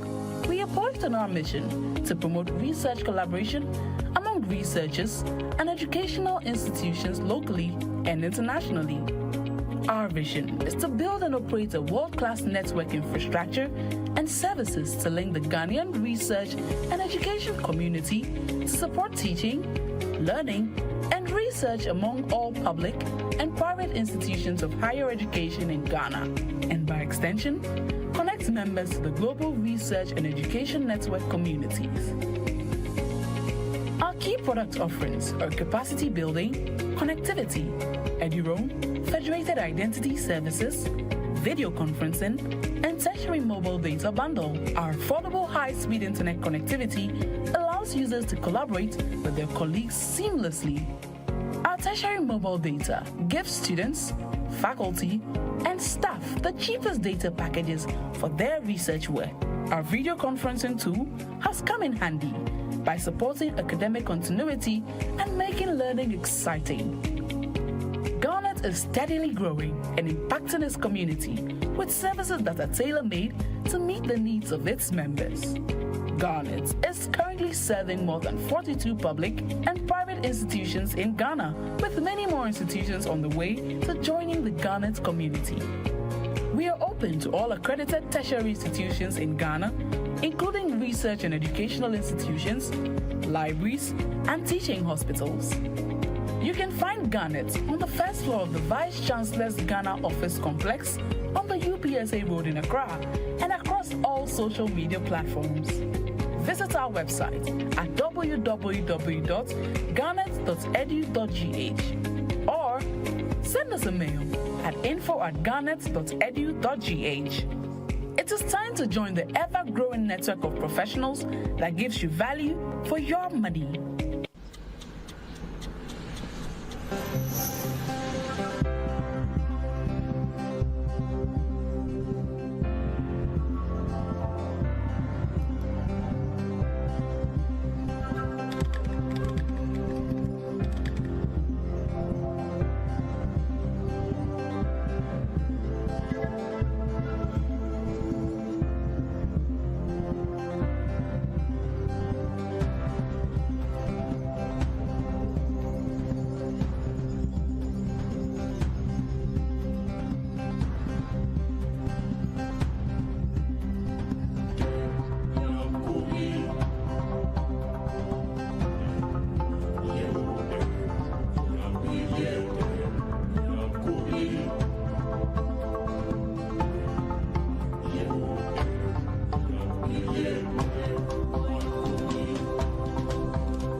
This is Main One.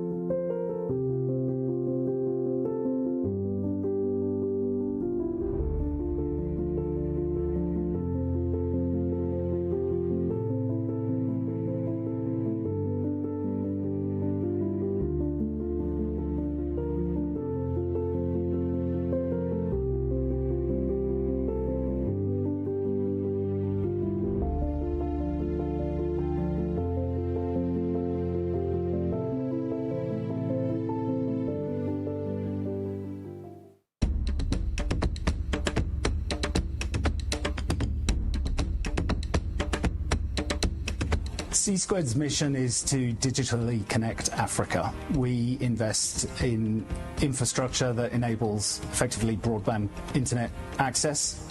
We do so on an open access wholesale model. So our customers are ultimately other telecommunications operators and internet service providers. We've got infrastructure in 5 markets across Africa. I'll do them in order.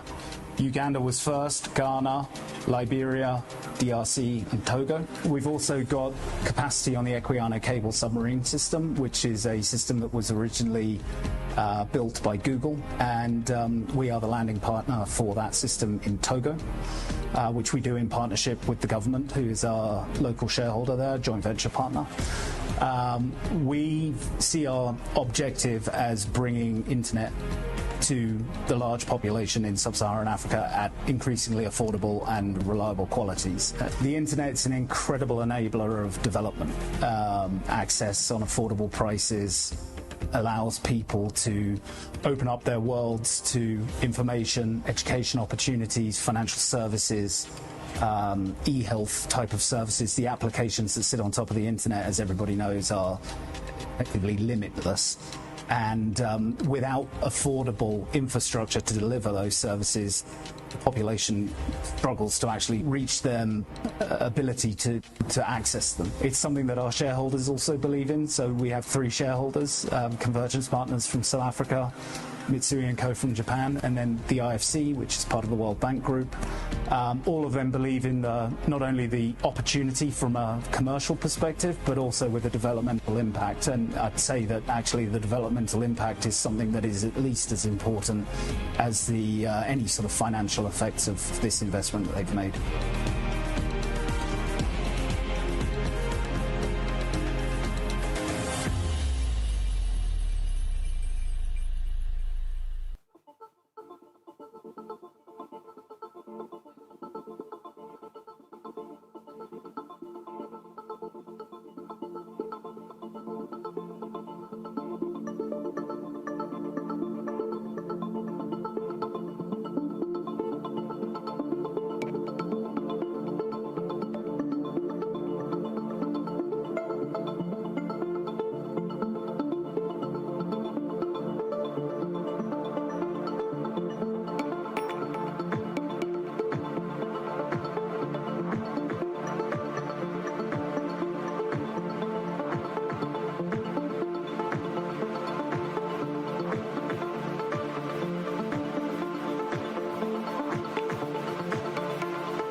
more than 10 years now, WACRIN has supported the advancement of research and education in West Central Africa.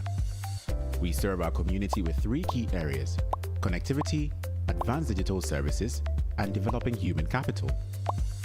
Through affordable high-speed connectivity, researchers, staff, and students can collaborate with their colleagues within the region and beyond. Our video conferencing tool has come in handy in the COVID-19 pandemic period to support academic continuity. The tool is connecting thousands of students with their lecturers and academic supervisors and keeping administrative work going through online meetings. With EduRoam, learning is exciting. Through this authentication service, students can securely connect to available Wi-Fi when they visit other institutions across the world. EduID allows students and researchers to log into and access web-based services anywhere in Africa by using their home institution credentials. No need for re-registration or request for permission. National RENs and their member institutions can access WACRIN security and hosting services. Our modern infrastructure and capacity ensure that subscribers get the best of both services at affordable rates with high reliability. Network Operations Center as a Service, NOCAS, is designed for national RENs and R&E organizations looking for constant and effective monitoring and maintenance of their networks. WACRIN has publicly scheduled and on-demand capacity building sessions for the brains and hands that handle the national and campus networks in the region. Over the years, users and beneficiaries of our network, services and capacity sessions have created value for their communities and by extension, the society. WACRIN has been able to serve its community thanks to the European Union's support under the Africa Connect Phase projects. The journey of unearthing potentials and creating opportunity for real socio-economic value continues.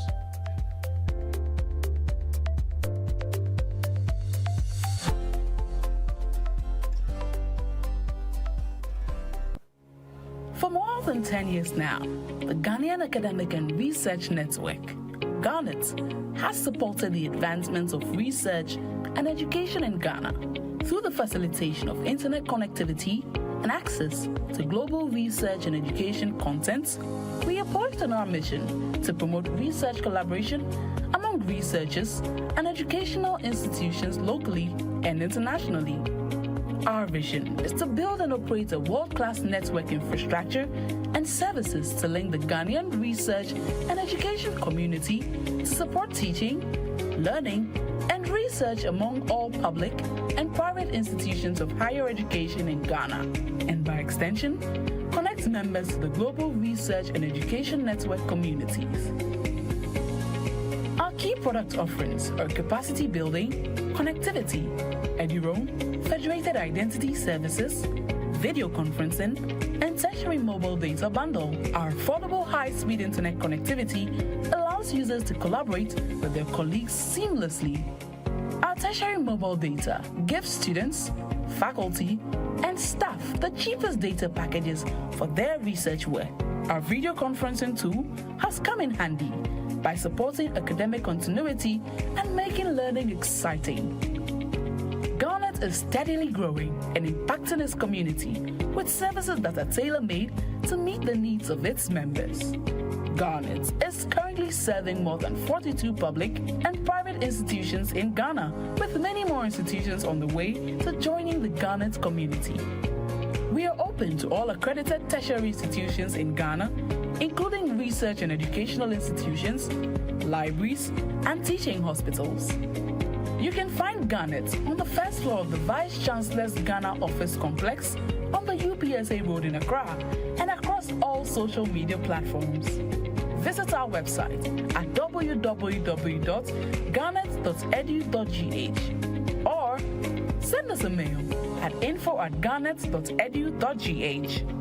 It is time to join the ever-growing network of professionals that gives you value for your money.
This is Main One.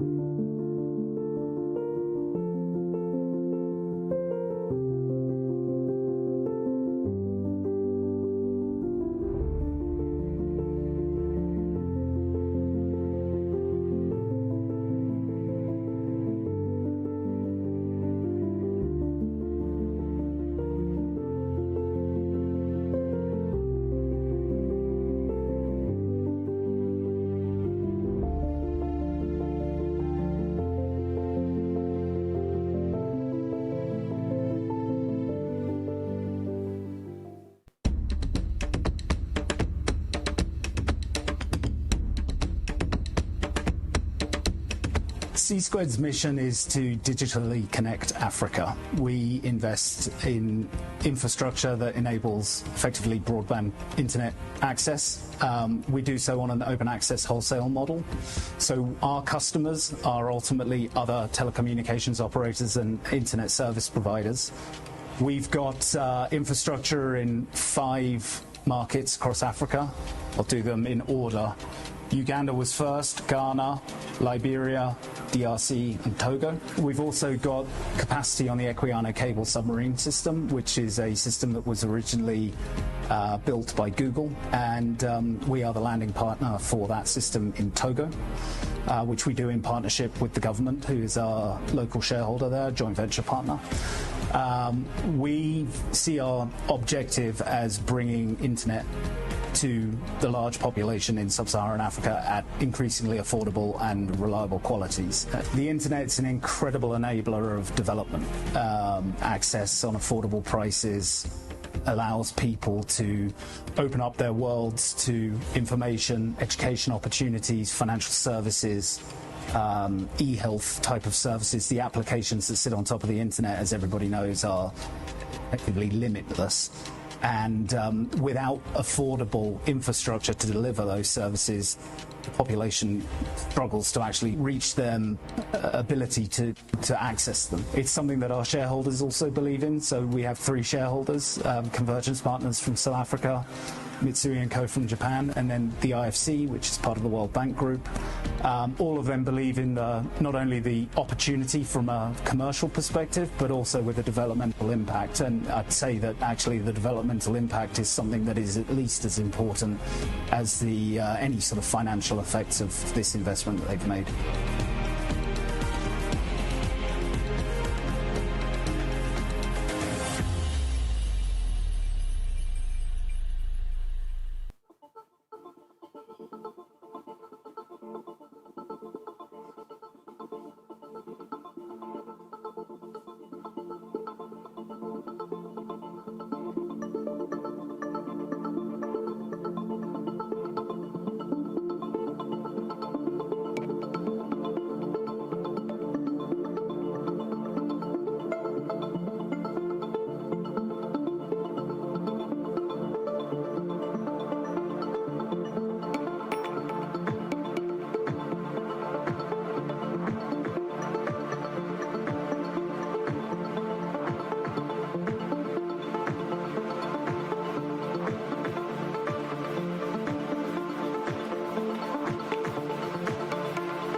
For more than 10 years now, WACRIN has supported the advancement of research and education in West Central Africa. We serve our community with three key areas: connectivity, advanced digital services, and developing human capital. Through affordable high-speed connectivity, researchers, staff, and students can collaborate with their colleagues within the region and beyond. Our video conferencing tool has come in handy in the COVID-19 pandemic period to support academic continuity. The tool is connecting thousands of students with their lecturers and academic supervisors and keeping administrative work going through online meetings. With EduRoam, learning is exciting. Through this authentication service, students can securely connect to available Wi-Fi when they visit other institutions across the world. EduID allows students and researchers to log into and access web-based services anywhere in Africa by using their home institution credentials. No need for re-registration or request for permission. National RENs and their member institutions can access WACRIN security and hosting services. Our modern infrastructure and capacity ensure that subscribers get the best of both services at affordable rates with high reliability. Network Operations Center as a Service, NOCAS, is designed for national RENs and R&E organizations looking for constant and effective monitoring and maintenance of their networks. WACRIN has publicly scheduled and on-demand capacity building sessions for the brains and hands that handle the national and campus networks in the region. Over the years, users and beneficiaries of our network, services and capacity sessions have created value for their communities and by extension, the society. WACRIN has been able to serve its community thanks to the European Union's support under the Africa Connect Phase project. The journey of unearthing potentials and creating opportunity for real socio-economic value continues.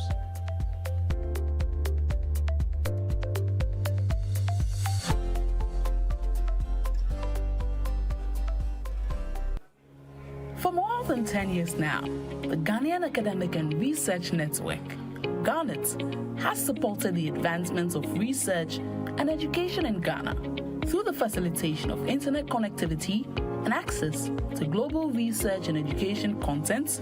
We are poised on our mission to promote research collaboration among researchers and educational institutions locally and internationally.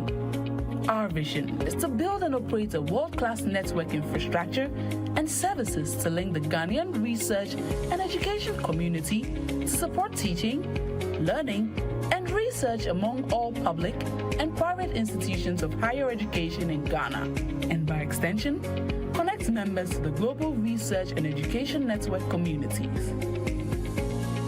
Our key product offerings are capacity building, connectivity, EduRoam, federated identity services, video conferencing, and tertiary mobile data bundle. Our affordable high-speed internet connectivity allows users to collaborate with their colleagues seamlessly. Our tertiary mobile data gives students, faculty, and staff the cheapest data packages for their research work.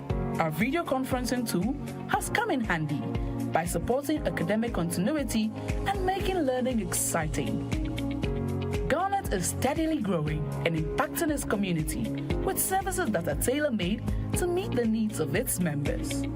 Garnet is currently serving more than 42 public and private institutions in Ghana, with many more institutions on the way to joining the Garnet community.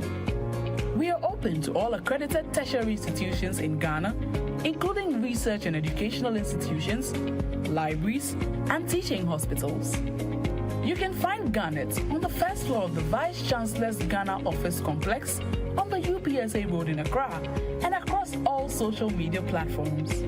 Visit our website at www.garnet.edu.gh or send us a mail at info@garnet.edu.gh. It is time to join the ever-growing network of professionals that gives you value for your money.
This is Main One.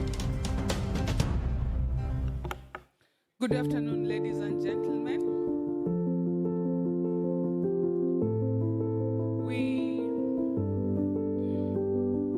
We've now lost another 20 minutes.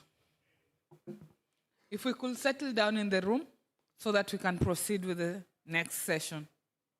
Thank you.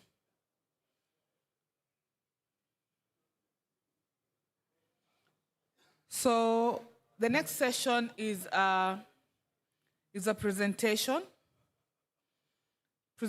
on Afrinic's governance and way forward. It's a presentation by Krishna Dode. He's the legal officer at Afrinic. He'll be joining us online.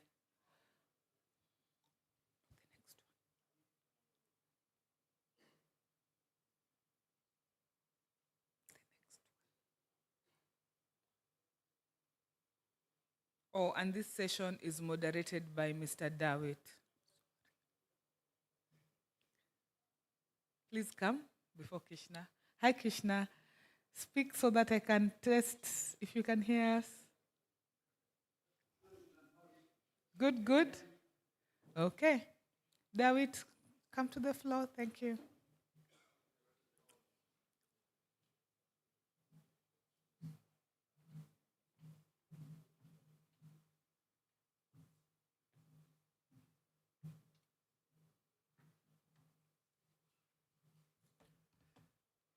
Good afternoon. I hope that you had an enjoyable lunch. I see that not everybody is here, but we really have to start, so let's start. Welcome, Krishna, and thank you for accepting to present online.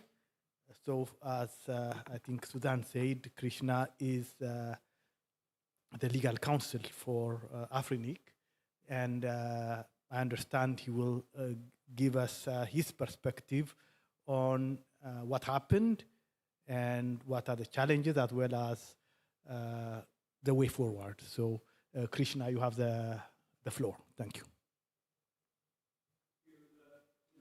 Good afternoon, Africa. Good afternoon, Ghana. Distinguished members of the internet community, ladies and gentlemen, hello. My name is Krishna, Krishna Dundee, and I am the legal officer at Afrinic.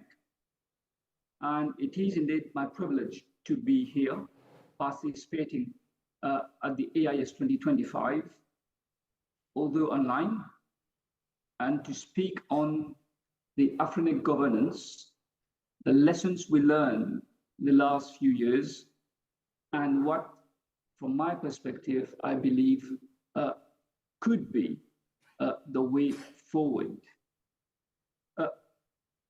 Without ado,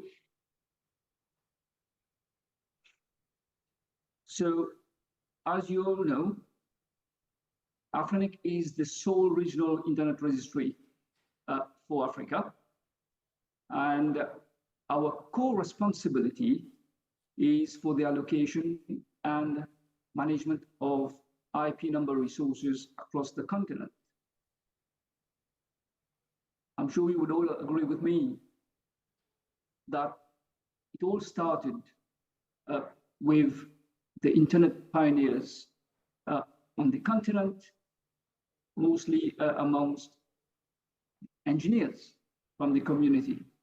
But you would also agree with me that governance matters. And when governance is weak, stakeholder confidence declines. Operational efficiency suffers, and regional internet development is held back. So allow me to briefly take you through the recent governance crisis we faced at Afrinic in the last few years. We faced a prolonged leadership vacuum. Everybody is now, everybody has been talking about Afrinic not having a current board, a functioning board for the last few years, concerns, apprehensions being there about how, about the sustainability of the organization, the digitalization of the continent. We understand that. And thankfully, to our colleagues at the office, at the headquarters here in Mauritius, despite this, the challenges we face without a functioning board, without a CEO, but we've kept the light on. Although maybe not to the satisfaction of many stakeholders, but the registry has remained on. That's one of the first things to note. The leadership vacuum has been a prolonged one. You realize not having a functioning board since mid-June 2022 up to mid-September 2025. It's a hell lot of time for an organization serving a continent. It's not acceptable. And in the meantime, along that passage, there have been allegations, misinformations outside about mismanagement and irregularities in operations. Somebody just going Google about Afrinic today, you find information about mismanagement and irregularities. Something that would appear to have started since 2018, 2019, and have since escalated and resulted in legal disputes. But the impact of all these have been real and substantial, because you would agree that the disruption that this has had on the normal organizational operations, Afrinic for some time not being able to allocate resources and perform what is meant to be performing as a sole RIO in the region. Not having a board also means not being delays in policy implementation and member services. Understandably, members are paying their fees, and you expect adequate services to be provided. And to add to that, the damage that this vacuum, this crisis, this issue has caused to the reputation of Afrinic as a Pan-African organization is, I would say, in my view, is irreparable. And obviously, now there's a need to build that trust. There's been so much misinformation about Afrinic outside. Obviously, without a board, without a CEO, it's not always possible for a staff. I understand the expectation. The expectations are always high. The expectation is always there for someone from Afrinic to come and give Afrinic's version of the story. We reading articles being published online. And it's not always easy, speaking for myself, to digest the amount of misinformation outside. So the impact have been real, because we from inside the organization, we've seen it so close. And not being able to react makes it even worse.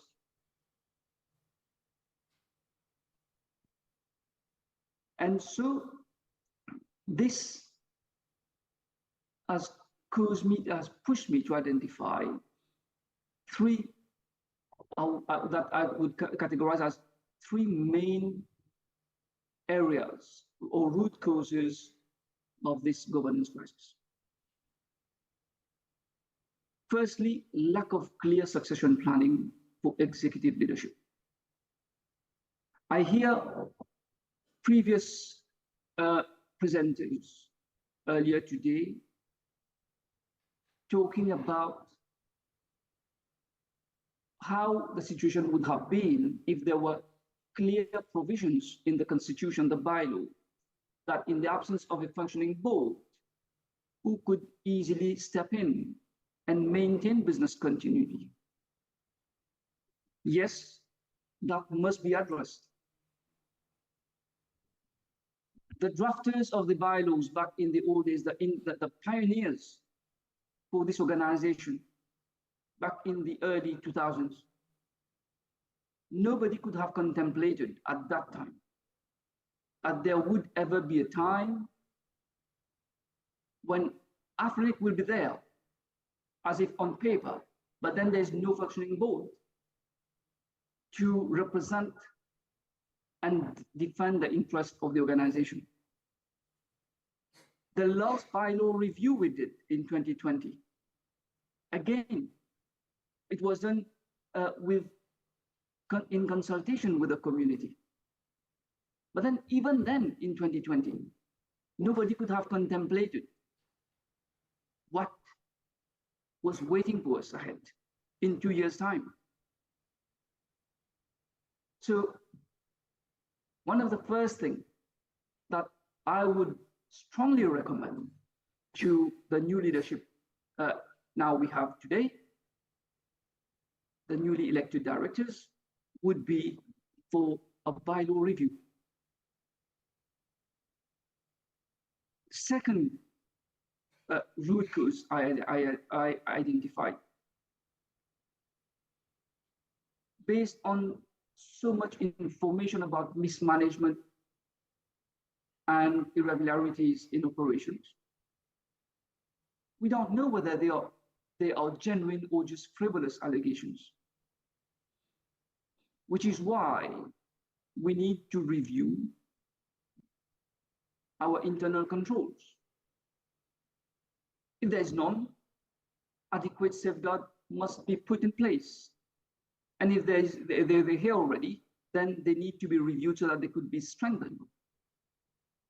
Because you would agree, and it's factual, it's in the public domain. AFRINIC has not, the position for the internal auditor has remained vacant for long.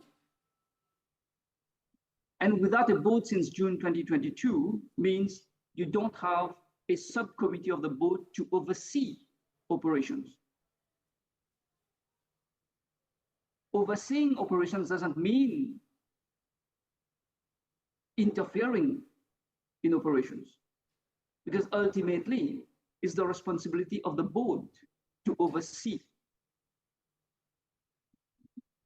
operations of the organization. And thirdly, the third root cause which I identified is the gap in transparency and communication with members. It's in the bylaw anyway, where we have an obligation to communicate with members in all matters affecting their interests. At some point, we'll have to undergo a process of introspection and see whether what we've been doing so far actually met the expectations of our community of members, or perhaps certain things needs to be reviewed. The frequency of communication, the communication channels to be adopted.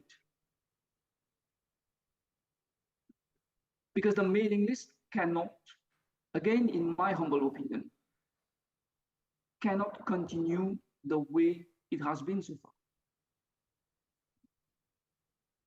The whole purpose and intent behind those mailing lists must be reviewed, so that all these communication channels, they serve the purposes they were meant to serve. Because otherwise, if the mailing list turns into a battlefield, then everyone loses track over core issues, which actually at times you may want to pass on to the community, but then you get sidetracked or diverted because of irrelevant discussions or matters which may not necessarily be in the common interest of the organization and by extension, the community at large. So in all crises, there are lessons learned. First and foremost today, given the prevailing circumstances, now that AFRINIC has a board,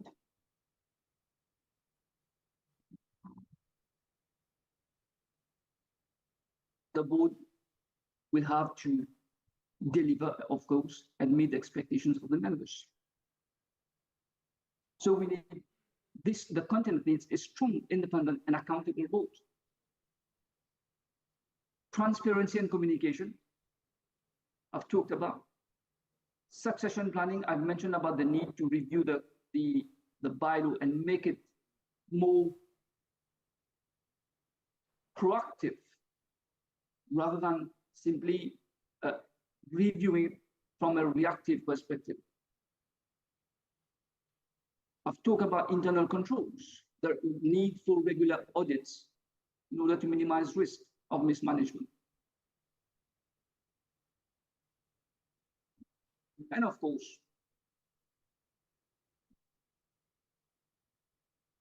stakeholder engagement, engagement with the community of our members.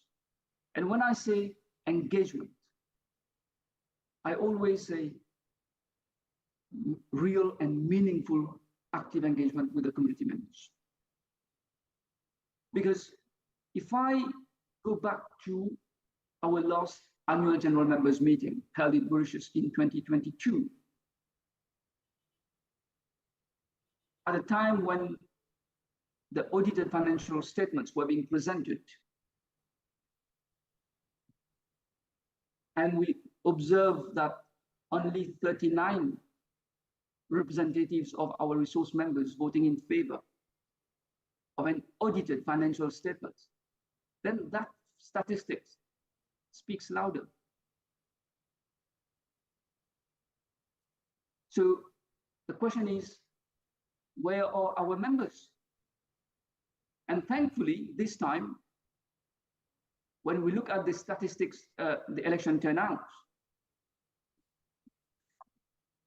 and it looks very encouraging because we've been able to break all past records of election turnouts at AFRINIC. So attempts must be made, efforts must be made, investment must go into preserving, because now we have a benchmark. So all efforts must be done to preserve that engagement and enhance that engagement of our members. Because at the end of the day, we cannot say that it is a membership-based organization and we don't see the members. We cannot talk about bottom-up model or self-regulatory framework. And if we don't see our members, the members must be part and parcel of the whole process. And it's only then that AFRINIC will succeed. Otherwise, it will just be a long process. So how do we move forward? A strong governance is key. And to strengthen that governance, we need to clearly define the roles and responsibilities of the board and executive management. Regular board training on governance best practices is important as well. Leadership continuity. For example, just to throw the card on the table. If tomorrow we are faced anew with a situation where there is no functioning board, then the community of the members must start brainstorming, at least at this stage, about which organ should have the authority to intervene and appoint interim directors or interim company officers. Or if there's no CEO, who should be eligible to be appointed as interim CEO or officer in charge, so that the business continuity can be maintained at all times. Transparency and accountability is key. And this relates to communication, regular updates to members on strategic and operational matters,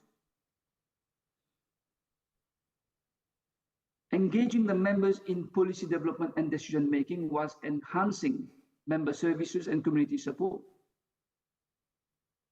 So, like I said again, AFRINIC being a membership-based organization cannot just be a slogan. We need to walk the talk. We need to adopt a member-centric approach so that we can give full and real effect to what we call a membership-based organization. Because if members don't take control of its own organization, then you are leaving the doors open to any third parties to enter. And this is where you then run the risk of losing control of your own organization. Risk management, strengthening the internal audit, and having adequate control frameworks, and being consistent in whatever we do. So we need to ensure and preserve a legal and ethical standard, ensure that these standards are consistently applied. So this is what having observed what we have experienced and faced at AFRINIC over the last few years, this is what I believe, at least as a bare minimum, as to what this organization requires.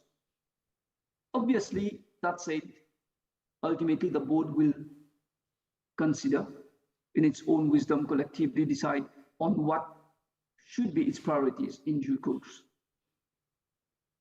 But these are just few ideas from my perspective. So with this, you would appreciate that though governance crisis can be challenging, but it always comes with opportunity and it always offers valuable lessons. And AFRINIC's resilience depends on three things: strong leadership, be it the board or the CEO at operational level, transparent operations, and that's where communication, frequent communication becomes key, and active member engagement. And I qualify it again.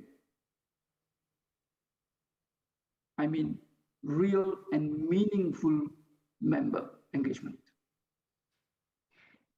And So by learning from our past challenges, and this is how Africa can continue to serve the continent effectively and sustainably.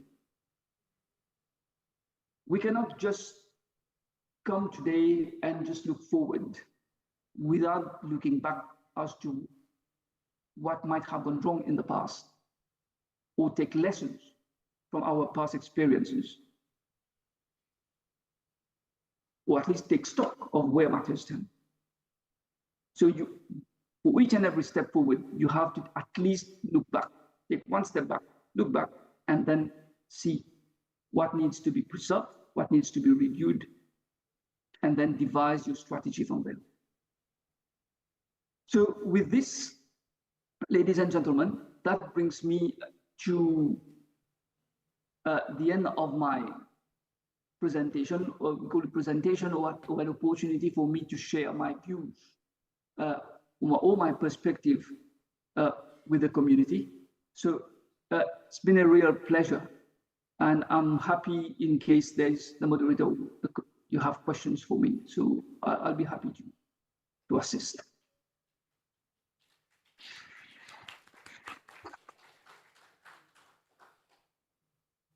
Thank you so much, Krishna. I think your legal but also internal perspective was very important, and I think it gives us good food for thought for the discussions coming ahead.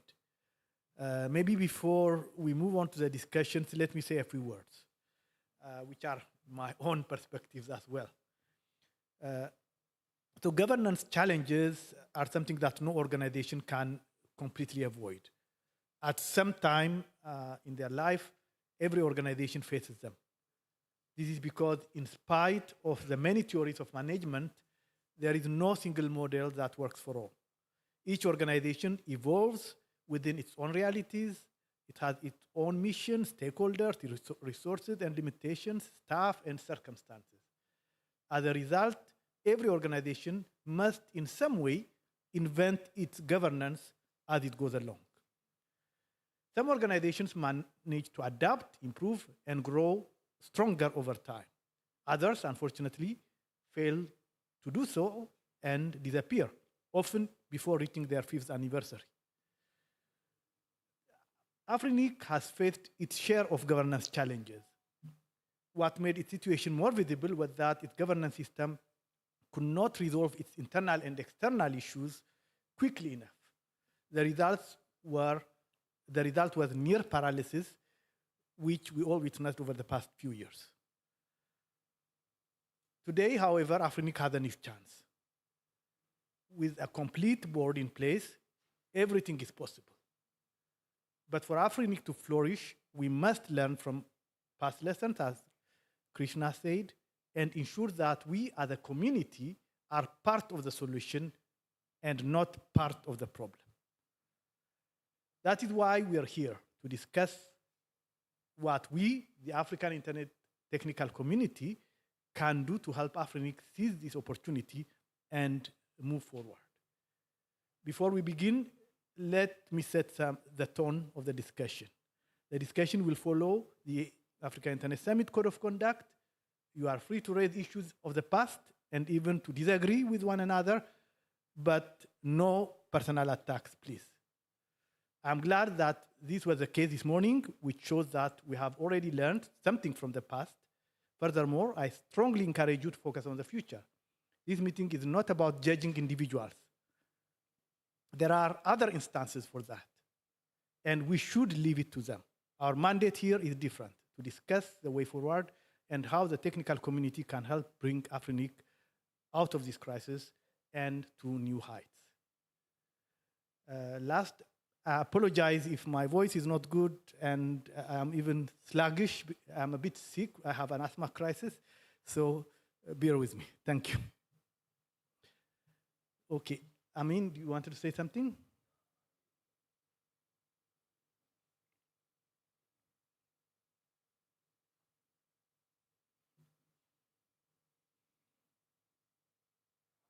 Third question now, based on his presentation. So I don't know if I have enough time to address all matters.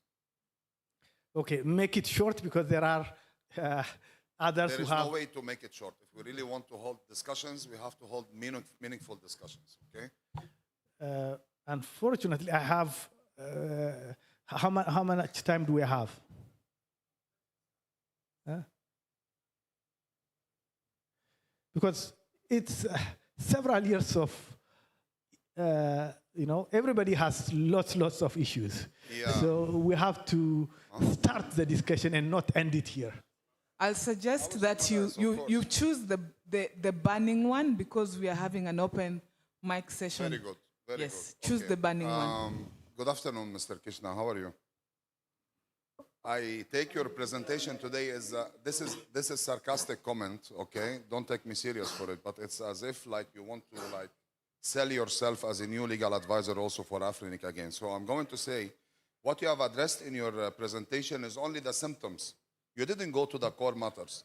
I, for one, I have communicated with you not less than 100 times by email, especially when I paid the fees for my new allocation, and I told you that Afrinic is legally bound to give me those IP resources which have not given to me. You are leaving no option to me but to go to court. You decided to completely ignore that. And you are talking about communication. That's ironic, I mean. And you talk about transparency and communication again. And legal cases have been lodged into the court, one after the other, one after the other. No single email was coming from your side, at least to inform the members of what was going on. Don't you find yourself responsible for that? Then, on the issue of restoration and whatever, to the best of my knowledge, there was a board resolution to be passed at that point of time in 2023, and I have the court order with me here. Okay, actually there was an injunction that stopped that, all right? And Afrinic didn't even bother to go to the court, at least to defend this injunction, which was against appointment of an auditor, appointment of COO at that time, even though somebody was preferring somebody above everybody else. I will just put it this way, sorry. Okay, I don't want to mention any names. And among the resolutions on that board, the resolution that day, there was appointment of auditor to fill the vacancy of seat number 4. What did you do as a legal advisor? I mean, for the last 4 years, you have been silent. Even when I personally send you an email or any member send you an email, you will say, we will get back to you. And that's it. Now you come today to lecture us. Please, I would like to know, where is this coming from? Thank you. Thank you, Amin. Okay, can you please respond? Krishna? Because you would appreciate that when you have a receiver appointed for the organization, it is the receiver who is in control and in command of the organization. And all the authority of the organization is vested in that body, the receiver. And even if we would have had a board,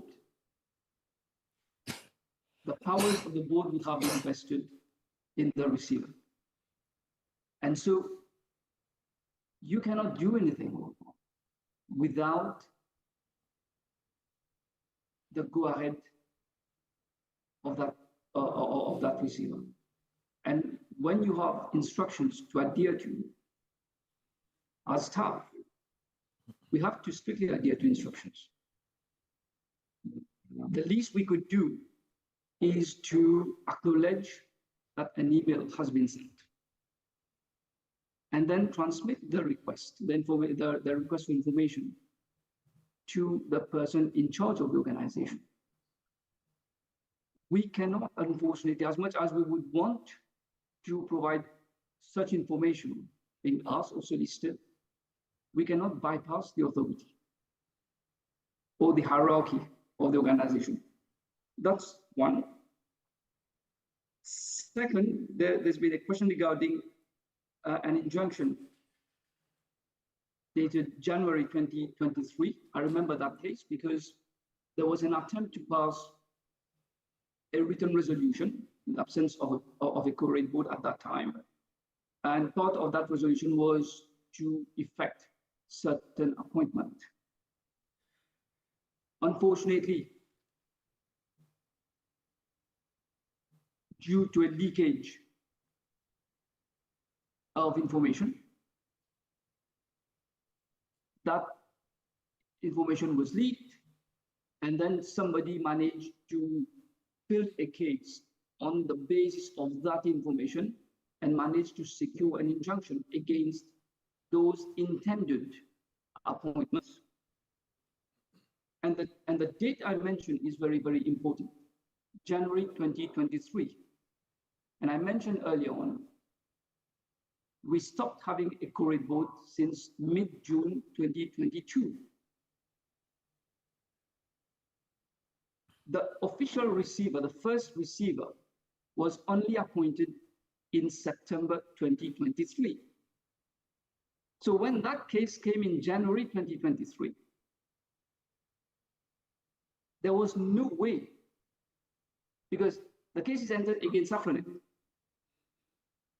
And there's no way, in the absence of a board, more so in the absence of a CEO, that anyone at Afrinet, a staff at Afrinet, regardless of the rank, even the most long-standing serving HOD at Afrinet, would have gone to court or retained services of lawyers to go and defend that case. Which is why all these cases involving Afrinet, cases ended in 2021, 2022, they've just been lying idle at the court for the time being, because Afrinet has not been able to pursue in its defense, because Afrinet is a company limited by guarantee. It's a company supposedly represented by a board. Usually the board would delegate it the power to represent the company to a CEO. So when you don't have a functioning board, you don't have a CEO, and then you have a case. Fine. There was a previous board resolution, because the resolutions are published. I can talk about it, where the previous board had retained services of external lawyers to represent Afrinet. So the only thing we could legally do, I can speak for the laws of Mauritius as it is. The only thing that we could legally do is to ask our external lawyers to inform them of the existence of this new case, and for them to put an appearance for Afrinet in that new case, even when there was no board. But then for those external lawyers to be able to defend the case of Afrinet, they would need someone from Afrinet who has the authority to come, because all these cases, by way of procedure, they all go by way of an affidavit. So you would need someone who would have that authority. So he could go to court and say, well, I am duly authorized to swear this affidavit on behalf of Afrinet. So talking about January 2023, that was not possible, unfortunately. Okay, So I think, Krishna, I think you have explained it well. Amin wants, I give you 30 seconds. Just follow up. And 30 seconds 10 for... seconds. 10 seconds, follow up. Okay. On the matter of the injunction is against African Network Information Center and Executive Services Limited, contrary to what you said. The people that Executive Services Limited is the legal, I think, representative of Afrinic. They should have gone to court on behalf of Afrinic and explained everything and defended this case. Please correct your information. I have piles of documents from Afrinic. Secondly, when there is no CEO, that there are communications even before the receiver. Not everything we say, the receiver, the official receiver, the receiver, the official receiver, okay? You know that our communication personally together goes back to 2019 or 2020. So please also Don't try to mislead us. Thank you. Krishna, if you want to speak for 30 seconds, you can, but let me say something here. I think this is almost a personal issue that needs to be resolved. I'm not saying that it doesn't need to be resolved, but I'm sure Krishna would agree that now that the hands are untied, or at least they will be untied soon, then I think one of the first things that I think Afrinic will have to do is resolve that issue. I think it requires more than this kind of public discussion to resolve it. So I'm sure, Krishna, you can say that because as a distinguished member of Afrinic, Amin has, I believe, the right to have answers to what happened. I completely understand it was a very, very special situation. Your hands were tied and you cannot do everything, but we cannot discuss full detail here. Krishna, do you want to say something? No, I totally agree with you. This is, in fact, the most appropriate way forward, because now that there is a board, the board will take stock of all pending cases and decide who will represent Afrinic in all these cases and to whom it will delegate its the authority to represent the Afrinic, to represent the company, so that all these pending cases can then follow their normal course. Thank you very much. Any other comment or question?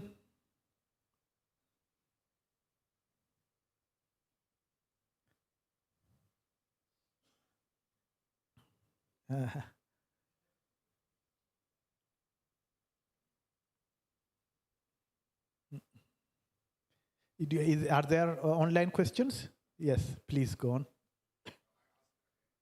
No, online questions first. No. Yes, please go on.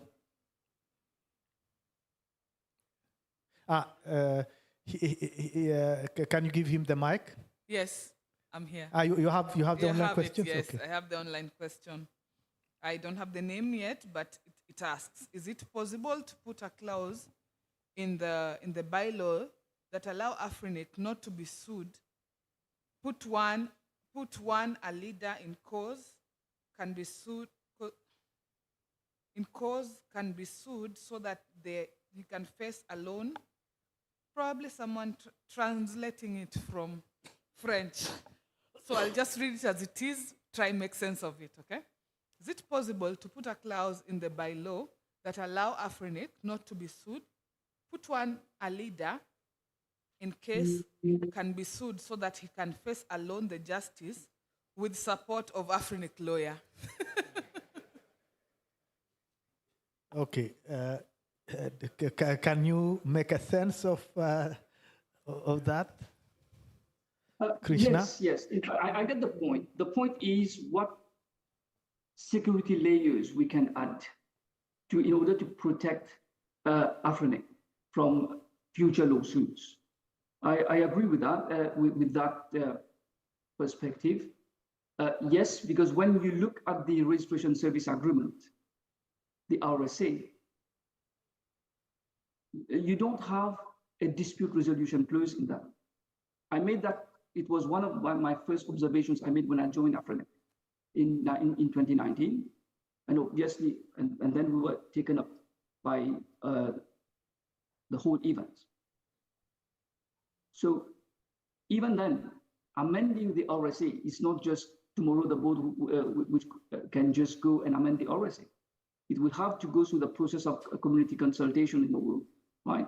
But I totally agree from a legal perspective that there must, the agreement must contain an adequate dispute resolution clause, so that I hear somebody earlier on mentioning about arbitration.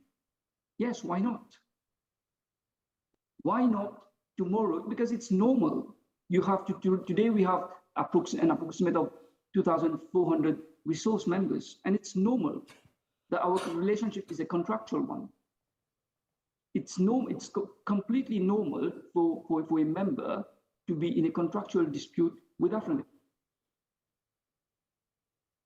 So if that does happen, then the question is, what should be the dispute resolution mechanism?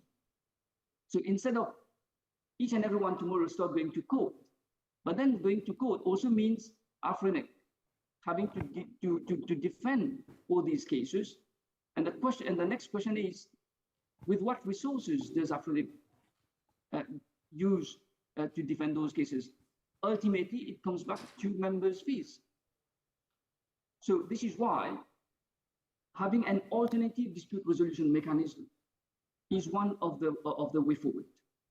So that the court system, you cannot avoid it at all altogether, but you can leave it as a last resort.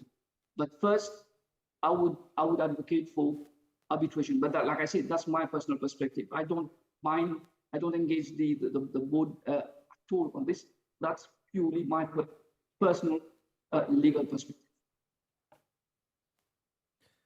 Thank you, Krishna. If there are any other comment or question, and please do introduce yourself. Thank you, sir. Again, my name is Lawrence Olali Roberts.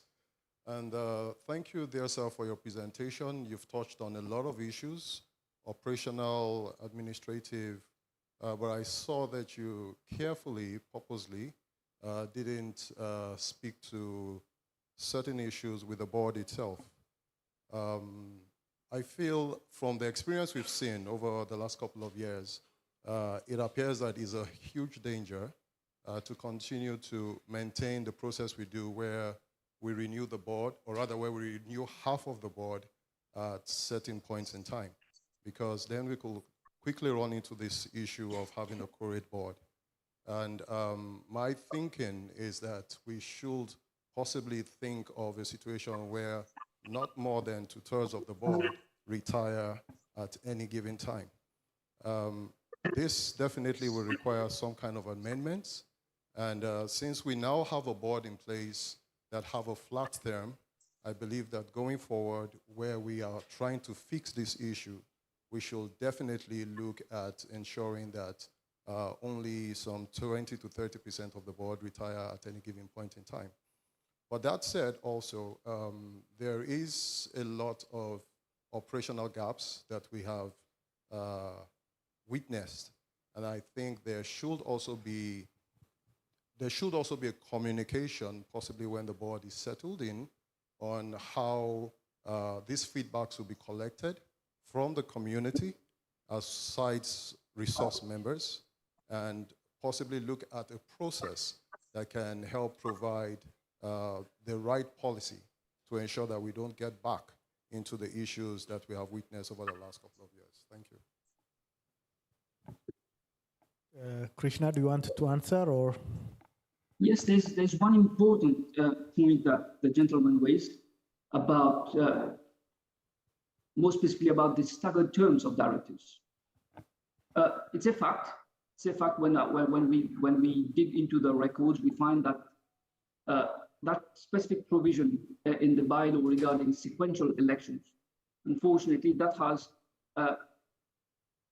because I myself gathered it when I dig into the records, which is again in the public domain, it would seem that it would, at least in my view, it would seem that the sequence, the philosophy behind the sequential election has been broken since quite a while.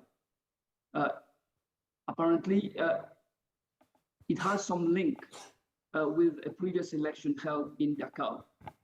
And then from there, several subsequent events occurred, which has actually aggravated the situation, which obviously then, which is why in 2022, we were in a situation where there were 6 seats that would have at some point been declared vacant. And in 2023 onwards, then we end up with no directors at all. So now that the election has been held as per a court mandate, and everyone obviously would have had to be treated equally, so they all have been granted a 3-year term, but it is implicitly understood that one of the top priorities for this board also would have to, because earlier on when I talked about the need about ensuring succession planning within the bylaw, but then I also mean a holistic review of the bylaw, not only on specific areas, but an overall review of the bylaw, looking at things holistically with a proactive perspective approach, and that this philosophy of sequential elections will need to be restored. But it will have that process will have to be done conjunctively in consultation with the community of members.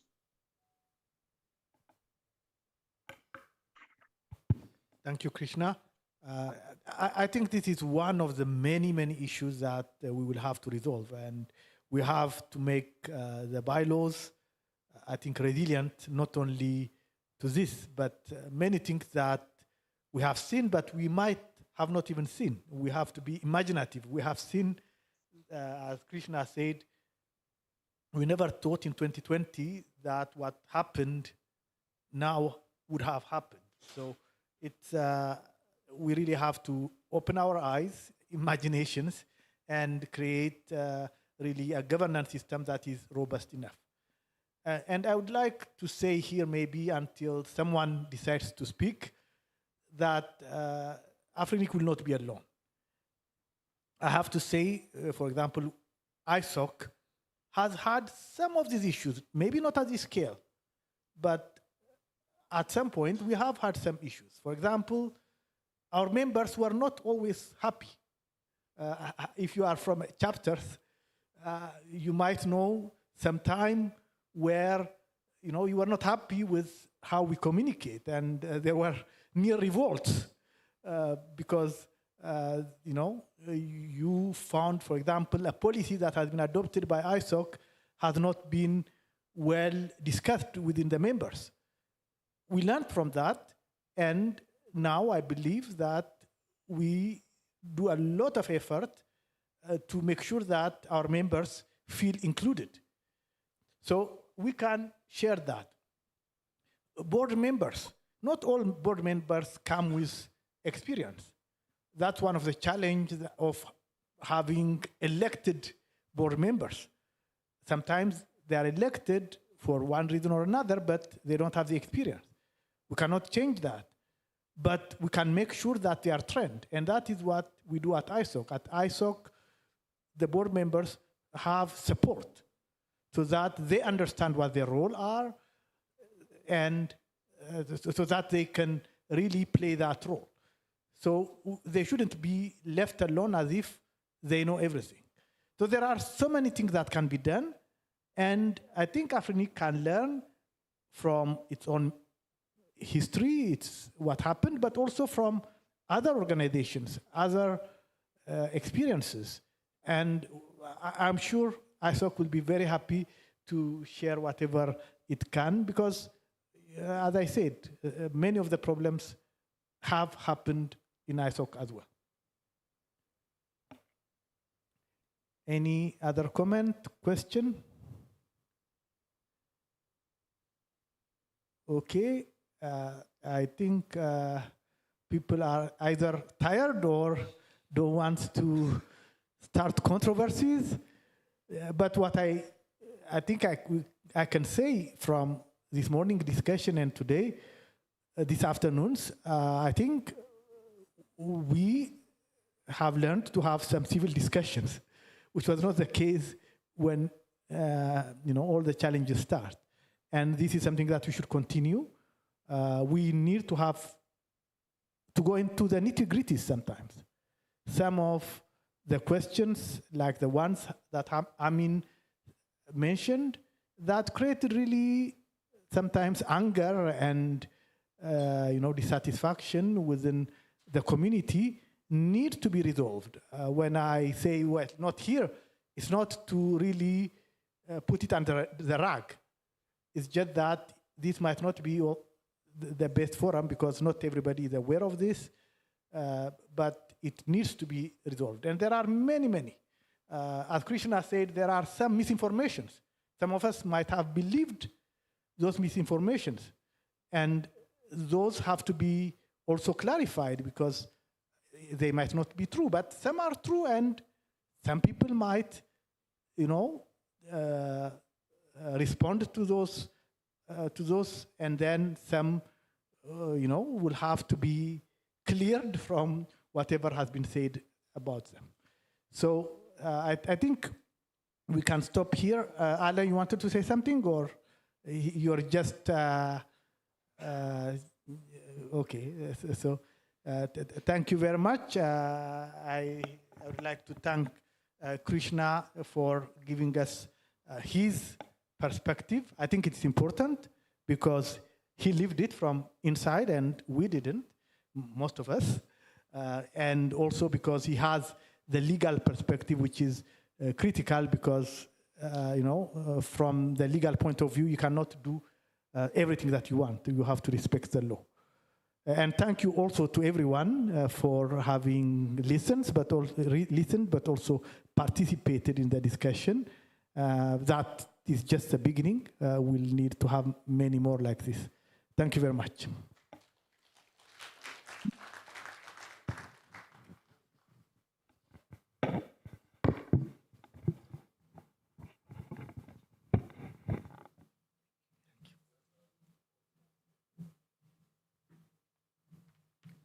Another round of applause for David and Krishna. I don't know if I should bore you with the facts that I promised or we move on, because you seem a little bit dull, and I was hoping for more people queuing in the microphone. And by me telling you these facts, I take it as a bribe that from now on I'll find people queuing in the mic. Should I tell you the facts? And you guys agree that from now on, you will be in the mic? You're now not answering me. How does bribe work? So by you laughing, that means you agree to the bribe? Okay, I promise to give you facts about Nigeria. Today, let it be about Nigeria anyway. So, first, the Nigerian accent is global Wi-Fi. The moment they talk, somebody is logging in with, "Are you Nigerian?" Is that true? It is true. Pepe is their love language. If the food does not feel like mild assault on the throat, it's just snacks. The third one, you will have to queue more so that I give you more facts. Yes, so that's how bribe works, okay? We have a panel discussion coming up next. The title is RIR's Compliance to ICP2, ICANN Resolution 2024, and ICP2 version 2. This session will be moderated by Alain Aina, and he will introduce his panelists, and they will kick off the discussion. Thank you. Welcome, Alain.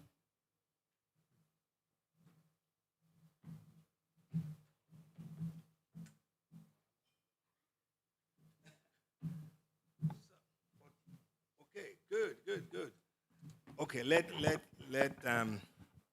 we'll continue discussion, but a little bit technical, okay, because it's been governance.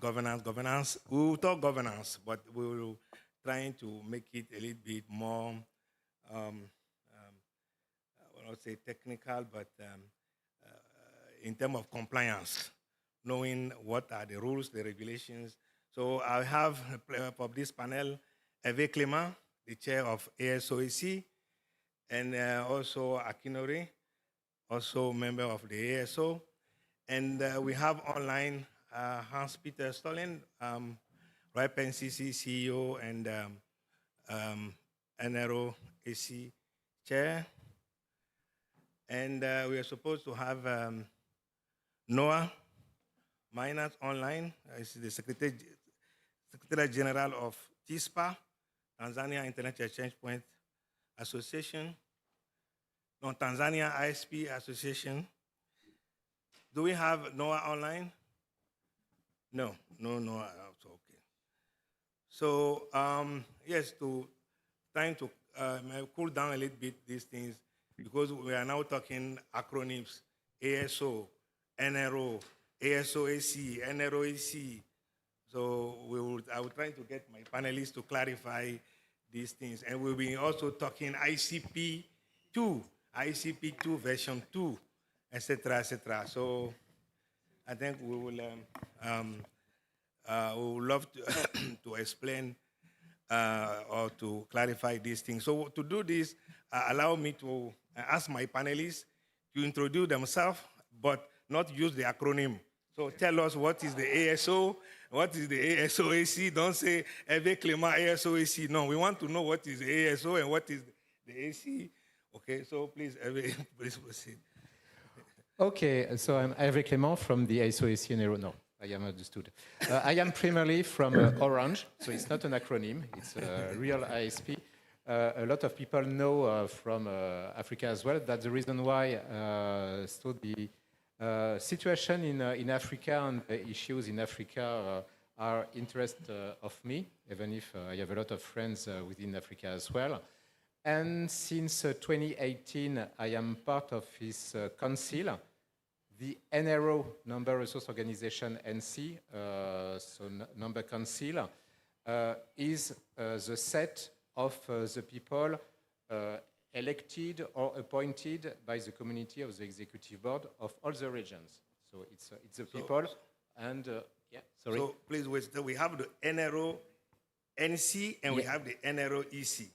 So you are part of the NRO NC. And Hans is part of the NRO EC, which is the executive council. NRO EC, so it's a set of the CEOs of the regions.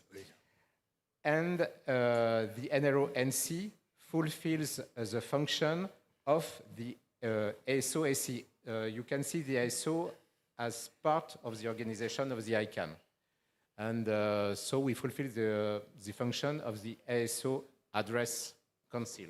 That's the reason why you have two different words and too many acronyms, so it will be very easy to people to be lost. That's our purpose. Thank you. So the ASO is the Address Supporting Organization, which is one of the consistency inside ICANN. Correct? Correct. Okay. So Akinori, can you introduce yourself? Okay, thank you very much. My name is Akinori Maemura. I am from Japan. I am for Number Resource Organizations, Number Council, and then my employer is the Japan Network Information Center, JPNIC. I am serving at NRO NC for from this January to join and to work on the ICP2 and some other, of course, some other obligation which the NRO NC had. I'm quite long with this industry. I started to be involved in the global internet coordination in 2000 when I joined the APNIC Executive Council, which is the governing board of APNIC. And then I served 6 years in the ICANN board. And then I am really happy to join the Hervé Clément, our chef, with the NRNC. Thank you very much. Okay, thank you, Akinori. So, Hans-Peter, please, can you introduce yourself? And yeah, so you've already seen me on stage an hour ago, Hans-Peter Hålen, and I'm the chair of the Executive Council, to not use the abbreviations of the Number Resource Organization. And as I said back then, and it's also in my slides if you want to refer to it later, we're just confusing everybody with having two names for the same thing. And that's because we're doing numbers, so I should rather introduce myself as 193.0.19.45, right? That's the IP address of the NRO website. My day job, Executive Council, means that I get paid. Hervé and Akinori-san, they're all volunteers, so they're working for you, for the community. While I'm together with the other executives and staff of the RIRs, we're paid to do the work to keep the registry running. So that's the big distinction here between the volunteer part and the paid staff. My background in the industry goes back to early 90s. I worked at the university running UCP. I remember heard that was mentioned earlier on here. Also running a DNS name server back then, but then since through the times moved more into management, technology management, and today then running the whole RIPE NCC.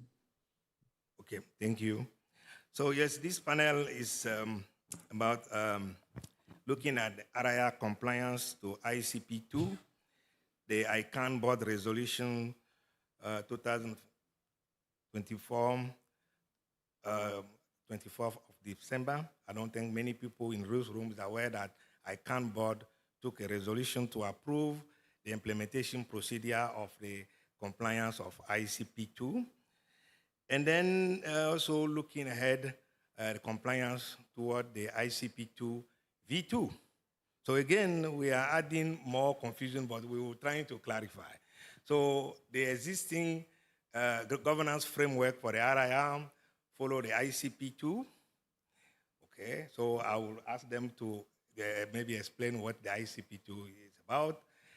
But since December last year, ICANN board has approved a document, because if you look at the ICP2 defines how we recognize a new RIR, but does not have a provision. How do we check continuous compliance, and how do we de-recognize? I don't like this thing, but I have to use it, de-recognize the RIR. But I think with the Afrinic situations, then ICANN, the RIR has asked the ASOAC to propose something which has been adopted by the ICANN board while they are working on the ICP2 version 2. So we will look at that. And, but the objective is learning from the Afrinic crisis and see how we can improve the governance of the RIR, because one thing is to have in place framework rules, but we also need to see how the RIR can comply to that. So, and allow me to set a little bit of the context so that we will all know, because there are also some misunderstanding about the IP addresses. Sometimes people trying to think the rules which apply to the domain name apply to the IP address, and et cetera, et cetera. So we're trying to put a bit of what we call the internet number resources. So Madhvi presented them yesterday, the IP address, the ASN. Okay, so these resources are just numbers, okay, and they have value if we all agree to use them.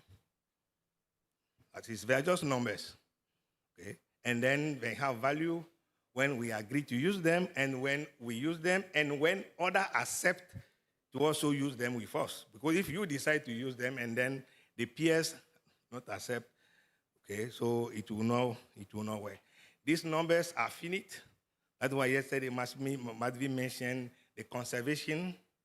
So we have to manage them responsibly, not waste them. Okay, so the IP address are used at the IP layers, and the IP address are the only number of information from the end node which we put in a routing table. So the policy and the law around the internet number resources, this ecosystem is supposed to be self-regulated. You hear bottom-up, multi-stakeholders, you hear bottom-up today. It's supposed to be self-regulated. It starts from following the standard defined by IETF, again, another acronym, IETF. Yesterday, you hear about Mr. Steve Crocker talking about the request for comment, okay? And there are two RFC which really will be from interest for people here, RFC 2008 and RFC 2050, which as 2050 has been, I think, obsoleted by 7020, Madhvi, 7020. Okay, don't worry, I think it's 7020. ICANN, the RIR through the ASO, AC, all these things, trying to set policy. So IETF say, we give these numbers to IANA, okay? And then you guys go inside ICANN and do your policy things. Then from there, we take it to the regions. Then the region, we take it to countries, and then we take it to the end user. So I want us to understand a little bit this thing, because otherwise we will not understand what the panel is about. And the whole objective is to help this community to understand what is at stake. Because as Krishna said, there are so many misinformation around these things, and sometimes even from good faith, we can create more problem than solving what we were trying to do. So policy are defined in the regions based on rough consensus. Okay? Madhavi mentioned the policy, I think yesterday, the process, okay? And the policy is the bottom up. And sometimes we see some confusion there. Even this morning, I think there was a confusion between the role of the members and the bottom-up side of the things. Okay, so the policy development process must remain bottom-up, but the members have the right. Okay, and so I think there are two separate things we need to look at. There are global policy, there are regional policy. Okay, but for the global policy, what we do is start from the regions, and the global policy must reach consensus in each region before it becomes global policy, and then is submitted to ICANN to be accepted as a global policy. The policy does not have, the policy are not implemented in a national jurisdiction. Now we are now looking at the thing. So when we talk about policy, and then you go country, you find the lawyers, or you find the regulator sometime, they ask you, where does your policy business fit in our legislation? And where there's a conflict, which one we should apply? The national law or your policy?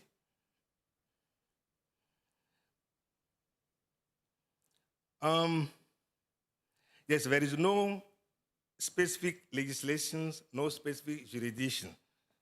We did not set a court somewhere like, I think, the World Football Association has a tribunal. But we did not have this kind of tribunal to go and settle our dispute there. Okay. We did not have a tribunal like the FIFA has tribunal. We did not have there is a little jurisprudence about how IP address can be handled. This is the reality. And we manage everything through the registration service agreement, through the policies. The initial agreement on managing IP addresses were no lease, need basis. I want to make it clear, I said the initial. It remained the same for us, but it looked like in different regions, the need-based seem to not have the same meaning. But I think for us in Africa, we are still following the no lease and the need base.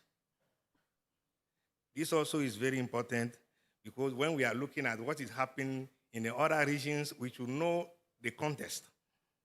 And we should know the context. So we are still, the IP address are not owned, not property. There is a big issue there. And I think, to be honest, part of the problem here also has something to do with ownership of IP address. We have to be honest, because now we are in a restoration. We should tell the truth. The agreement says the IP address are not property. They are given to you, need-based. If you don't need them, you return them, etc., etc. But there are other opinions saying, I must own the IP address. And IP at V4 now have value. At the beginning, we were dealing with resources, public good. Today we hear public good, common good, etc., etc. But today it looks like dollars are in. Dollars are in, and these are the reality we have to understand. Dollar in the, now in the, and the other issue also come from the exhaustion of IPv4.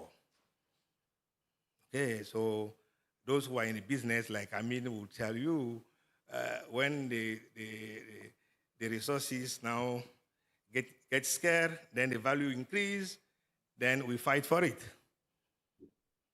Okay. So IPv4 exhaustion, and currently Afrinic is the only one with IPv4. Okay, so, but to move forward a little bit and trying to accelerate, I will not go to the Afrinic crisis again because we had enough. But before, I want to say something. During the IANA transitions, the global community trying to prepare the ecosystem. In 2015, there was a call for the RIA to run an assessment of the accessibility and the risk of capture. The risk of capture in 2015. And each area got a report and was supposed to implement safeguard. And the NRO even trying to put a stability fund in place. So it looked like we were prepared. We seemed to be prepared for something. But the dispute, the Afrinic dispute, seemed to have shown us that maybe our preparations were not strong enough, or maybe we missed some of the signal. So I'm gonna briefly ask the panelists. So do you really were in the impression that what we did in 2016, 2015 to strengthen the RIA system did not work? What did we miss? Did we miss some signal? What is that when Afrinic crisis came, all these things we put in place didn't work? So I would start from Peter Hans, the CEO of the RIA, before I come to you guys. So Hans Peter.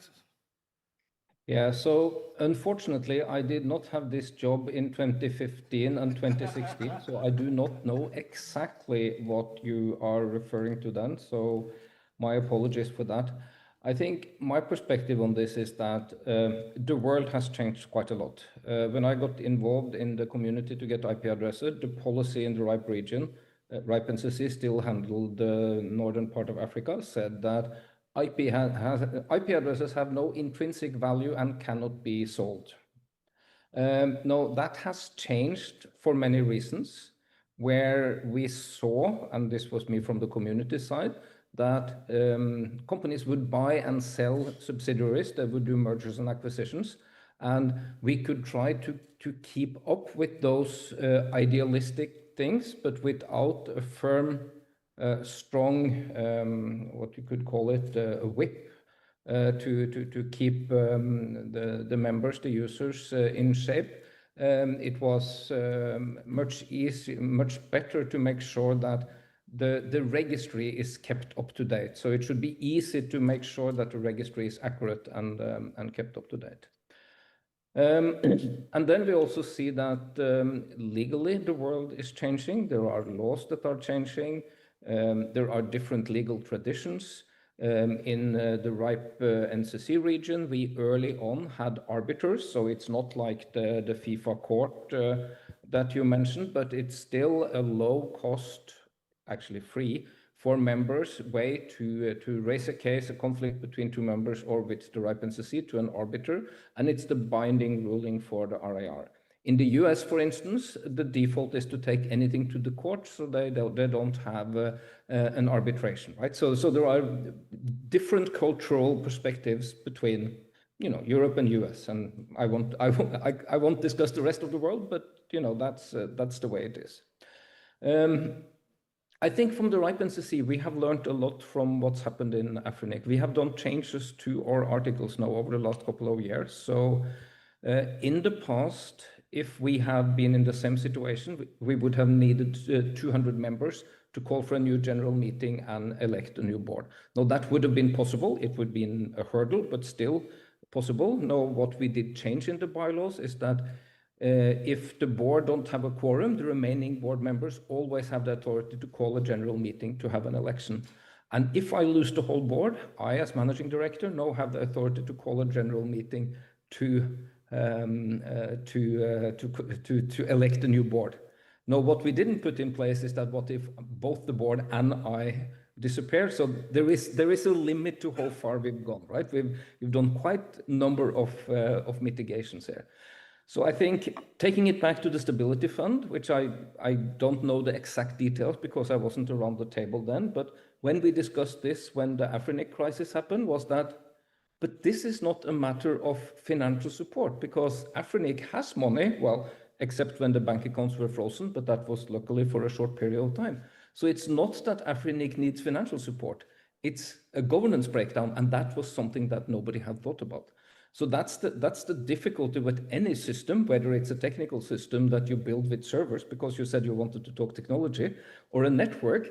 You can't possibly test all things to go wrong. There will always be something that you have to deal with as incident management and you haven't a continuity plan for. And I think maybe we have learned collectively that we have relied a bit too much on being reactive and reacting when things happen, we fix it, rather than doing proper continuity planning and stress testing. One of the things I discussed with my board in the board meeting 3 weeks ago was that the RIPE NCC now needs to put in place an escrow program. So all the registry data will be put in escrow with the third party. And then, for instance, IANA would be the beneficiary if RIPE NCC completely falls over. So that's thinking that we haven't done, but really comes out of the work now on the ICP2 implementation procedures, but also the new version of RIR governance that is worked on. Okay, thank you, Peters, and I thank you for saying that. I think the word I've learned from the Afrinic crisis. So you look like at least there are positive things. So, and in response to the Afrinic crisis, right, NCC, and I'm sure the other RIR has also learned a lesson and adjust. So then to my panelists here, Eve, were you surprised that it happened to Afrinic and the way it went? Were you surprised, or is it something you, okay, even with out of ASO, from Orange perspective, were you surprised? It's interesting, so you say that it was from Orange perspective. So coming back very quickly to the NRONC, so what we are talking about, we are so the representative of the communities of the region. So we will speak, and I think Akinori will speak in that view. We are more from the community perspective. And 2015 is an interesting date for me because from Orange, the very first Afrinic meeting I attended, it was in Tunis in 2015. And that was finally what surprised me when attending a meeting. So there was very interesting discussion about policy development, policy proposal, etc. But there was also the impression to have not a community, but different communities as well. And the impression as I have, but it's a personal impression, and I am not judging anybody, is when part of the community proposed a policy, there was another part of the community proposing another policy different from the one, and it was clearly impossible to converge to something because of that. I said, I spoke about the community, but it could be in another level and another part of this multi-stakeholder governance, when it appeared that there could be, what I would say, personal opinion appearing that could be counter the global discussion or a common discussion, finally. And it makes to think that what is the meaning of being part of a community? If you are part of a community, you think about the good of the community in general and not specifically on your specific business. It's the way we try to work globally. So what's a thing? And the other thing is the multi-stakeholder status of the governance. I heard a lot of time, so some part of the community or people blaming other. And I think perhaps the solution is not to say perhaps this guy or this organization or this party or this function at something that is not good for finally the future, but think also that can I personally, or that can I, being part of something, what can I do for finally increasing something or giving a solution? What I said is very general, but that was my impression as part of the community. Thank you, Hervé. I remember that meeting in Tunis. Yes, and what you said is true. What we've been trying to address. So, but Akinori, in AP region, were you surprised to see the attack on Afrinic, and what has happened since in AP region? Right. Thank you very much. What can I say? First of all, I loved the yesterday program to look back the 30 years ago of the Ghanaian internet, and then I love the anecdote that 9.6 kilobps modem. Then that's we are now running the gigabit access line to the internet, for example. That represents how the internet now and then is different, totally different. I remember that we weren't bothered by the spam by 1996. Maybe young people doesn't believe it, right? So that meaning the internet is totally different thing. So in APNIC, we actually had some problem in the election, and then year 2023 election, and then at the time we finally found that in a APNIC region that we need to reinforce our own bylaws at the time. Then we had the big problem that the APNIC membership hardly could revise the bylaws because of the really high requirement of the voting count. So the APNIC community started with changing that bylaws in a very special way. It's a historic way to change the bylaws, and then finally the membership got down to the revision of the bylaws at the time, and then we addressed the problem with the election. That means that to disqualify one candidate who made a violation to the election code of conduct. So that's meaning. So we, until then, we were running the APNIC and we were running the Asia Pacific Internet by the rule which was written in 20 or 25 years ago.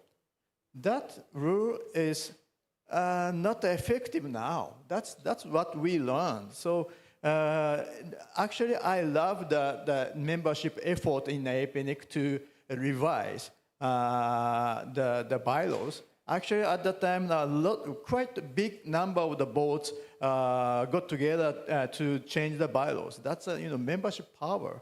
So that kind of thing. So APNIC changed the bylaws, and then I know that the NCC reinforced its own bylaws. So that's the overall process is to have our procedure, process, provisions up to date, and then the modern thing to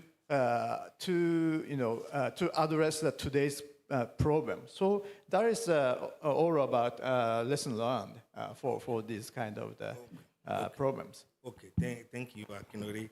And I think I do remember that one of the changes the APNIC members put in a bylaw seemed to say that any member which is in dispute with APNIC will not run for board election or will not nominate candidate for board elections.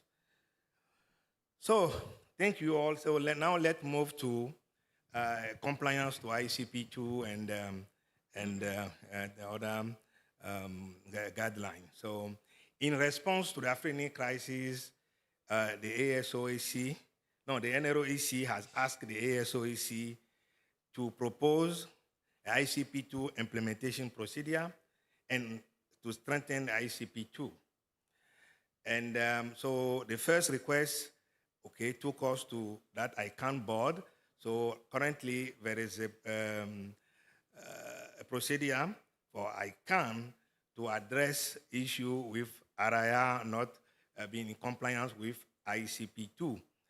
Then the second request to strengthen the ICP2 led to the new governance framework, which has been discussed and will be discussed tomorrow after the ICANN day.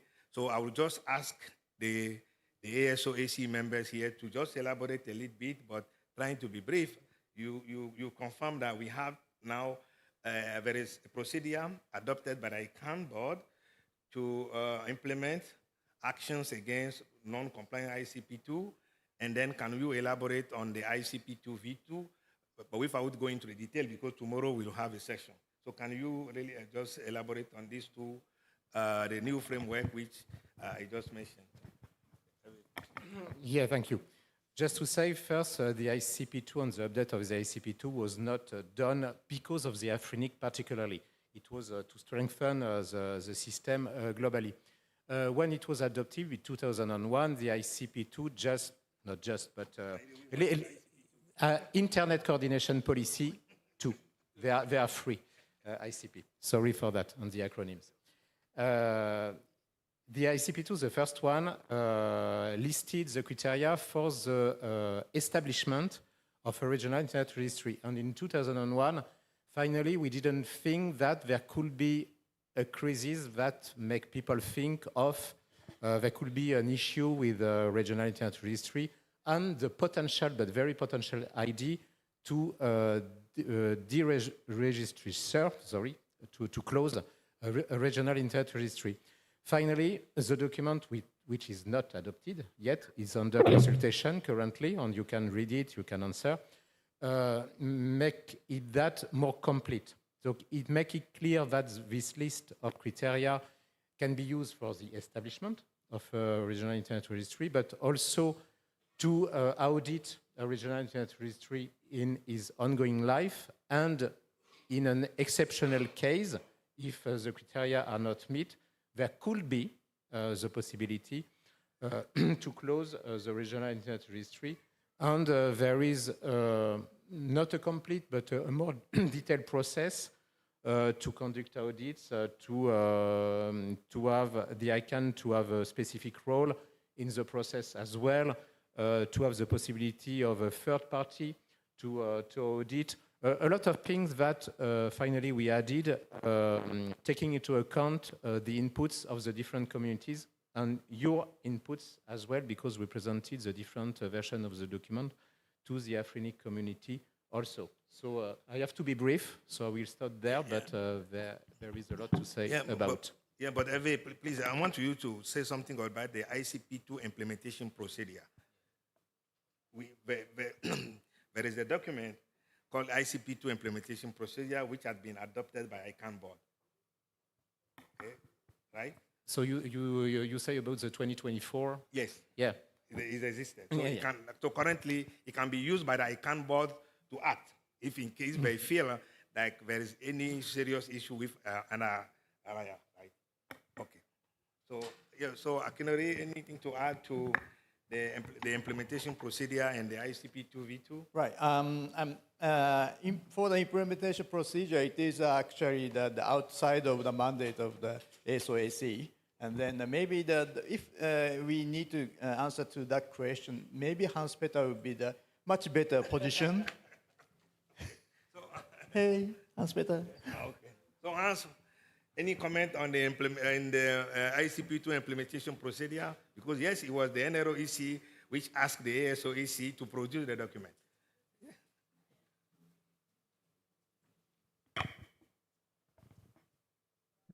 So it's quite right that we initiated this. And to a large extent, this document was written between the NRO lawyers and the ICANN lawyers. Now the ASOAC reviewed it, but it's not the work of the ASOAC. So I wouldn't blame this one on the review of the ICP2 is the work of the ASOAC with support, of course. So then they're doing the heavy lifting there. The thinking behind the implementation procedures is that when the first 3 RIRs were set up, ICP2 was not in place, right? So RIPE-NCC, APNIC, and ARIN were established under the principles in the RFCs that you referred to earlier on. So thanks for digging that out. I think that's an important bit of the history to be aware of here. And there was never a firm commitment from all the RIRs that the principles in ICP2 is something that is not only used to establish new RIRs, because both LACNIC and AFRINIC produced a lot of documentation, sent it to the ICANN board, and eventually got recognized that, you fulfill this criteria. Now, once you have a document saying that this is how you get the driving license, you kind of need to continue to fulfill those criteria. So, when I got older, I need glasses, so I need to go to an optometrist to get the glasses, or I need to get a doctor's certificate for my health when I get even older than what I'm now, in order to still be able to allow to drive a car. If not, my driving license will be taken away. And the thinking here with implementation procedures was really to put that principle on a paper. There should be a commitment from all the RIRs, not only AFRINIC here, but all of them, RIPE-NCC included, that if we do not live up to these principles, there will be consequences, right? Not because I want to use that to the extreme, but there needs to be, the whip, not only the carrot in this system. So that was put together as the first step in this thing that not only established but also ongoing commitment and then de-accreditation. But then we realized we need to update the whole framework, and that's the ongoing work. That's the important work. Okay, thank you, Peter Hans. So, any questions, comment in the room before we move to the next section of the panel? But because of the time. So Suzanne is not yet here. It means that we still have minimum 10 minutes to go. So questions, comment, contributions.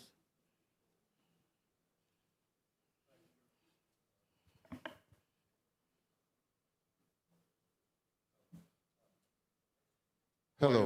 Who are you again? Yes, my name's again Lawrence Olali Roberts. At this point, I also want to add that I also wear another hat as a GNSO counselor, representing the business constituency in ICANN. Thank you for giving some insight to ICP2 and for also mentioning, which I also want to reiterate, that there is an ongoing public comment that is open for which community members can contribute ideas to improve this process. But looking at the document that we are currently discussing and commenting on, which gives insight to how a new RIR can be recognized or derecognized, there is something that I feel is a missing gap. And I wanted to find out, since you're the experts in this, if there is another document that speaks to how a succeeding or a new recognized RIR gets and manages resources.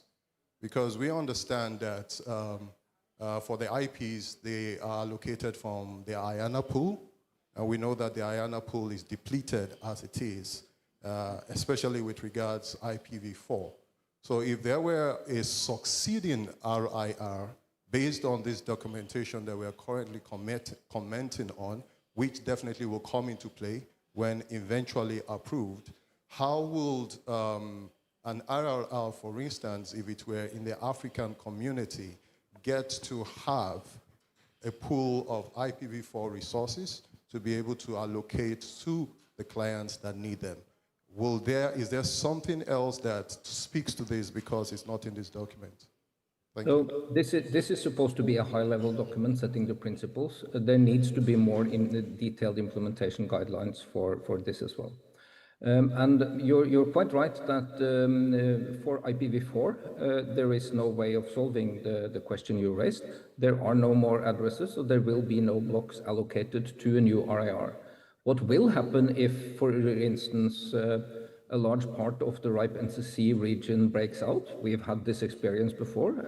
Africa, northern part of Africa was part of the RIPE NCC region, and when we set up Afrinic, then all the resources belonging to the members in that region were transferred to Afrinic from the RIPE NCC registry. So if we know where to see a situation where, let's take an example that Scandinavia wanted to set up a new regional internet registry with Norway, Sweden, Denmark, then all the resources relating to those members would have to be transferred from the RIPE NCC registry into the Nordic region registry.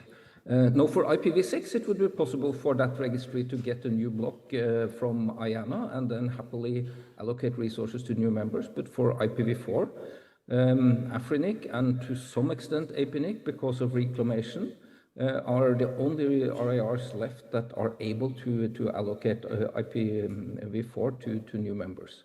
So new entrants in the market in Europe, they can, right now be on the waiting list for 2 years to maybe get to /24, or they would have to go on the open market and buy addresses through transfers. Okay, so thank you, Lawrence. Tomorrow we'll have sections dedicated to the ICP2v2, so then we can discuss this further. But I agree with Peters that I said yesterday, the future is IPv6. Right? So if we keep talking v4, but we need v4, okay? But the future is IPv6. So Suzanne, online question. So Prof, allow to take the online question, then we go. Okay. The question is from Mohammed. The question reads, why was the question of fragmentation, that is the risk identified far away before 2010 in China, Russia, and India, etc., was not addressed in the ICP2 version? And then a second question. Could we take one at a time? Okay, sorry. Why was the question of I heard the question. If it's possible to get Mohammed to clarify which question of fragmentation he's talking about, because there are so many questions regarding fragmentation, so I'm not exactly sure what he is referring to. Yes, and please, Suzanne, let's not discuss this in these sections, and I don't even think, maybe tomorrow, okay? Tomorrow, during the ICP2 sections, we can discuss this. I want us to focus on the compliance of the RIR to the framework. So, I go to the next one. Yes, please. Why is the ICP2 version 2 not addressing the rescue plan, the collaboration and support plan for continuity plan rather than the recognition process?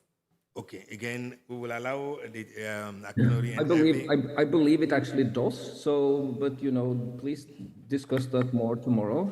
There are two factors of this. The rescue plan or the business continuity plan is a responsibility of each RIR, although there is a mechanism for an emergency registry operator in the new plans, which comes way before a derecognition. So the intent is for that to be taken care of in that document.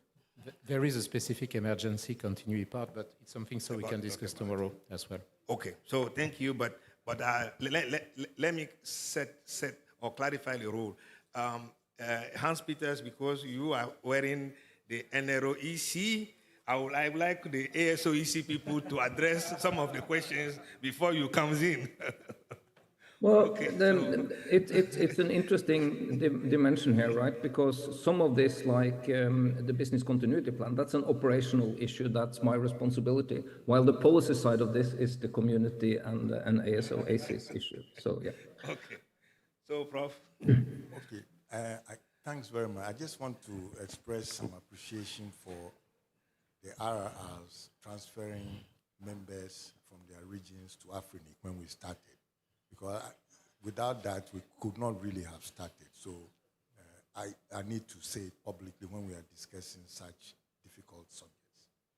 My question is to develop some more understanding of why our community is split, like was referred to by Herb. And I kind of think it has something to do with IP has no value, IP could be sold, and therefore it got value.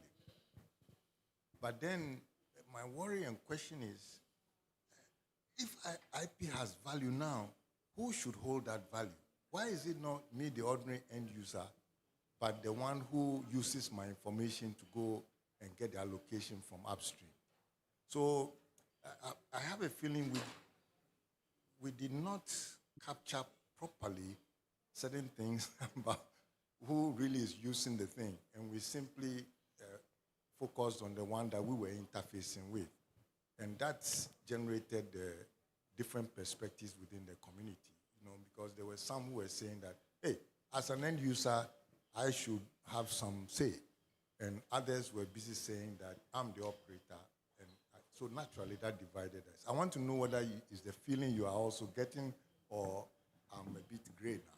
Yeah, so thank you, Prof. And I think then, let me call Peters on this thing, because before I come to the ASO, because this has something to do with managing and has something to do with the registration service. So Peters, is it something in the right regions or globally saying that if the IP has value, who should own that value? The RIR, the LIR, or the end users, or how do we share that value?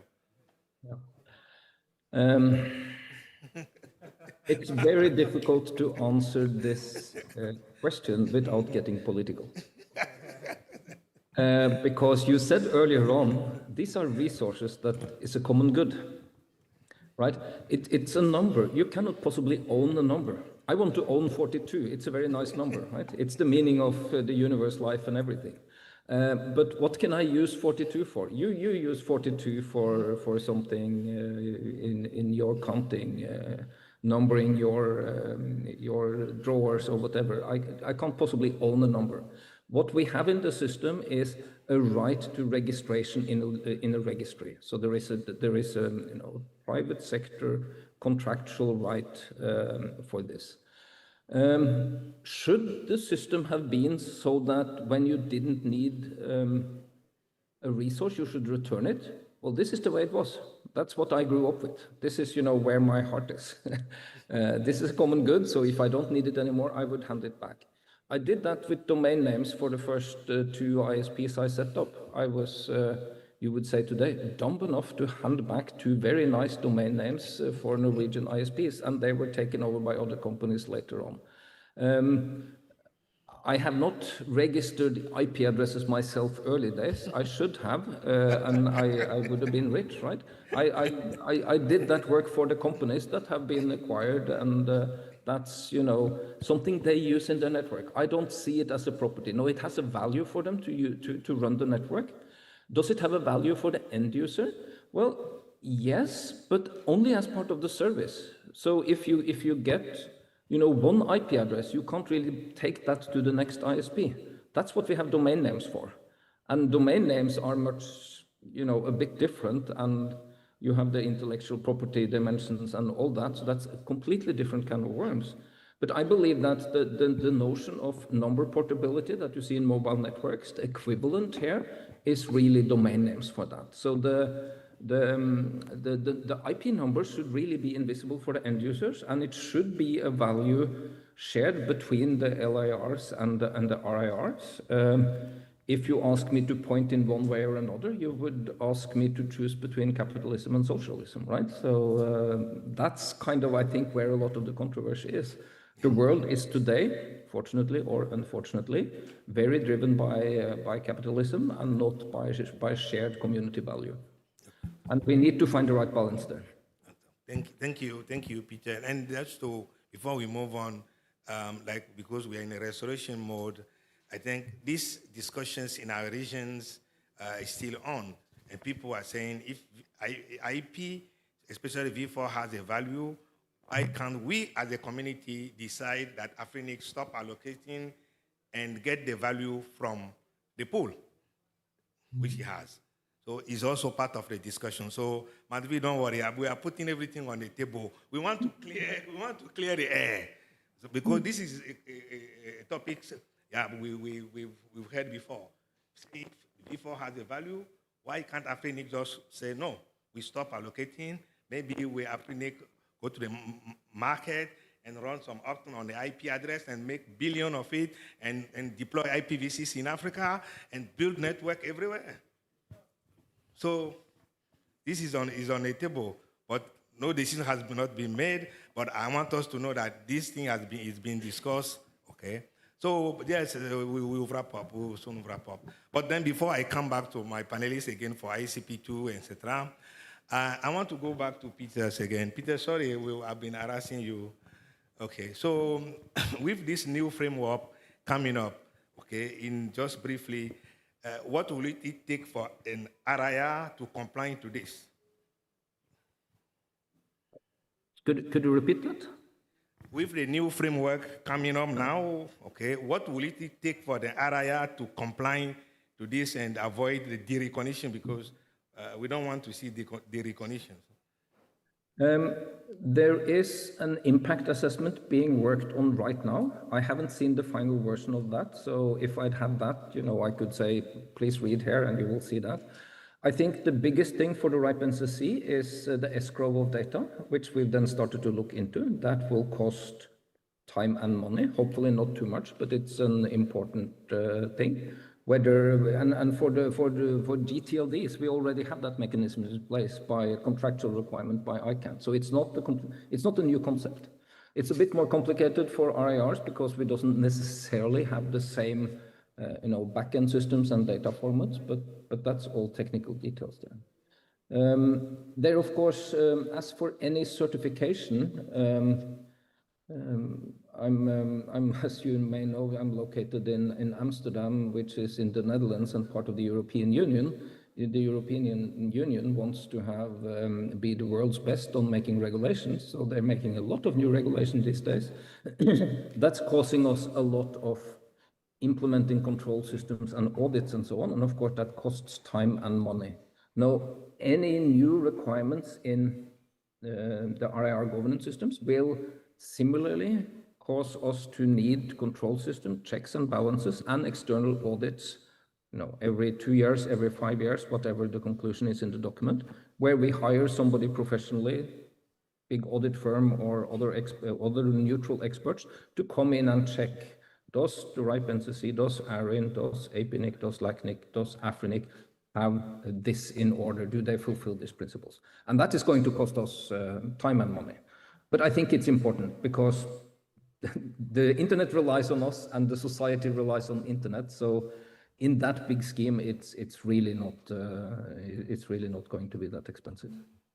Okay. So yeah, thank you, Peter. I think the message is clearer that we will have some work. We will see. Yes, we will have work to do to compliance to the new regulations. So it means that we should prepare for a long journey. But we will be happy as usual to learn from the other RIRs. So you mentioned document. So yes, Akinori. Okay, thank you very much. Yes, Hans-Peter almost covered almost all things for the implementation in RIR. And then I'd like to share with you in case of the APNIC, which has the National Internet Registry System. National Internet Registry is handled as the sub-regional registries in the ICP2 V2 draft version 2. And then that basically says that the regional internet registry must be responsible for the entirety of the operational quality of the RIR, including the sub-regional registries. So what we are doing is that means the NIR. I am the JPNIC. JPNIC is the NIR for the Japan, and then NIR need to be compliant to the ICP2 operational criteria. So that means the NIR need to go through the audit process as well as the RIR. So that actually involve a lot of implementation work. Then actually this month earlier we had the APNIC 60 meeting in the Da Nang, and then there was held NIR CEO roundtable, and the Director General Jaron Low invited all NIR C-suite. I was there, and then to ask us to do that together, kind of thing. So that's a long journey. Okay. And then now the ICP2 the draft version 2 stipulates that after the ICP2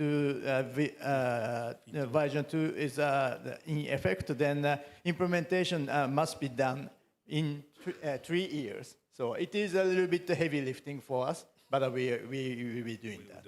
Okay. Yeah, thank you, Akinori. So Akinori was talking about the national internet registries. We have them in EPNIC regions and in the LACNIC regions. So thank you, EPNIC. So just to wrap up, Eve, as the chair of the ASOAC, so briefly, how are things going with the ICP2 V2? So briefly. So about the regional internet registry.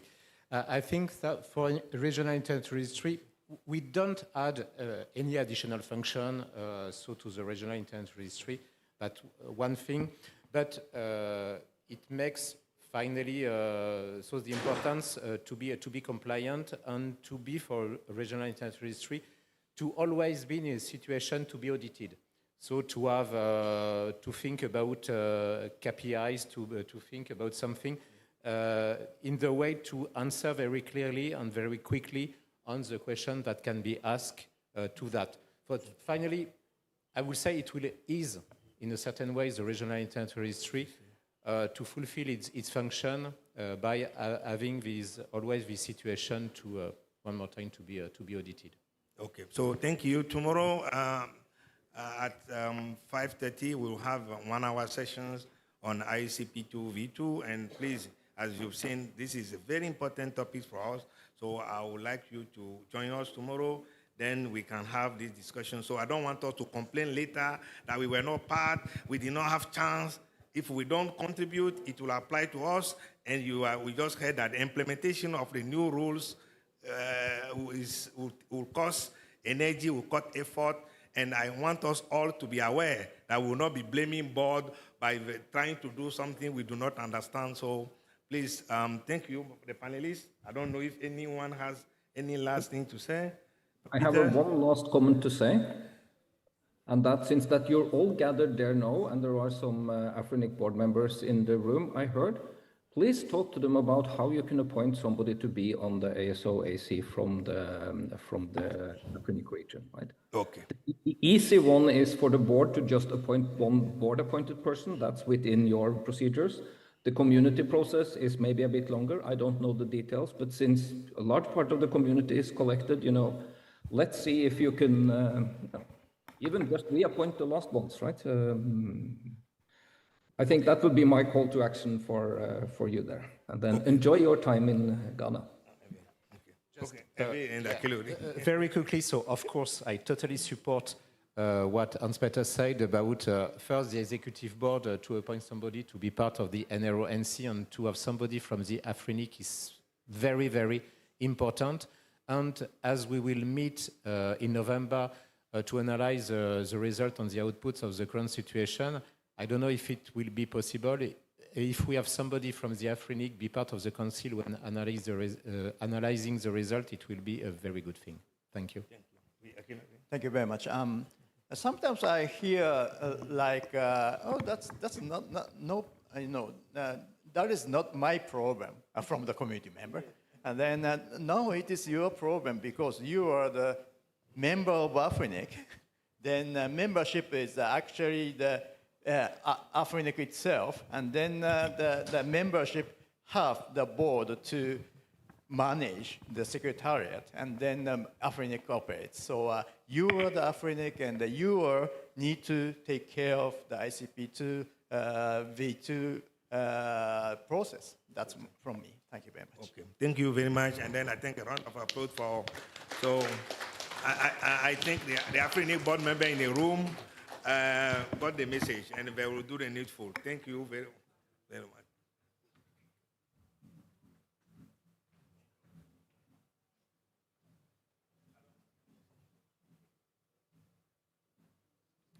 Okay, I think because of time, we will quickly have a coffee break for 10 minutes, then we come back. Please keep to the 10 minutes. Thank you.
C-Squared's mission is to digitally connect Africa. We invest in infrastructure that enables effectively broadband internet access.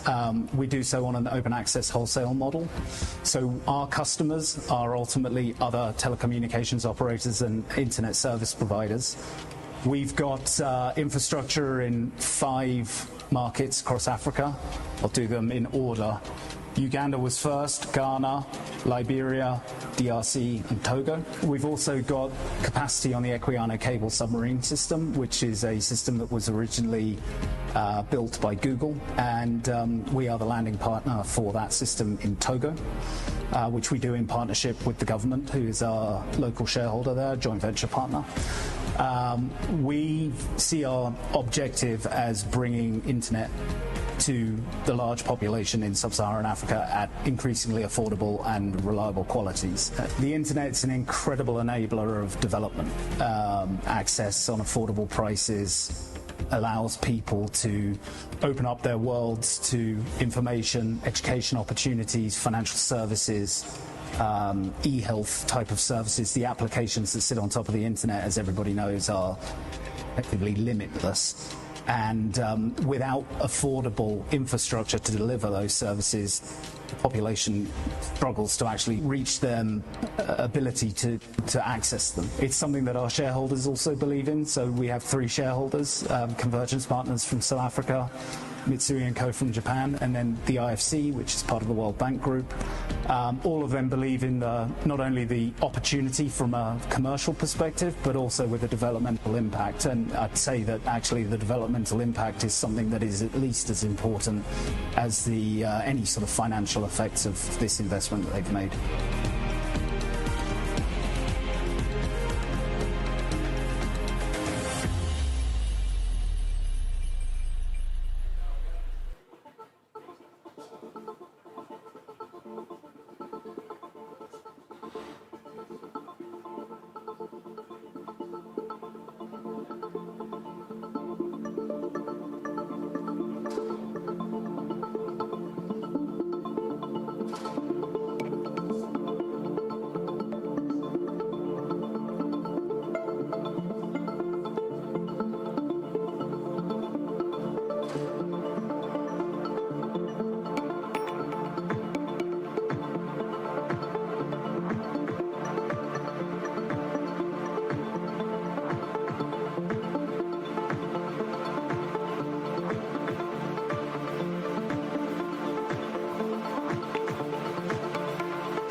For more than 10 years now, WACRIN has supported the advancement of research and education in West Central Africa.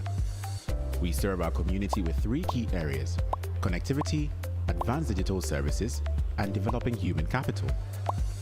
Through affordable high-speed connectivity, researchers, staff, and students can collaborate with their colleagues within the region and beyond. Our video conferencing tool has come in handy in the COVID-19 pandemic period to support academic continuity. The tool is connecting thousands of students with their lecturers and academic supervisors and keeping administrative work going through online meetings. With EduRoam, learning is exciting. Through this authentication service, students can securely connect to available Wi-Fi when they visit other institutions across the world.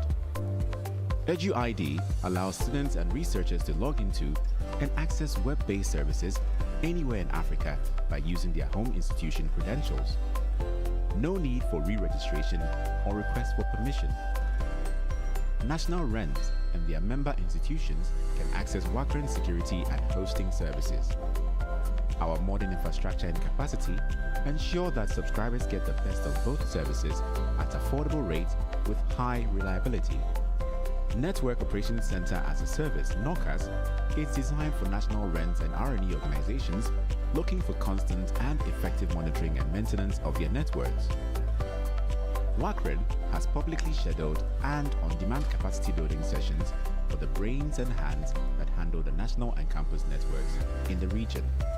Over the years, users and beneficiaries of our network, services and capacity sessions have created value for their communities and by extension, the society. WACRN has been able to serve its community thanks to the European Union's support under the Africa Connect Phase project. The journey of unearthing potentials and creating opportunity for real socio-economic value continues.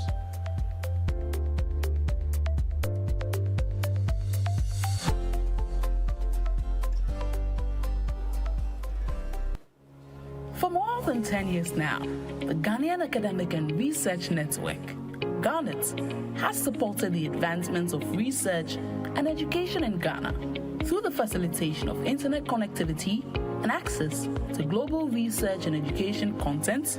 We are poised on our mission to promote research collaboration among researchers and educational institutions locally and internationally. Our vision is to build and operate a world-class network infrastructure and services to link the Ghanaian research and education community to support teaching, learning, and research among all public and private institutions of higher education in Ghana, and by extension, connect members to the global research and education network communities. Our key product offerings are capacity building, connectivity, EduRoam, Federated Identity Services, video conferencing, and tertiary mobile data bundle. Our affordable high-speed internet connectivity allows users to collaborate with their colleagues seamlessly. Our tertiary mobile data gives students, faculty, and staff the cheapest data packages for their research work. Our video conferencing tool has come in handy by supporting academic continuity and making learning exciting. Garnet is steadily growing and impacting its community with services that are tailor-made to meet the needs of its members. Garnet is currently serving more than 42 public and private institutions in Ghana, with many more institutions on the way to joining the Garnet community. We are open to all accredited tertiary institutions in Ghana, including research and educational institutions, libraries, and teaching hospitals. You can find Garnet on the first floor of the Vice Chancellor's Ghana Office Complex on the UPSA Road in Accra and across all social media platforms. Visit our website at www.garnet.edu.gh or send us a mail at info@garnet.edu.gh. It is time to join the ever-growing network of professionals that gives you value for your money.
C-Squared's mission is to digitally connect Africa. We invest in infrastructure that enables effectively broadband internet access. We do so on an open access wholesale model. So our customers are ultimately other telecommunications operators and internet service providers. We've got infrastructure in 5 markets across Africa. I'll do them in order. Uganda was first, Ghana, Liberia, DRC, and Togo. We've also got capacity on the Equiano cable submarine system, which is a system that was originally built by Google, and we are the landing partner for that system in Togo, which we do in partnership with the government, who is our local shareholder there, joint venture partner. We see our objective as bringing internet to the large population in sub-Saharan Africa at increasingly affordable and reliable qualities. The internet's an incredible enabler of development. Access on affordable prices allows people to open up their worlds to information, education opportunities, financial services, e-health type of services. The applications that sit on top of the internet, as everybody knows, are effectively limitless.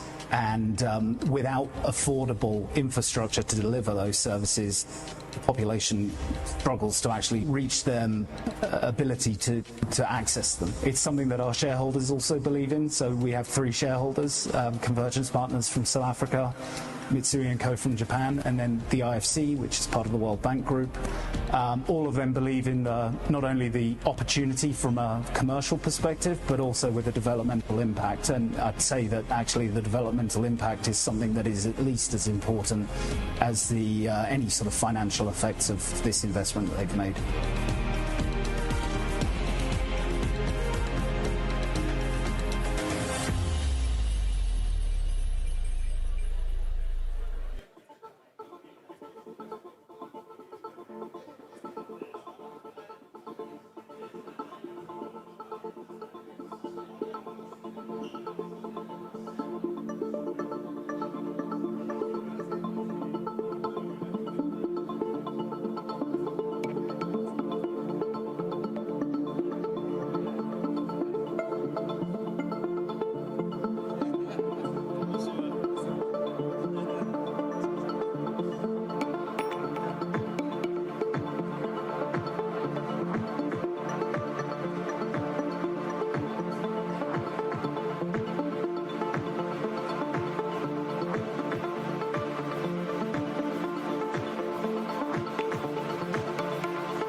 I would like For us more to than 10 settle years. down so that you can go on.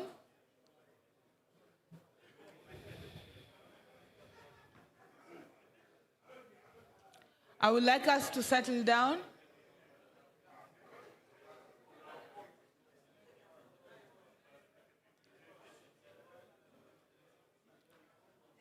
We're having a little bit of a technical hitch with the screen behind me, but I guess the people who are joining us online can be able to see.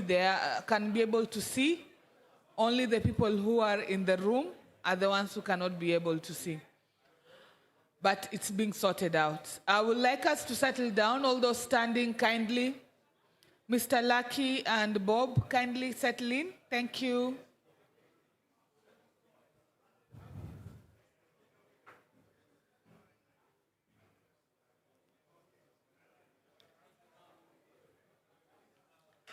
Elaine and friends at the door.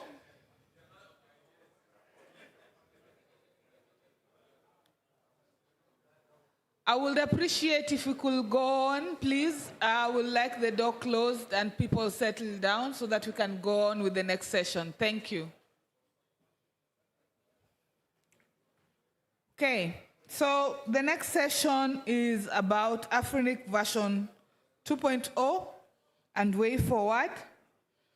This being an open session, I'll encourage us all to, because you allowed me to bribe you, so you all owe me an opportunity to go to the mic and engage in the discussions. So I'll expect cues, both online and on site. This session is being moderated by Mr. Jean Robert, who will take us through the session. Mr. Jean Robert, you're welcome.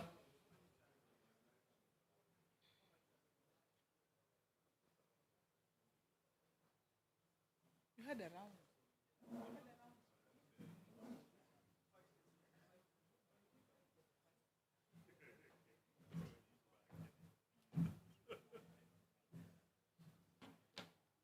Hello, good afternoon. Okay. So we had a lot of discussion around Afrinic through the day. We had this morning Lynn, who talked about restoration and provided some reflection steps that she applied to Internet Society. We had some perspective from John Crane. We had a panel that presented 3 perspectives of solution. We had Afrinic lawyers who talk about lessons learned and provided some legal opinion and his legal view. We just had a discussion about ICP2, some implication. So the floor will be yours now. And the main question is, at least that I would like to hear some perspective on is, where do we go from here? Have we defined the problem? Do we have some overview of solution? What, from your opinion and from your point of view, should be some reflection points and maybe some action point, I don't know. So the mic is yours.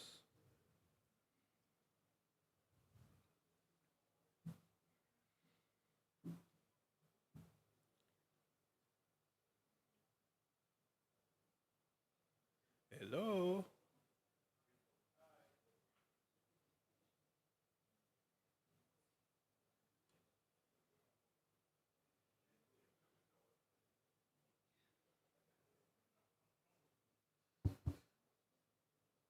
Come with me. Oh. I said you should follow me. So, Jean-Robert, the point is that the way forward, right? Yes. Okay, way forward. So, Oga, you want to say something? Oh, you are just passing. Okay, pass through the village and say nothing. Okay. No. I think it's becoming obvious that Afrinic is back. Okay, and also obvious that we're gonna take some effort. I've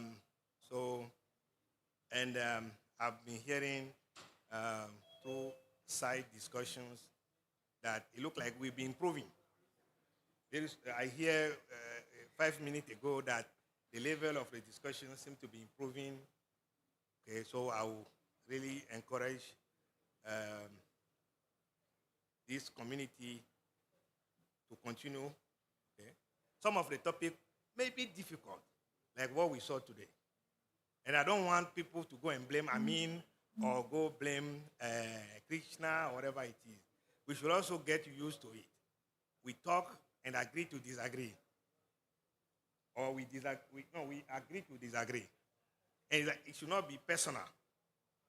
It should not be personal.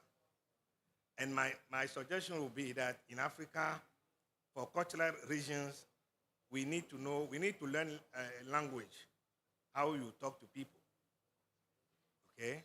Because on the continent, we have various cultures, and a joke for Bob may not be a joke for me. Okay, so we also need to take, but at the same time, we should also be flexible and not tag people by default. Okay, and trying to understand things. So then together we can rebuild Afrinic, and you can see. So one of the things missing, when you go to Afrinic meeting, we collect T-shirts. When we go home, and then we wear them, so we save some money. So thank you.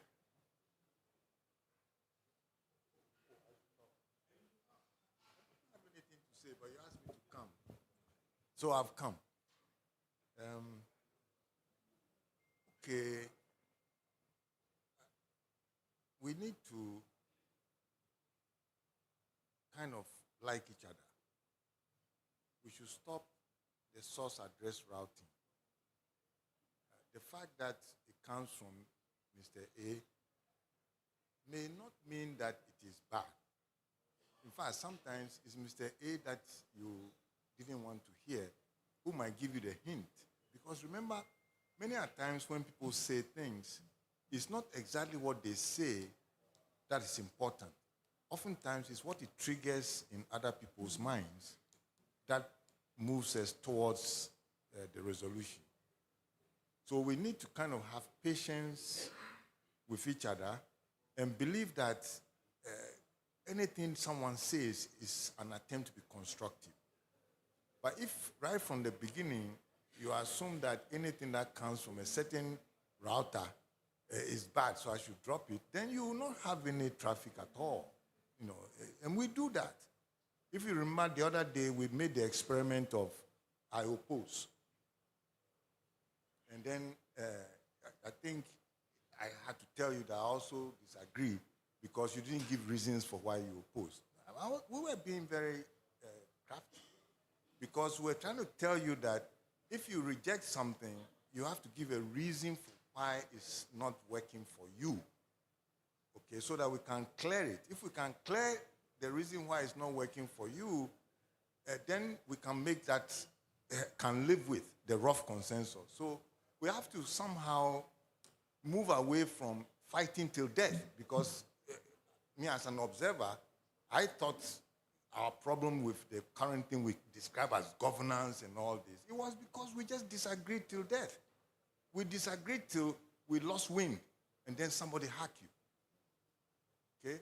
So bear in mind that I don't think anyone here necessarily wants us to lose our Afrinic because some of us will not allow it to happen. I'll be very honest with you. And you can see the people who are supporting us are not really, it's from the whole world supporting you because the whole world does not want you to lose your Afrinic. Meaning I'm saying have confidence and just be, honest and right. Try to do the right thing. If we do that, all these things are small problems. It's not a major issue. Of course, there are always going to be challenges. But if there's a challenge and you don't talk, I don't think you're ever going to solve it. If you remember in the olden days, to keep our peace, we marry each other's daughters and so on. They are not stupid, You understand? Because they are trying to talk, they want to reach out to the other side and so on. The same thing applies here. See? You have to try and reach out to the other side as much as possible. That for me is the first thing. The second thing is, we know that we try to fix this problem before it happens. Am I correct? We try to come up with bylaws, revisions, etc., because we were told to look at it again. Unfortunately, we didn't have a good consensus to do it as a whole. Because normally when you're doing something like this, you don't vote on it individual. If you do that, you get chaos. So what happened was that some things passed, but they needed some things that did not pass.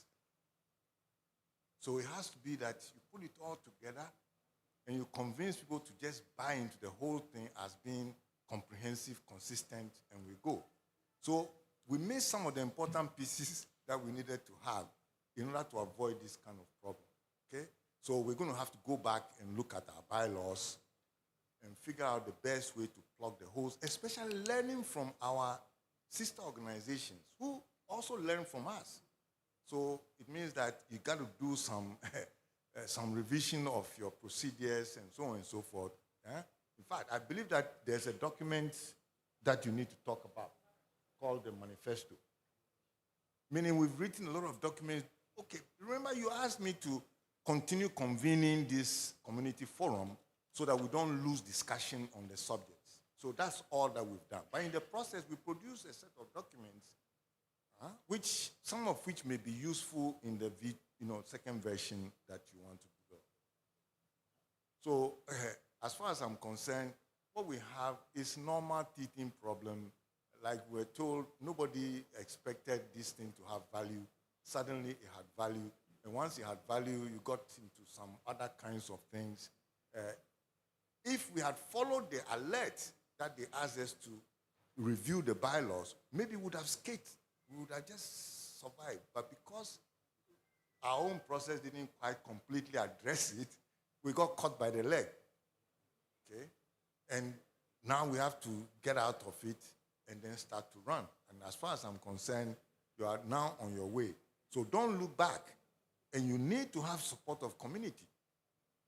Okay? In fact, the members are very critical for you at this juncture. So the sooner we reach out back to members, community, perhaps the better for us. I hope I've given you some general things. I don't want to go into the details of the thing. Yeah. Thank you. Thank you.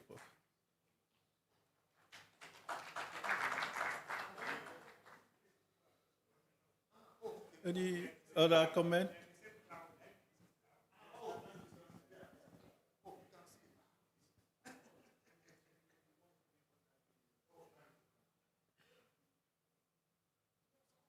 Do we have any other comment in the room?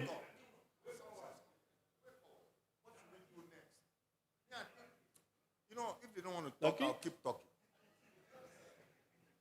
Please, if you don't want me to talk.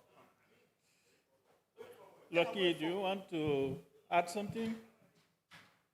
Make suggestion?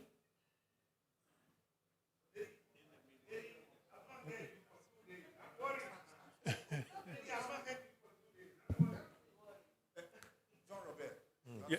Okay. Yeah. My name is Bello Usman. I work with Nigerian Communication Commission. We had a very productive discussion since morning. And then there is a lot of gaps being identified. A lot of recommendation has been said. So I think we need to come up with a concrete, those recommendations that we will put them together and they will move forward. And then there is a question for us. The mandate of the receiver, I believe, is expired yesterday. Where are we? What next? Thank you.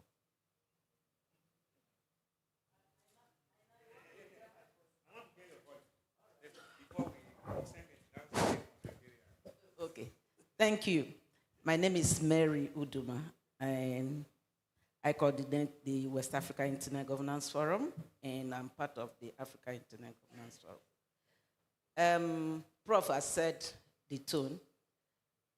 Look at the procedure, charter, bylaws. So if we are going to review, we need to review the bylaws. That I support very well. My question is, can we have a spot for the government so that will not be orphaned again? Afrinic will not be orphaned again, because it seems as if when he's settling, the dust is settling little by little.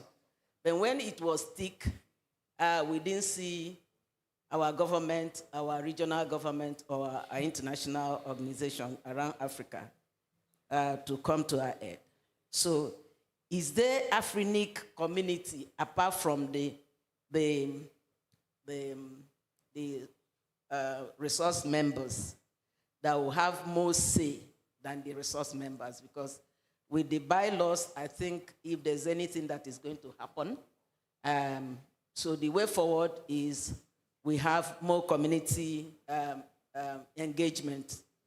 There's something that we do in IGF, we call it Internet Governance Community, community call. So can we start community calls when it comes to, so that more people will know about the Afrinic? There are so many people that don't know.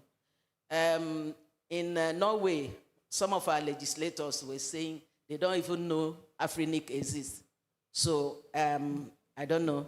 So can we expand the community so the community will be aware of what their rights are in making that call, which you tell the community what they. Then I'm interested in the NIRs that our sister organization is. Is there a possibility that we look at having national internet registries, not just the Afrinic? So we could also put that in place. I've mentioned 3 things. Is it 3, 4? Review bylaws, give a spot to a cover for government, whether it's AUC or whichever government we think that will be there. It's not that we are going to release our self-regulation, but just to have an oversight, I think is very good. And we have, during this period, I've come to realize that it seems that we in Africa, our business, the government is the mover and shaker of our region. So that's why I'm proposing that, I'm asking it as a question, if it can be considered, then the community calls, let's be making community calls. Then let's look at possibility of having NIRs. Thank you. Thank you.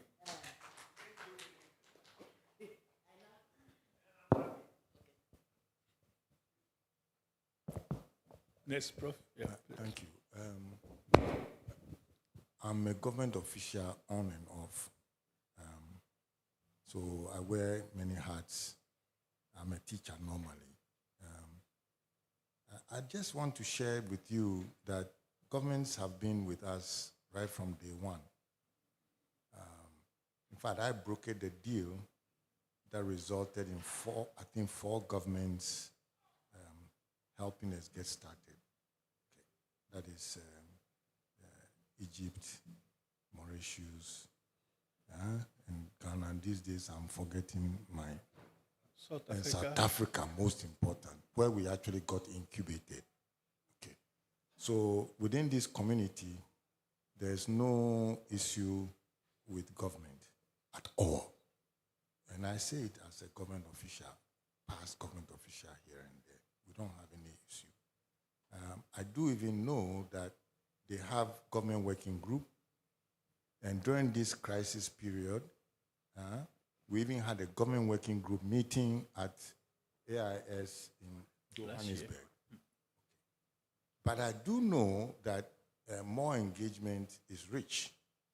And so perhaps our government engagement through the government working group may not be reaching the destination that we want it to reach. So we'll have to tighten it.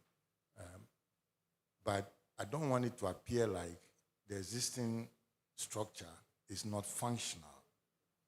And so whatever we can do to make it richer, because we've heard you, I guess I'm saying I've heard you, you are right. Because even if we are making all the efforts, but it's not bringing what we want, then in essence, failure. It's like communication. Either you don't speak well or the person is not hearing you. Both are not acceptable. Okay? So we need to tighten that. But I want to clear the air that within this community, we don't have an issue with governments at all because they are among us. Many of our officers and things have come through government ranks, either through university, that's public service, or it's full of us. Okay, so I don't want you to leave with that kind of impression that governments are not welcome. On the other hand, I also think that because we are trying to be bottom up, talking of oversight, it makes it very difficult for us to be bottom up. Okay. But we still want, that we stay within roles. If my role is a member, then I should stay within the roles of a member. If my role is government, then I should stay within the role that we expect of governments, which is, give us policy guidance and advocacy, education, and other kinds of not-for-profit support, clear the air for us. So if governments want to turn us into a special, role in African Union, they can do it now. We don't have to do anything special. We are here. They can just fiat, say these people now they have this status, you cannot touch them. But what do you need for me to get that? Is this not the first time we've approached African Union to give us special status, or for that matter, other countries? I hope you see where I'm going. I'm saying that there's no impediment, but we have not yet got the will. We had the will in the beginning. There were 4 countries that stood up. Okay? I won't tell much more than that. But some of them went forward and actually incubated this at CSR, deep inside. You see? So I cannot turn around now and say I don't have government support, because then I'm not being fair to South Africa, or for that matter to Mauritius, who also invested in giving us a place. I think you know where I'm coming from. So yes, we hear you, and I agree with you that we can have more. We can have more, much more government engagement than we have. Okay? And we would like to do anything we can to attain that level. Okay? And if any other government wants to come in and give us some more help, we are ready. Why is African Union an observer in the AF Star meetings? And this is not today. This is something we agreed to years ago. See, we agreed to have 3 observers, which was Internet Society for a reason, ICANN for a reason, and African Union for a reason. We wanted every time the AF Stars met, these wise people were there with us. Because we didn't want to take the risk of going by ourselves and then, making mistakes without getting guidance.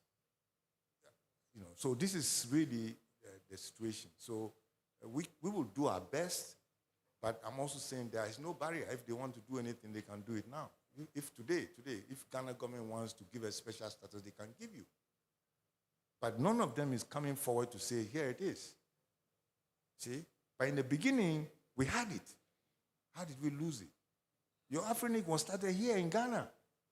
You even have an account here. I transferred $9,000 of community raised funding from here when we decided to incorporate in Mauritius. I hope you see the thing. So we don't have issue at all with anyone. Yes, they say we run into some challenge, but that's it. Let's fix the challenge and go lovingly together, just as we started. Almost like let's go back to the days of the 90s and bring back the spirit. Of course, we have to share information. Because part of the problem, if you've noticed that information is not all synchronized. I was at ILS also. Somebody said that we were broke. Afrinic was broke. I had to go and tell the person it's not true. Afrinic had money. The problem was not even access to money, because we had cleared that hurdle. So we too, in our communications and so on, we may not have been as, objective. Yeah, we have not effectively done so. So this is the nature of the thing. But these meetings, these forums, help us, in my opinion, to reach the same synchronized level of information. So, Madam, I thank you very much for it, okay? And we will work with you directly, with our board members and so on, to try and strengthen that government thing. And the next meeting we have, we should try and make sure that we have a queue that is dedicated for government, so that they can have priority to say their points. And then the rest of us can share the other queue, so that we can symbolically, like we did in Brazil, so that everybody knows that, we really want to. Thank you. Thank you.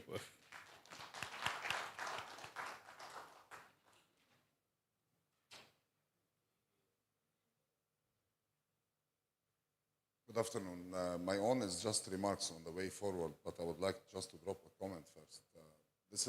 The speech that Professor just gave now is one of the reasons that we continue to be attached to the fathers and mothers of the internet, and we don't want them to hand over the torch, okay? That's one of the reasons.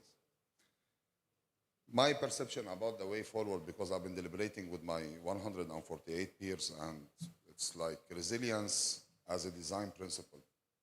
Africa must design its internet institutions with resilience as deliberately as engineering.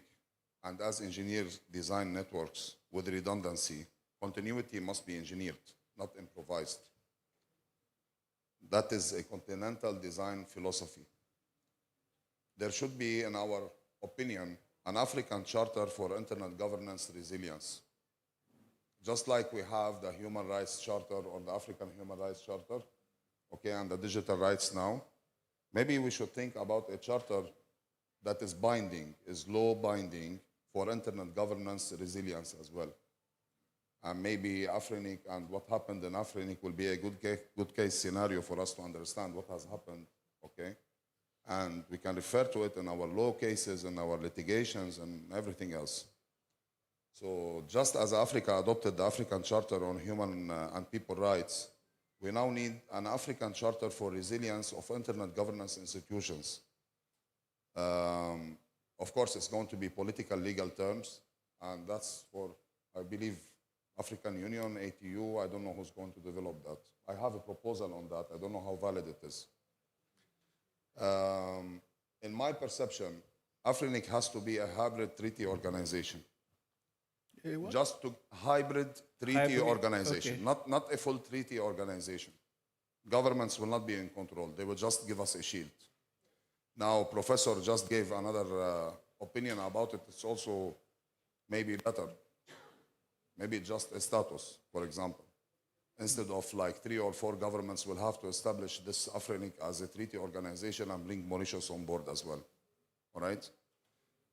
So, and then from crisis to prototype, Afrinic is not only a crisis or was not only a crisis stage, it's Africa's prototype. From its pain, we can build safeguards. Maybe other RIRs can follow or can see about the future. And this is why more than ever we need a post-mortem report. We are entitled for that. And I will continue to repeat it. We need a post-mortem report. How did we reach this stage? What went wrong? And ICP2 should never be taken as a cage against us. It's a compass for us to navigate forward and to move forward. So we should participate in this ICP2 discussions and get as much as reviews as we can from members, from stakeholders, from everybody else. So that later on we will not say we are not informed. And digital resilience is an equal of physical infrastructure. Resilience is not only bylaw and arbitration. its cables and data centers and power. Africa cannot depend on a future whereby AI query for every cloud service must pass the Atlantic. We hope to see everything localized here in Africa.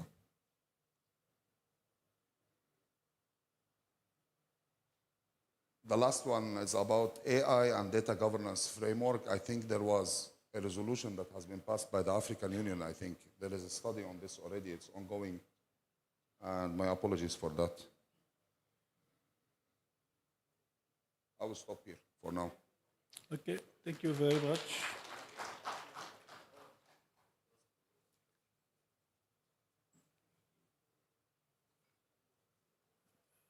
Mr. Lucky?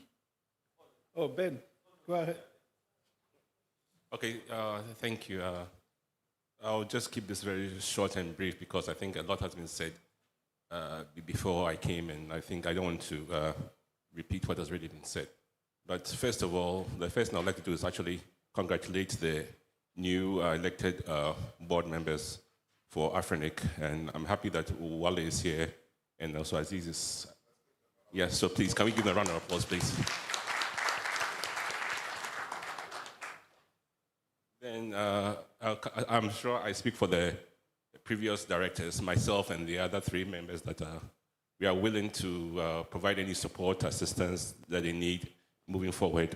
And we are willing to provide any information which, you know, not all can be said publicly, but some can be said, I mean, on a one-to-one basis. So anything which is required, we are more than that.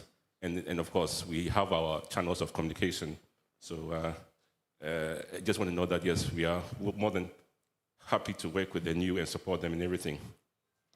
We also acknowledge that the work ahead is not going to be difficult. I mean, it's going to be very difficult, but not impossible.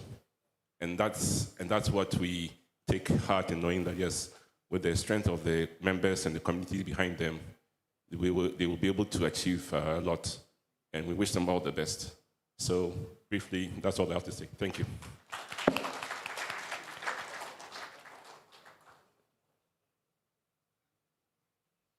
Yeah, thanks, Lucky Masilela here. I probably will have to repeat some of the things that have been said for a good reason.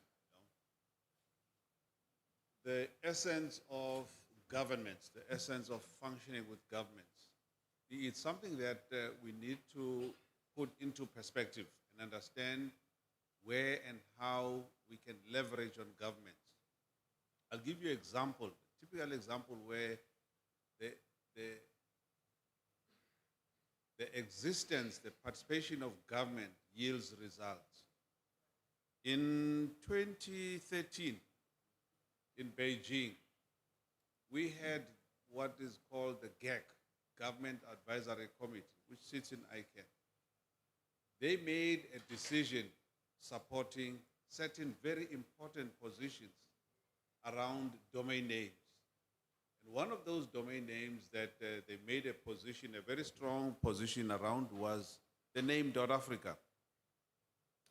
And the other name that they made a very strong position around, you know, objections, in other words, was the name .Zulu.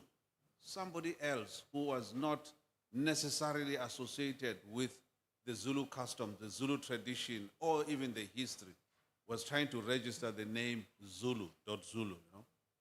And we will see a lot of these interventions by government, which are positive. It now is upon us how we engage governments to participate and to support on the agendas that we are embarking on. Yes, at times we do have bad memories where governments tend to go rogue, and it's normally individuals. It's normally a desperate situation, desperate situation, but in essence, if we focus on the prize, we will find the relevance and significance of governments broadly. And how do we bring governments into our fold? And how do we engage governments in our fold? The example that Dr. Nee made about the establishment of Afrinic, where there were pioneers that agreed and they said, it was not the government's decision to establish AFRINIC. It were the individuals that went to government and showed them the essence of us as a nation to have our own RIR. Those individuals were able to convince a progressive minister, then that minister was Dr. Ivy Matsepe Kasaburi, you know, may her soul rest in peace. We always look to her for all of these things. So it is finding a champion, and that champion will be in government. We need to create more champions in governments who are going to be fighting with us. They're not going to be necessarily our Rambos, but they are going to be our champions. We can win with them. This is how we need to be using government. We need to be very strategic. I won't even say some strategic ways of infiltrating government, but I want to say we identify champions and work with them to advance our cause. That is the relationship that I'm thinking of with governments. And this was my second point, but I thought I should lay it first, you know, where the first point was, of course, to say we need to reflect. In the last few days, there were these invited speakers, most of them who were online. I want us to take away something from that, from those messages. And for me, what was more interesting, convener, moderator, is the fact that there were messages that were of a similar note coming from the East and the West. We had what the gentleman you know, Steve Croker, speaking from the West, and then we had another gentleman speaking from the East in China. And the message was the same, was similar, in the sense it said, we as Africans need to take our own baton. We as Africans need to run our own race. The stage has been set. We need to be present. We need to do what we are supposed to be doing. We can no longer be looking at other people and watching those races. We need to be participating and running our own race. We need to be responsible for our own destiny. This, for me, was a clarion call that we all need to heed. If we cannot walk away with those positive messages and take them and apply them in this space, in thinking and in action, we will never hear other good and great messages. For me, those were great messages. If you look again, the messages that came again, they echoed that very same message that came from those two gentlemen. The ladies that came in, even the last speaker this afternoon, echoed that we have this destiny. We need to drive our own destiny as Africans. It means now we must, what does it mean?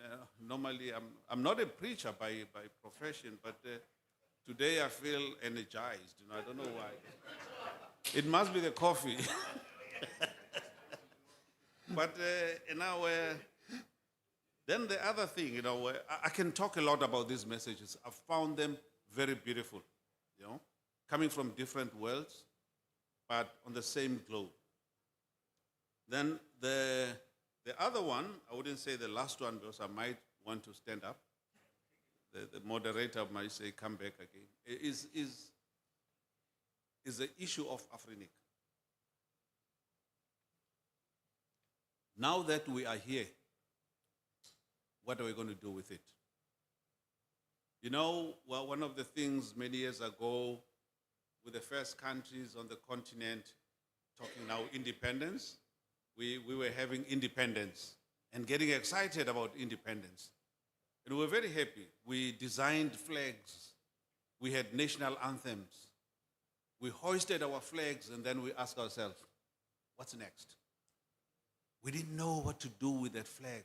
We didn't know what to do with that independence that we had. We should not find ourselves in that space where we're going to hoist the flags, where we're going to sing national anthems, and not know what next to do for our people, what next to do for growing our economy, what next we need to be doing for this digital economy. And all of the things that are beautifully said, digital sovereignty, and these things, making sure that the multi-stakeholder process is being respected, bringing back for Afrinic, bringing back the policy in our conferences to talk on policy development processes. And this is one of the things that we are looking with eagerness, resuscitating it, bring it back, and to make sure that, again, people are mobilized to participate in a positive manner. What is done is, when we were in Angola, in the last conferences, it left us with a bitter taste in our mouths. It was horrible. It was painful. We could see the sabotage of the entire process, a system being collapsed, and it continued from then on. And should we allow that to happen? We need to be on guard. And I will also face the RIRs that they stood on our side. And they were all the time supporting us. Now that we have it in our hands, colleagues, what are we going to do with it? Are we going to own it? Or are we going to grow it? It is in our hands. I'm addressing now our colleagues who are present from Afrinic, the leadership. These are our leaders today. And leaders need to all the time remember to look behind. You still have followers.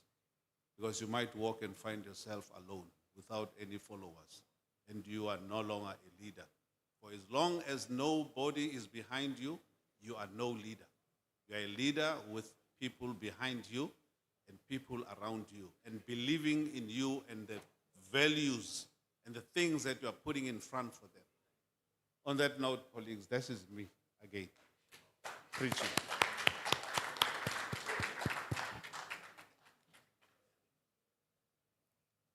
Thank you. Do we have people online? Or the online system is not working? So there's nobody online. Nobody? One person? No comment or one comment? Okay, no comment. Yeah. Bonsoir. Je vais intervenir en français. Alors, je voudrais revenir par rapport à l'intervention de ces aînés-là, quand ils disaient que le gouvernement doit être complètement impliqué dans la gestion. Bon, moi je dirais que, en principe, même s'ils ne sont pas impliqués dans la gestion, ils doivent au moins participer dans la sensibilisation. Parce que j'ai été témoin l'année passée, au moment où on a commencé à faire une sensibilisation au niveau de mon pays. J'ai appelé tous les fournisseurs d'accès Internet, je les ai convoqués et pour leur faire part du problème que Afrinic rencontre. Et parmi ces ISP, il y avait certains qui ne connaissaient même pas ce que fait réellement Afrinic. Ils voient ça comme une société qui fournit des adresses chez qui il faut acheter et puis ça s'arrête là. Alors, pendant ces explications-là, ils ont compris et ça les a aidés à réactiver leur compte et à participer aux élections du professeur Adewale et de monsieur le professeur Aziz. C'est pour dire que, franchement, le gouvernement a une action à jouer dans tout ce que Afrinic a à faire. Et pour ça, on peut regarder ensemble sur quel angle concrètement il est nécessaire pour le gouvernement d'intervenir. Est-ce que ce serait seulement côté sensibilisation? Est-ce que c'est pour accompagner financièrement? Bon, je sais que le côté financier, il n'y a pas de problème. En tout cas, c'est à nous de regarder dans l'ensemble ce qu'il faut faire. Voilà ce que j'ai ajouté par rapport à... Merci beaucoup. Merci.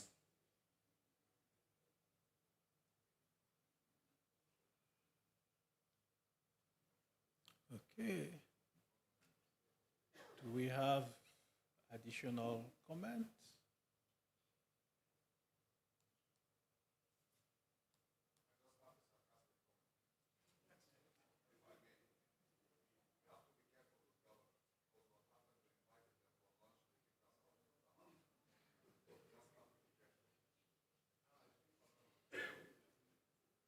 There's somebody that I would like to hear, Mr. Nico. Yeah, now I'll speak for government. Okay. I'll speak for government of a country called Africa.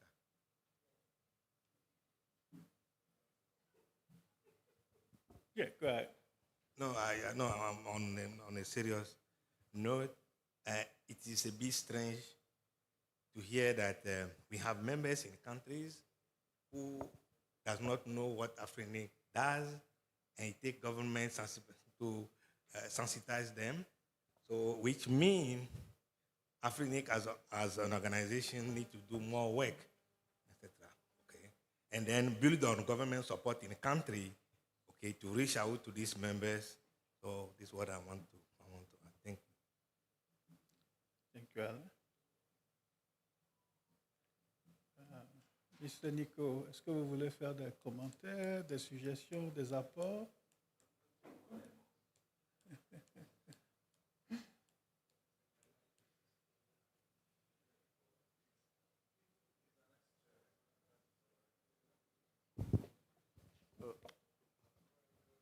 Merci au modérateur. Je vais faire un petit commentaire sur Afrinic. Afrinic, c'est notre organisation africaine. C'est notre identité dans le cyberespace. Je trouve qu'à ce titre, nous devons tous conjuguer les efforts pour travailler ensemble. Gouvernement, oui. Société civile, oui. Les acteurs qui sont dans l'industrie Internet, oui. Mais est-ce qu'il faut un statut spécial au gouvernement? Je dis non. Tous ensemble, nous sommes des acteurs. Nous pouvons intéresser nos gouvernements à travers nos régulateurs, nos ministères, qu'ils viennent participer au débat pour qu'ensemble, nous ayons la même compréhension où nous allons avec Afrinic, afin que nous tous, nous puissions construire Afrinic. Afrinic a sombré dernièrement à cause de l'incompréhension des acteurs africains que nous sommes. Maintenant, Afrinic est apparu avec un conseil d'administration. Ce que nous devons maintenant faire, c'est de conjuguer les efforts ensemble. Pas question de gouvernement, pas question de... Non, tous nous sommes des acteurs.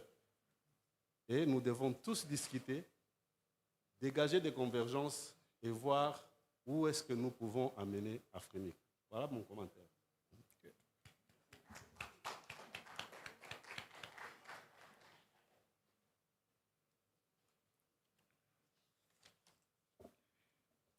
Okay. Sorry, can I, Chair? Yeah, yes, go ahead. All right. This question is to Prof. When Aina said Afrinic has come back, Prof said, don't rejoice first. Don't say it has happened. Prof, do you think there are still some problems, underlying problems that we have not resolved, so that the new board we have will have a clean slate and stand on something that is workable? Because I could see if there are still politics in the process, then let's clean up and get. I think I saw a shirt. Can you show that shirt? It said clean up what? Keep calm and deploy. Okay, I thought you said keep calm and resuscitate Afrinic. But Prof, please, are there still problems? Because the more we talk, the more we discuss, the more we get understanding first, and then the more we profile where to go. How can we speak to one another?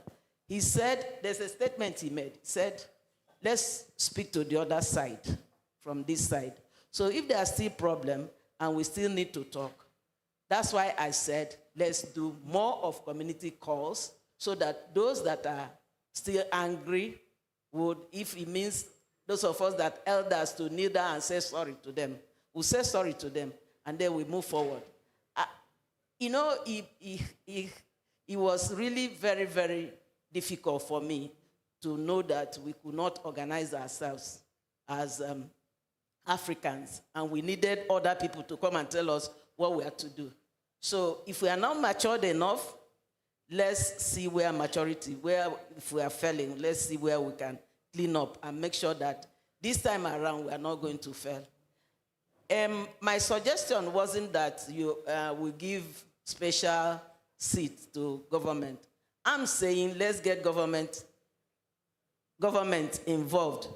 And I like what Aina said, that we should get champions. There are some that understand. Let's hold hands with those that understand, because I think it took government to speak to government of Mauritius to even wake up.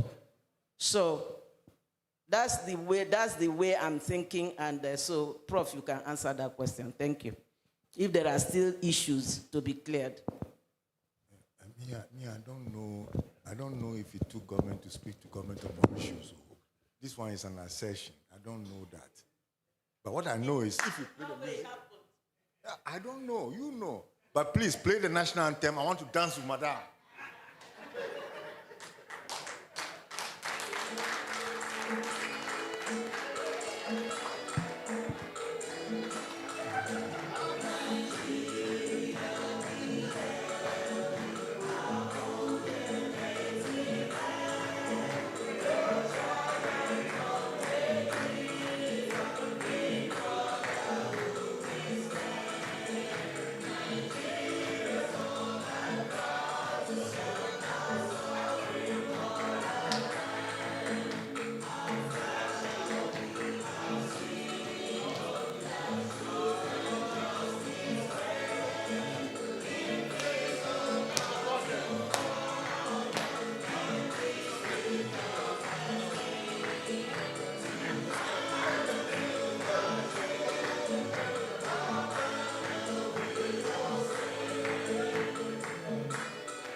I think we moved to Afrinic 3.0, right?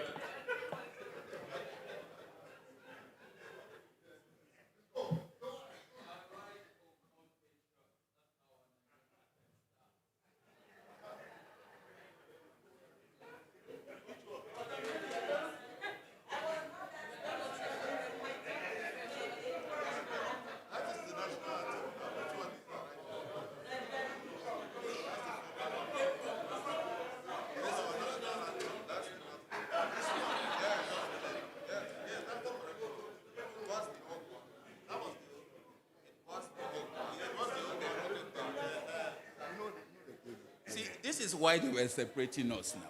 If we don't even know our own anthems, how won't the people come in? Sorry? This is the new anthem. You have changed the anthem again.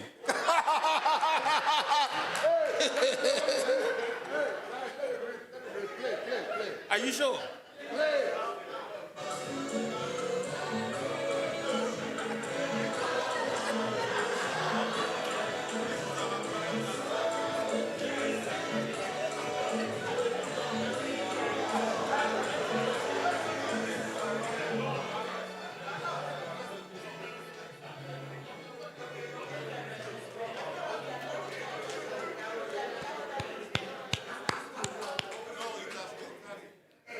Okay. Anyway, notice that this is the illustration of the challenge. Things are moving, but some of us too are busy. So anyway, at least you can get a feeling of the spirit of the African community. We are still together, okay? And we are more united than before. Whatever problem we had, okay, as far as I'm concerned, has been totally eliminated, okay?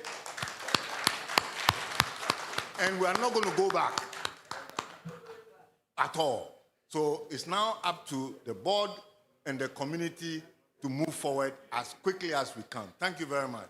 Thank you.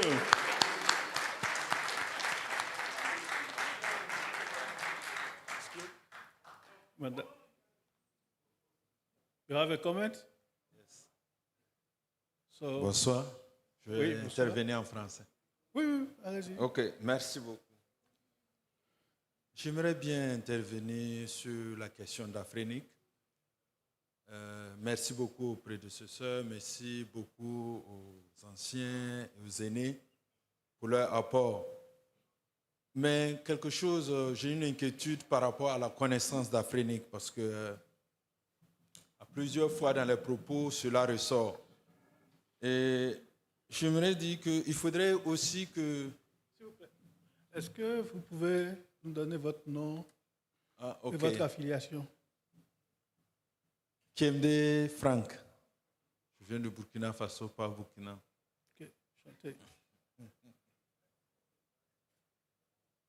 Ok.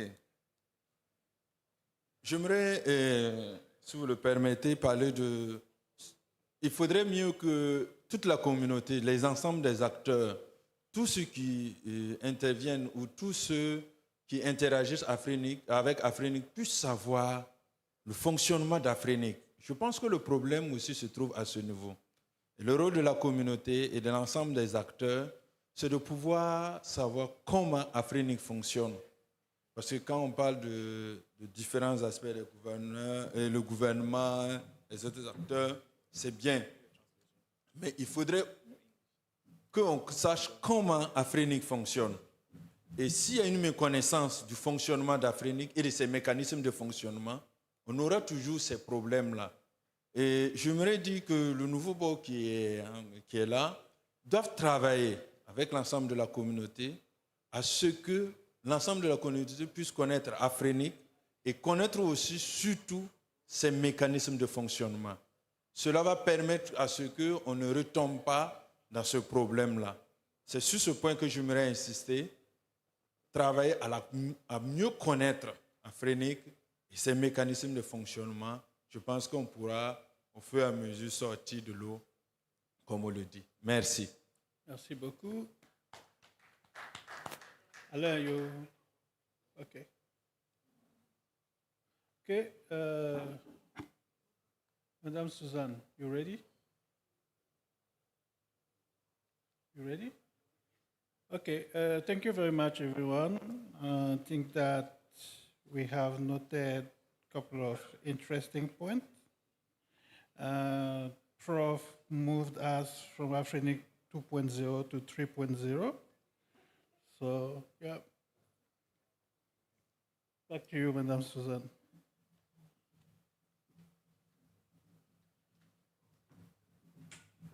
You're not clapping for Jean Robin,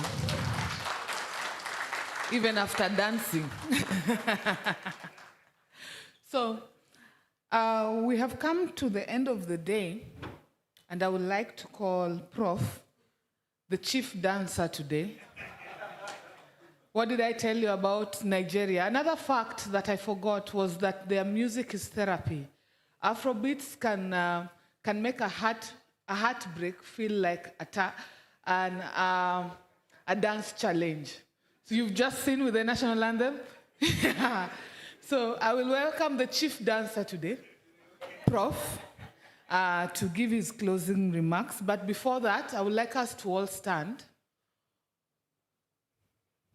Even as Prof comes, he'll explain why we are standing.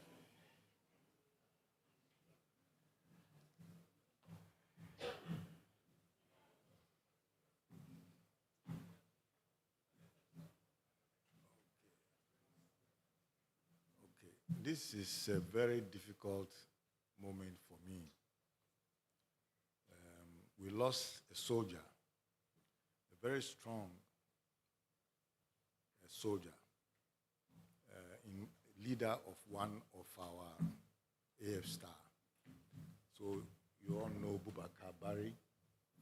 Roughly a year ago, he left us. And we wanted to do this earlier in the morning, but we couldn't quite do it. And so we want to keep you here for a moment, just to give him a moment of silence. Boubacar was the founder and CEO of Wakren. West and Central Africa Research and Education Network. I was his chairman for the full duration that I was with WACREN. And these are the colleagues of his. When he passed away, they've been trying to run the machine since. So with that, I would like you to observe a moment of silence, and after that, they can make a comment also. So I move away, and we take a moment of silence.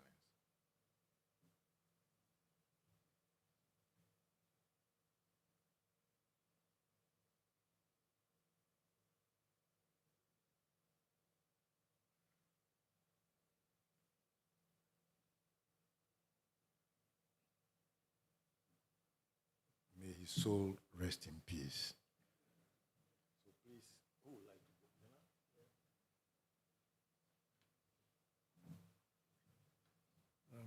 Good evening. C'est toujours avec émotion que je prends la parole pour parler de mon frère et ami Boubacar Bari qui nous a quittés il y a un peu plus d'1 an. C'est un ami et un frère qui était très proche de ses collaborateurs.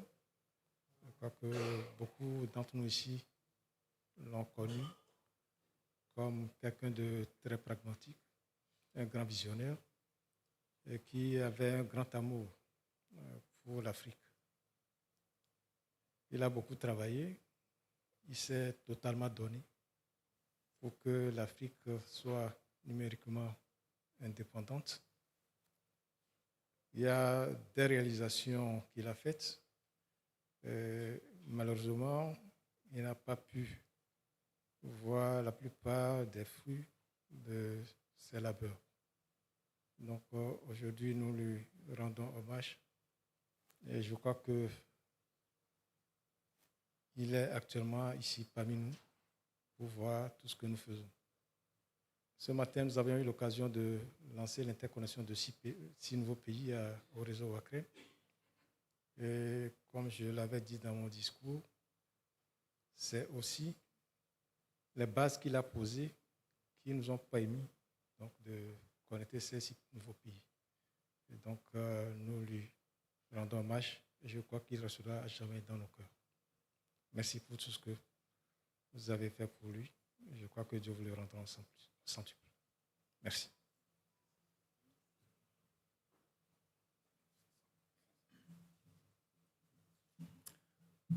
So, we miss Boubacar. And I'm coming back to this first meeting in Afrinic brings back quite a few memories. So those of you who remember, I can imagine Boubacar at the mic in the queue talk, waiting to have his say, making that very short, very brief, and very to the point. So there isn't much to say now. We are making sure his legacy is met.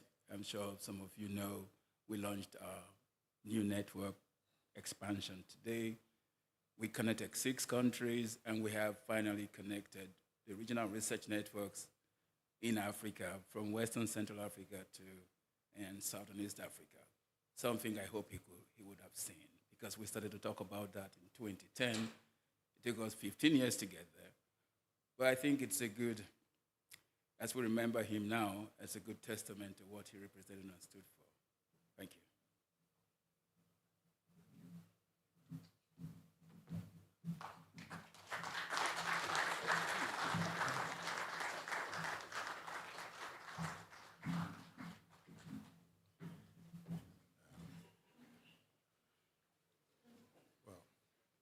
Tough closing.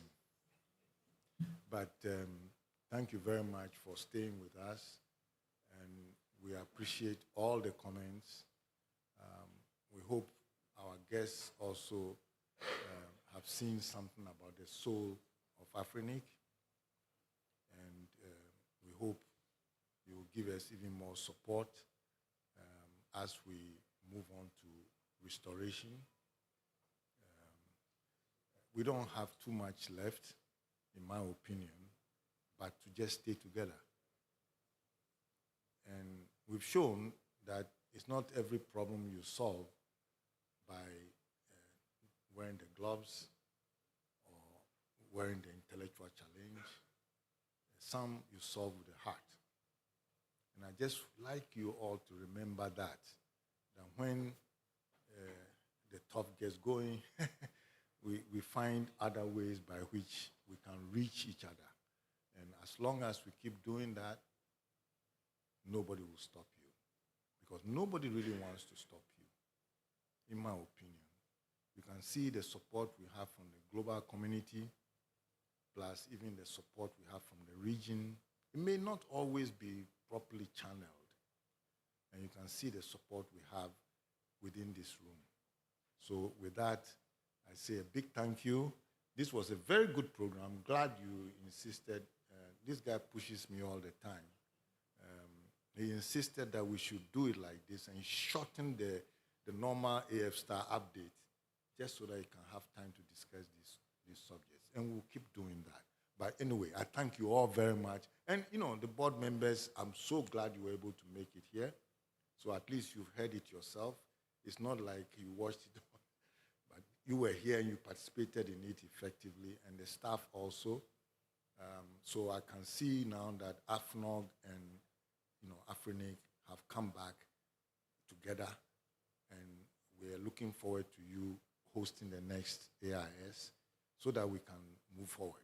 And we thank you very much for all that you have done.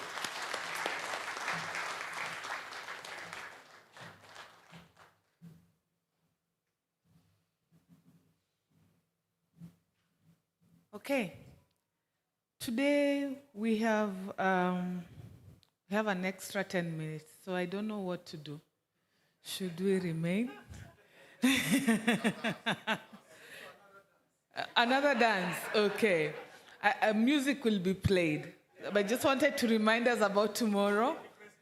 In a different style, probably play Ghanaian national anthem and then Nigerian and then Afrobeat so that people can enjoy themselves. So the DJ has heard.